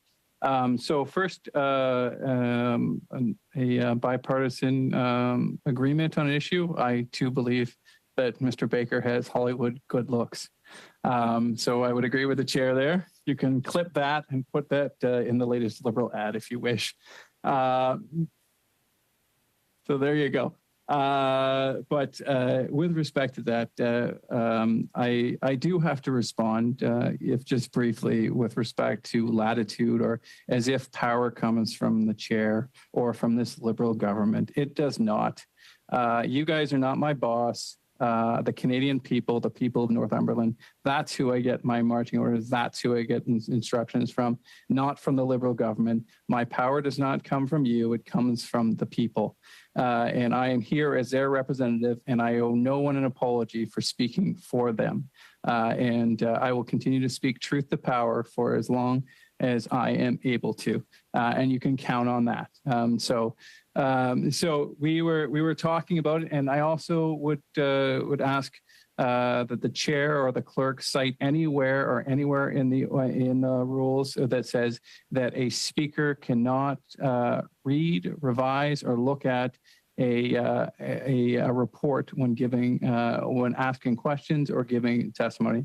I'll give you the answer. It's not there, and so there's no rule or authority that says I cannot read from a report. If you can find a precedent otherwise, I will be happy to stand down. Until then, I will cite the report. And so in the province of Alberta, the first parent's income, where first parent's income is $45,000, and the second parent. Mr. Chair? Yeah. So the power itself actually comes from the standing orders, which comes from the rules that are collectively made by members of Parliament on how we're going to agree to operate as a Parliament. And in those standing orders, it does say that when you're speaking to a motion, it has to be relevant. Yes, Beach, yeah, if you could just stay relevant to your motion, please, MP Lawrence. Perfect. Well, if we were able to have witness testimony, they would say something to the effect of Alberta has, if a parent earns an income of $45,000, a second parent expects to make $20,000. In Alberta, with one child, an individual will experience a marginal effective tax rate of 41%. If they have two children, that is 51%, and that is 59%. And let me be clear in terms of responding to something from Mr. Blakey. Conservatives are not calling for a reduction in the child care benefit. In fact, we were the parents of this idea, and we continue to support it. What we are against is that Canadians, especially low-income Canadians, are having to give up 50, 60, 70, even 80 cents on the dollar, right? And so there's a number of solutions to this. And I'm more than happy to talk to Mr. Blakey, who's a very intelligent, very thoughtful man, and he can clip that, and to have that discussion over him. But the first step in solving a problem is acknowledging there is a problem, and so it's one of my driving causes to get more and more Canadians, and particularly those who are on the left side of the spectrum, to acknowledge this is a problem, that a mom who wants to return to the workforce paying a margin or participation in an effective rate of 53% is a problem, right? And we can discuss and we can debate, and that's what Parliament's for. That's what expert witness testimony is for. But we have to acknowledge that this is a problem, that this is not right, that a mom who wants to rejoin the workforce is only going to be able to keep 47 cents on the dollar. And there are yet other Canadians who might be keeping as little as 30 or 20 cents on the dollar. We have to acknowledge that this is a disincentive to work, that this is eroding and corroding Canada's work ethic, that Canadians no longer feel like hard work pays off. And I've heard that over and over and over again. And so that's what we're getting at. I'm more than happy to have if Mr. Blakey wants to go on the road with me and to have a debate about this as to how we can fix it, I'm more than happy to do that. But the first step is acknowledging there's a problem, and there's a big problem. And so, like I said, in Alberta, it's 41, 51, 59. and then look at this for a single. Just a quick point of order on that point. In terms of going on the road, I had hoped to go on the road for pre-budget consultations, but we weren't able to do that because the Conservatives disallowed the travel. Does that mean that next fall we can actually go across the country for pre-budget consultations and the Conservatives won't get in the way of that? Because that would be our road show, Phil. Okay, so thank you. Just on that point of order, just thank you, MP Blake. It's not a point of order, but what I can tell the members is that we do have to go before liaison committee here. I believe it's next week to look at approval for those budgets. But I'd like to hear what, of course, MP Lawrence may have to say on this. Thank you very much, and I would be willing to do it out of my own pocket and not put the taxpayers on the hook. As a good Conservative, I would offer to shave the deficit or debt that little much, and it would be well worth it to travel with Mr. Blakey, who I respect and enjoy. Alas, I don't own a vineyard. Oh. It's a small vineyard. I'll put that on the record there, and anyone who owns a vineyard, including expert witnesses' testimony, would know that this is a lost leader and nothing more than that. But thank you very much for that, Mr. Blakey. I am not political royalty like him, so carry forward there. But thank you very much for that interjection. But what I was saying is that, and this actually is a great sort of segue into it, is that those who earn more are paying less. And so when we look at a first parent's income of 120, second expecting to make a 50, it drops with one child from 41 to 33, with two children from 51 to 35, and with three children from 59 to 38. And so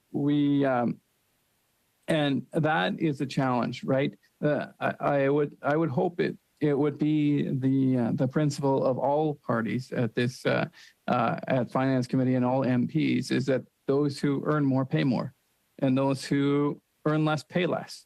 I think that's only good tax policy and only makes sense. And that's not the way that the marginal effective tax rate is working.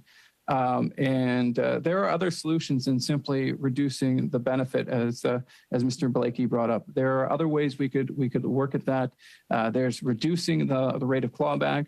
There's increasing exemptions. There are a number of ways that this could be approached. In particular, so those low-income earners are not penalized for going back to work, because if you're only keeping 60 cents on every dollar, and once you put in the other expenses that are, of course, associated with work, whether that be longer-term expenses like training or education, or shorter-term expenses like transportation, or even having to get a meal outside of your home, and the expenses that are involved in that, it can quickly erode any type of benefit, meaning it doesn't pay to work in Canada.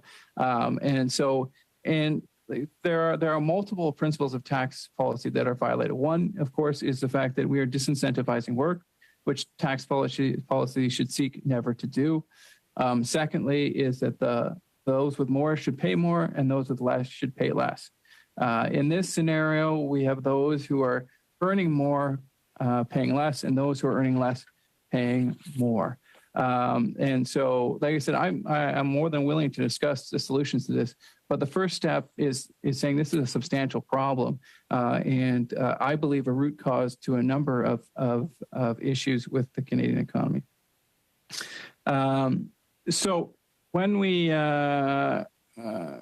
look forward and we look at this $490 billion debacle of a budget, I did hear some frustration from my Liberal colleagues that we're not getting this package out the door quick enough. Well, we're also not saddling generations with additional debt and deficit quicker. And they said that the debt is now closing $1.3 trillion.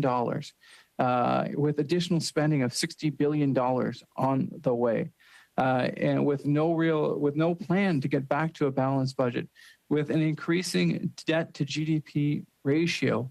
This does not make financial sense. And so excuse conservatives if, as opposition members, we're not hammering the accelerator to drive over the cliff. We want to have financial sustainability.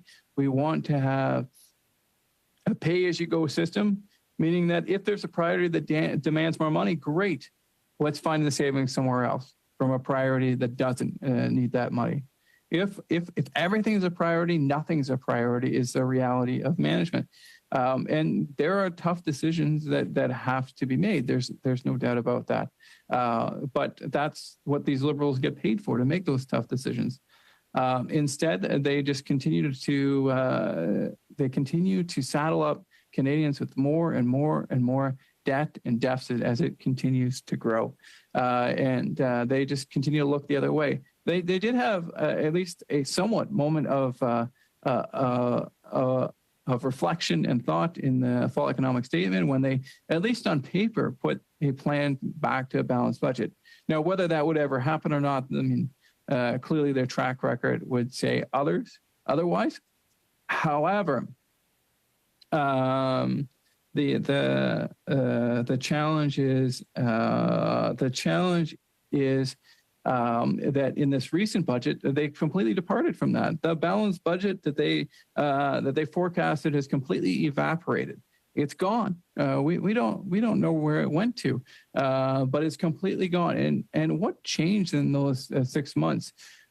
From what I saw, the economic forecast was similar in that most economists, private sector economists, were calling for a potential slowdown in the Canadian economy. So that was eminently seeable. The expenditures are eminently forecastable, if that's a word. And now we've gone to $60 billion in additional spending. It is just it's just absolutely wild how they can depart from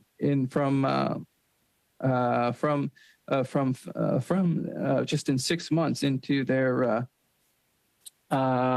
6 months into their mandate, and they can go from having a balanced budget in forecast to having no balanced budget and actually going up in their debt to GDP ratio. This is just it's just wild how their forecast can be that far off. It makes one wonder what the next forecast will look like. Right, this is the same government that told us, wow, the budget will balance itself. And that certainly has not, I guess that type of economic dreaming, I'll put it charitably, has not changed. And this is unfortunate that we can't get a reliable forecast going forward. As Canadians and Canadian business is dependent on that. We need to know that when a government makes a forecast, and certainly there are unforeseen events, like no one would blame them for changing their forecast after COVID hit. But when the economy moves as pretty much predicted by most private sector economy, they thought the Canadian economy would slow down. The Canadian economy slowed down. They thought that some of the supply chain issues would resolve themselves. They have. Yet for whatever reason, the debt and deficit just exploded in this projection. Well, I can tell you for what reason.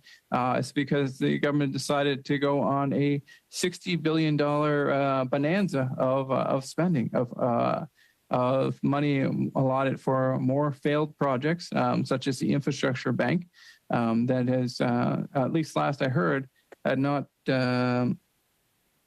That had not been able to build a single project, right? So perhaps this isn't surprising, given this Liberal government's record of failed economic growth, debt deficits, high inflation, high interest, unaffordable housing. The list goes on, of high food bank usage. Like I said, the testimony was truly startling with respect to the expenditures going forward there. And so the experts talked about food bank usage and the fact that 1 in 20 folks in Mississauga have to use a food bank.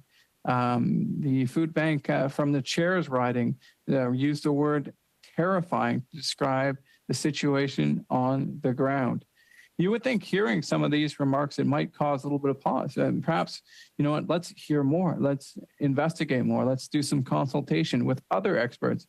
But instead, this government's brazen response is just to double down. Let's get this through quicker. Let's get higher deficits, higher debt, higher inflation, higher interest rates, lower economic growth, less innovation, less productivity, because that's all this government's 8 years of failed economic record has produced, is economic failure after economic failure after economic failure. And there are millions of Canadians, unfortunately, who are struggling with poverty, and they are faced with extreme challenges. And I believe we have a commitment to do everything we can to lift these individuals out of poverty. And putting barriers such as incredibly high marginal effective tax rates, it's not helpful. It's not beneficial. It's actually extremely challenging for these individuals. When you're earning $30,000 a year, the likelihood is that your paycheck is not going far enough. You may be spending as much as 100% of your after-tax income on housing, which leaves you zero disposable income and actually $0 for food. This is extremely challenging. And then the response to when you earn that extra dollar, you get to that $30,000, you get that $32,000, you get to that $35,000 going forward, is that the government takes half of that back. That is just so troubling, right? We are disincentivizing work. We are actively corroding and eroding the rewards for work, and we are punishing Canadians for doing the right thing. We're punishing Canadians who are working hard, trying to make a little extra dollars, maybe to get by at the end of the month, maybe to make sure they have enough money to fill their grocery cart.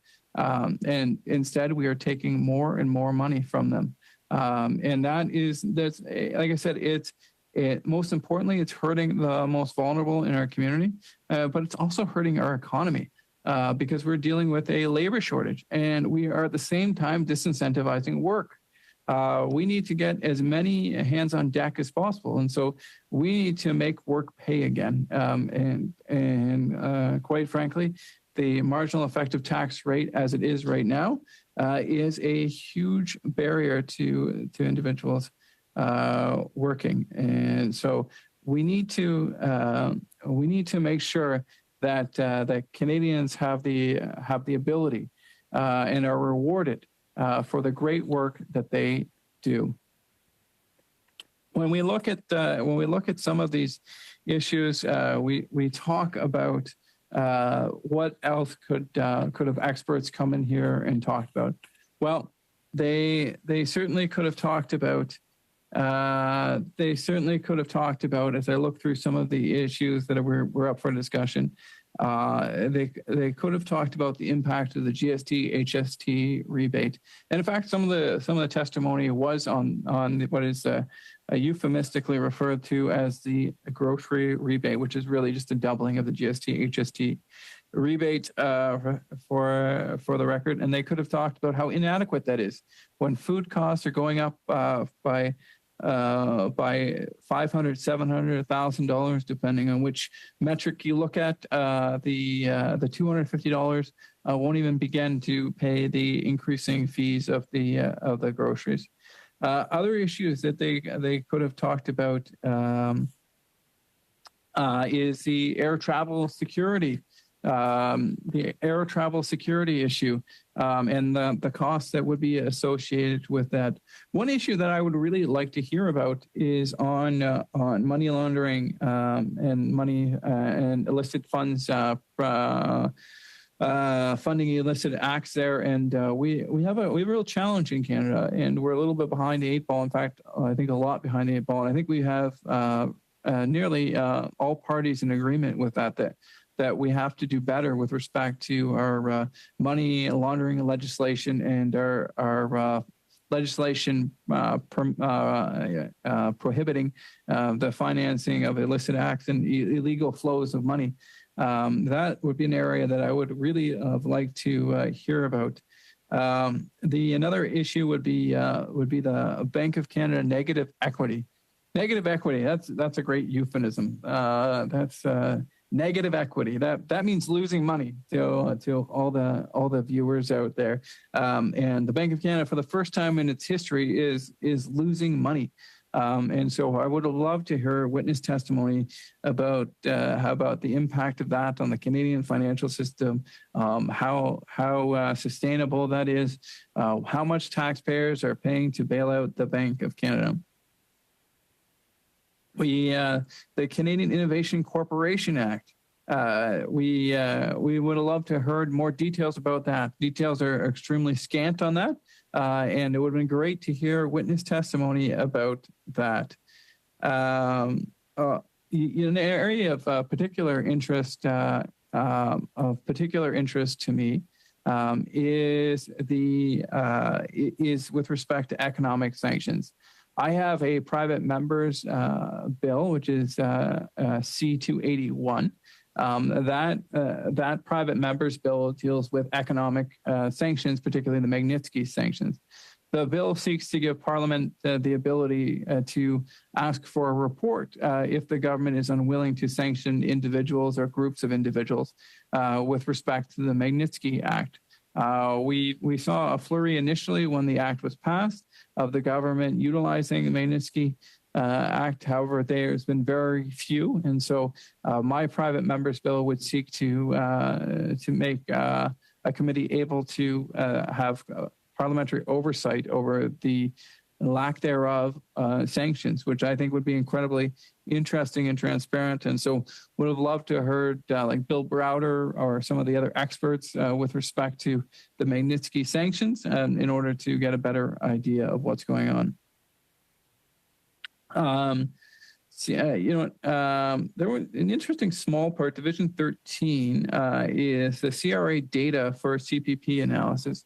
Now, this is evidently, I guess, just a sharing of information between department that requires legislatory oversight. But I would love to hear from some data experts, especially given the fact that the government has not done the best job of always stewarding the information. Of course, CRA had a number of near breaches, I guess you would say, where information could have been exposed that caused outages and shortages with respect to their website. And so I think this is an area that merits substantial studying. And so, I mean, all of these areas, to be clear, would be interesting to get some witness testimony on. I would love to hear more about the citizenship application. So this is obviously incredibly important, and my office has been gotten lots and lots of calls and emails and in-person visits about how the immigration system is failing Canadians. And failing newcomers as they come to our great country, and they increase our diversity, our work ethic, our intelligence by bringing incredibly intelligent, hardworking people from all over the world. And as they come to join our country and make Canada their home, unfortunately, they're increasingly having a negative experience with the immigration system, finding it very cumbersome and difficult to maneuver. And then we have a series of interswitching is a real interesting area of topic, and we did have one individual from Pulses, I believe, who talked a little bit about interswitching, and from everything I have seen, this seems like a smart thing to do. In fact, there was underneath the Harper government when interswitching was allowed. And then, unfortunately, the Trudeau government canceled that project, and now I guess they're bringing it back as a pilot project. So, but it would have been great to hear from both sides of the argument, both from railway and from the shippers, the cargo shippers, as to the pluses and minuses. Just a quick point of order on that, Mr. Chair. Mr. Lawrence may not be aware, but we did, in fact, have CNCP and the Railway Association of Canada testify at committee when we were hearing from witnesses last week, which I know he followed very closely, given his concern to hear witness testimony on the bill. Thank you, MP Blakey, for that point of order. I think that is correct, but MP Lawrence, that they were before us as witnesses. 100%. I apologize. I misspoke. I meant additional testimony. My apologies, Mr. Blakey. Thank you for the correction, and would have liked to hear some additional testimony about interswitching. I know that this is a cause that's near and dear to the member's heart, and I think some additional testimony would have been great. I believe that I believe that there's some additional work that could be done on that section as well. Which would be interesting. Also, more discussion on the airlines and the air and the changes with respect to the complaint system, et cetera. I think would be extremely valuable. I'm sure that there were more individuals and more groups that would have been happy to come before us and to discuss the provisions of that act. Always interested to hear what the good folks of the CBSA are doing. Would enjoy to hear some stakeholders or some Canadians come forward about the impact of our modernization initiative and how that's going to work. We all obviously saw the nightmare that was our transportation system over last Christmas and some of the breakdowns at Pearson Airport. We saw significant wait times, and airports are often the first place that Canadians see when they come to a country. Some that might be all they see if they're just transiting in and out of our country. And so it's critical that we make a great first impression, because this person may eventually consider joining our country, maybe becoming a newcomer, or consider opening a business or making a capital investment. And what type of impression are we making when they have to wait in line for hours and hours and hours and hours while they get their bags off, or they transfer, or get a new flight because their flight's been canceled? To me, this isn't, like I said, this is an area where we make first impressions. And we don't know who might be coming through those doors. It might be a person who would revolutionize our artificial intelligence, and maybe they choose to come to Canada, right? Or maybe it's a person who goes on to be a champion for human rights, and so we should be rolling out the red carpet for people who want to come and either visit our land as a tourist or come here as a newcomer.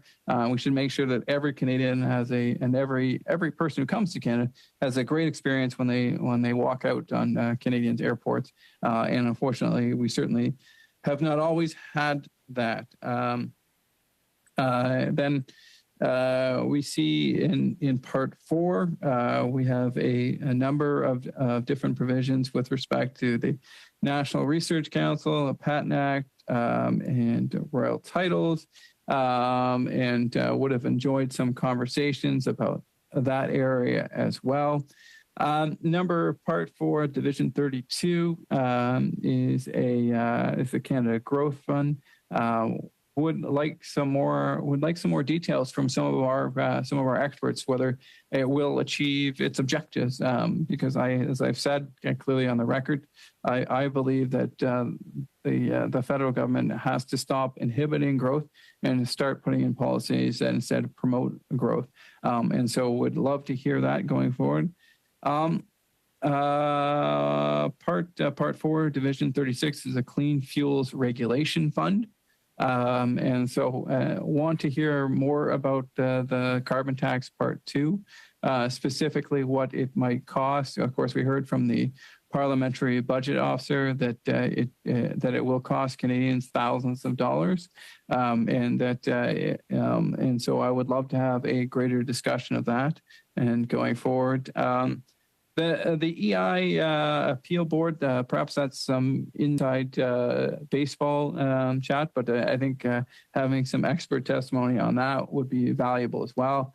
Would love to hear from maybe some university professors who have studied that and who have some thoughts on that as well. So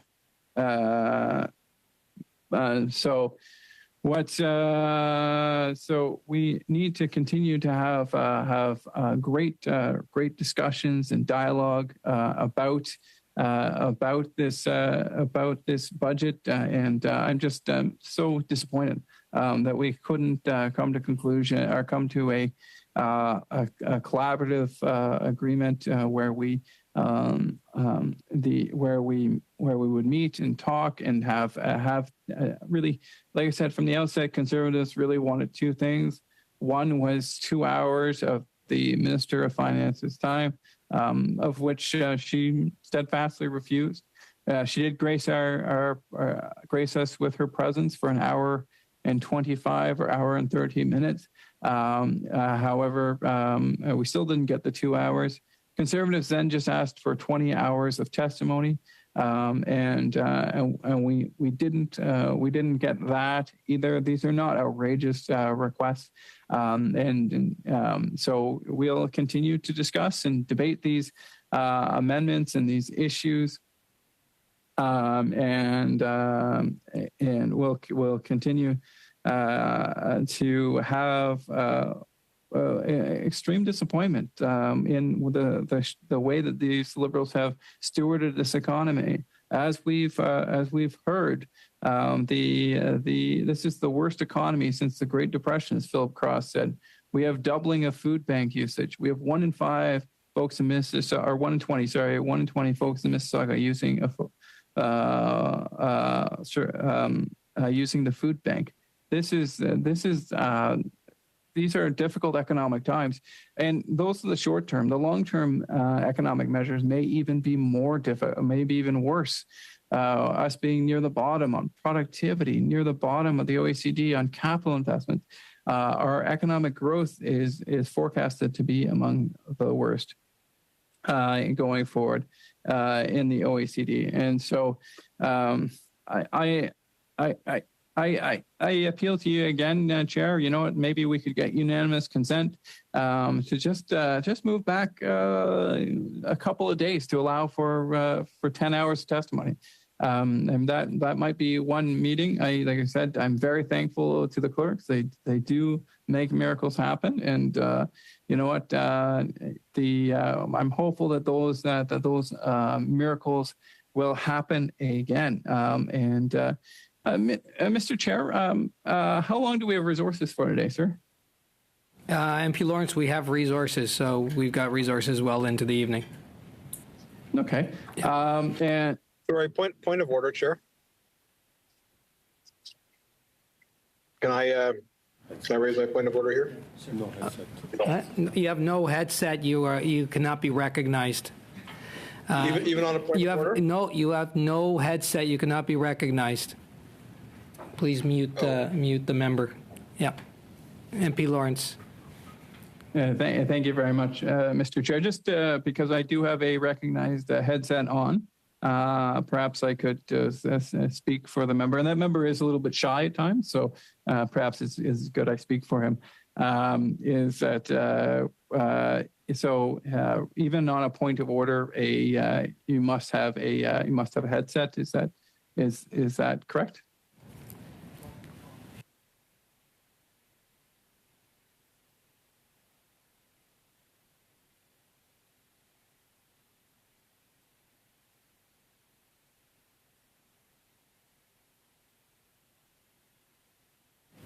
MP Lawrence, as you know, health and safety is paramount for all of us, and for any intervention, you do need to have a recognized headset. So that's for all members, for anybody that comes before our committee.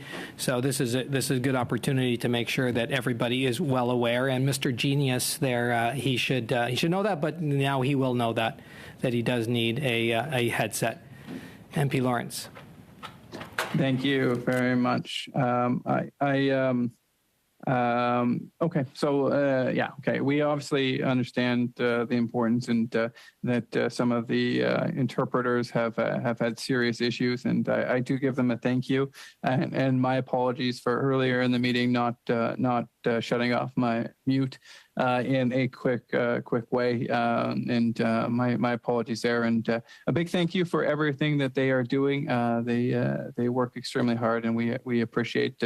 And I suspect that perhaps they weren't even scheduled to work this week, as it is a constituency week, so that they may not have. Have scheduled this, and so I really do appreciate them working today. And once again, my apologies for not muting earlier in the meeting. I think I have improved here, and we'll continue to keep that up there. Just MP Lawrence, better is always possible. Yeah. Thank you very much, and it certainly is given this government. All right, so just a quick point of order, Mr. Chair. Point of order, MP Blakey. Thank you very much. Sorry. I'm trying to manage a couple things at the same time here. Not because I'm not interested in what Mr. Lawrence is saying, of course, but imperatives of the job and all that. In any event, I was going to belabor a point about the report that he likes to quote, but I think I may just wait, actually. Thank you, Mr. Chair. Thank you, MP Blakey, and back to MP Lawrence. Perfect. Well, thank you, and I look forward to Mr. Blakey's point of information going forward. And I do appreciate the chair giving Mr. Blakey his latitude and support him in that. And so let's go back so that it's 4:31. We might be having people coming home from work and just tuning into the Finance Committee to see what's going on. So just to summarize where we are right now. So it was Conservatives' belief that we would be having 20 hours of testimony. 10 hours of that before the break week, and then additional. MP Lawrence, I'll just let you know, and sorry for interrupting there, but where we are right now is we've gotten through 2 clauses. We've been here for about 5.5 hours now, and this is your second motion that you've been speaking for a number of hours that you've been speaking for. So just so everybody's clear kind of where we're at right now, and we're going to adjourn this meeting until tomorrow. Thank you, everybody. Adjourn.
you.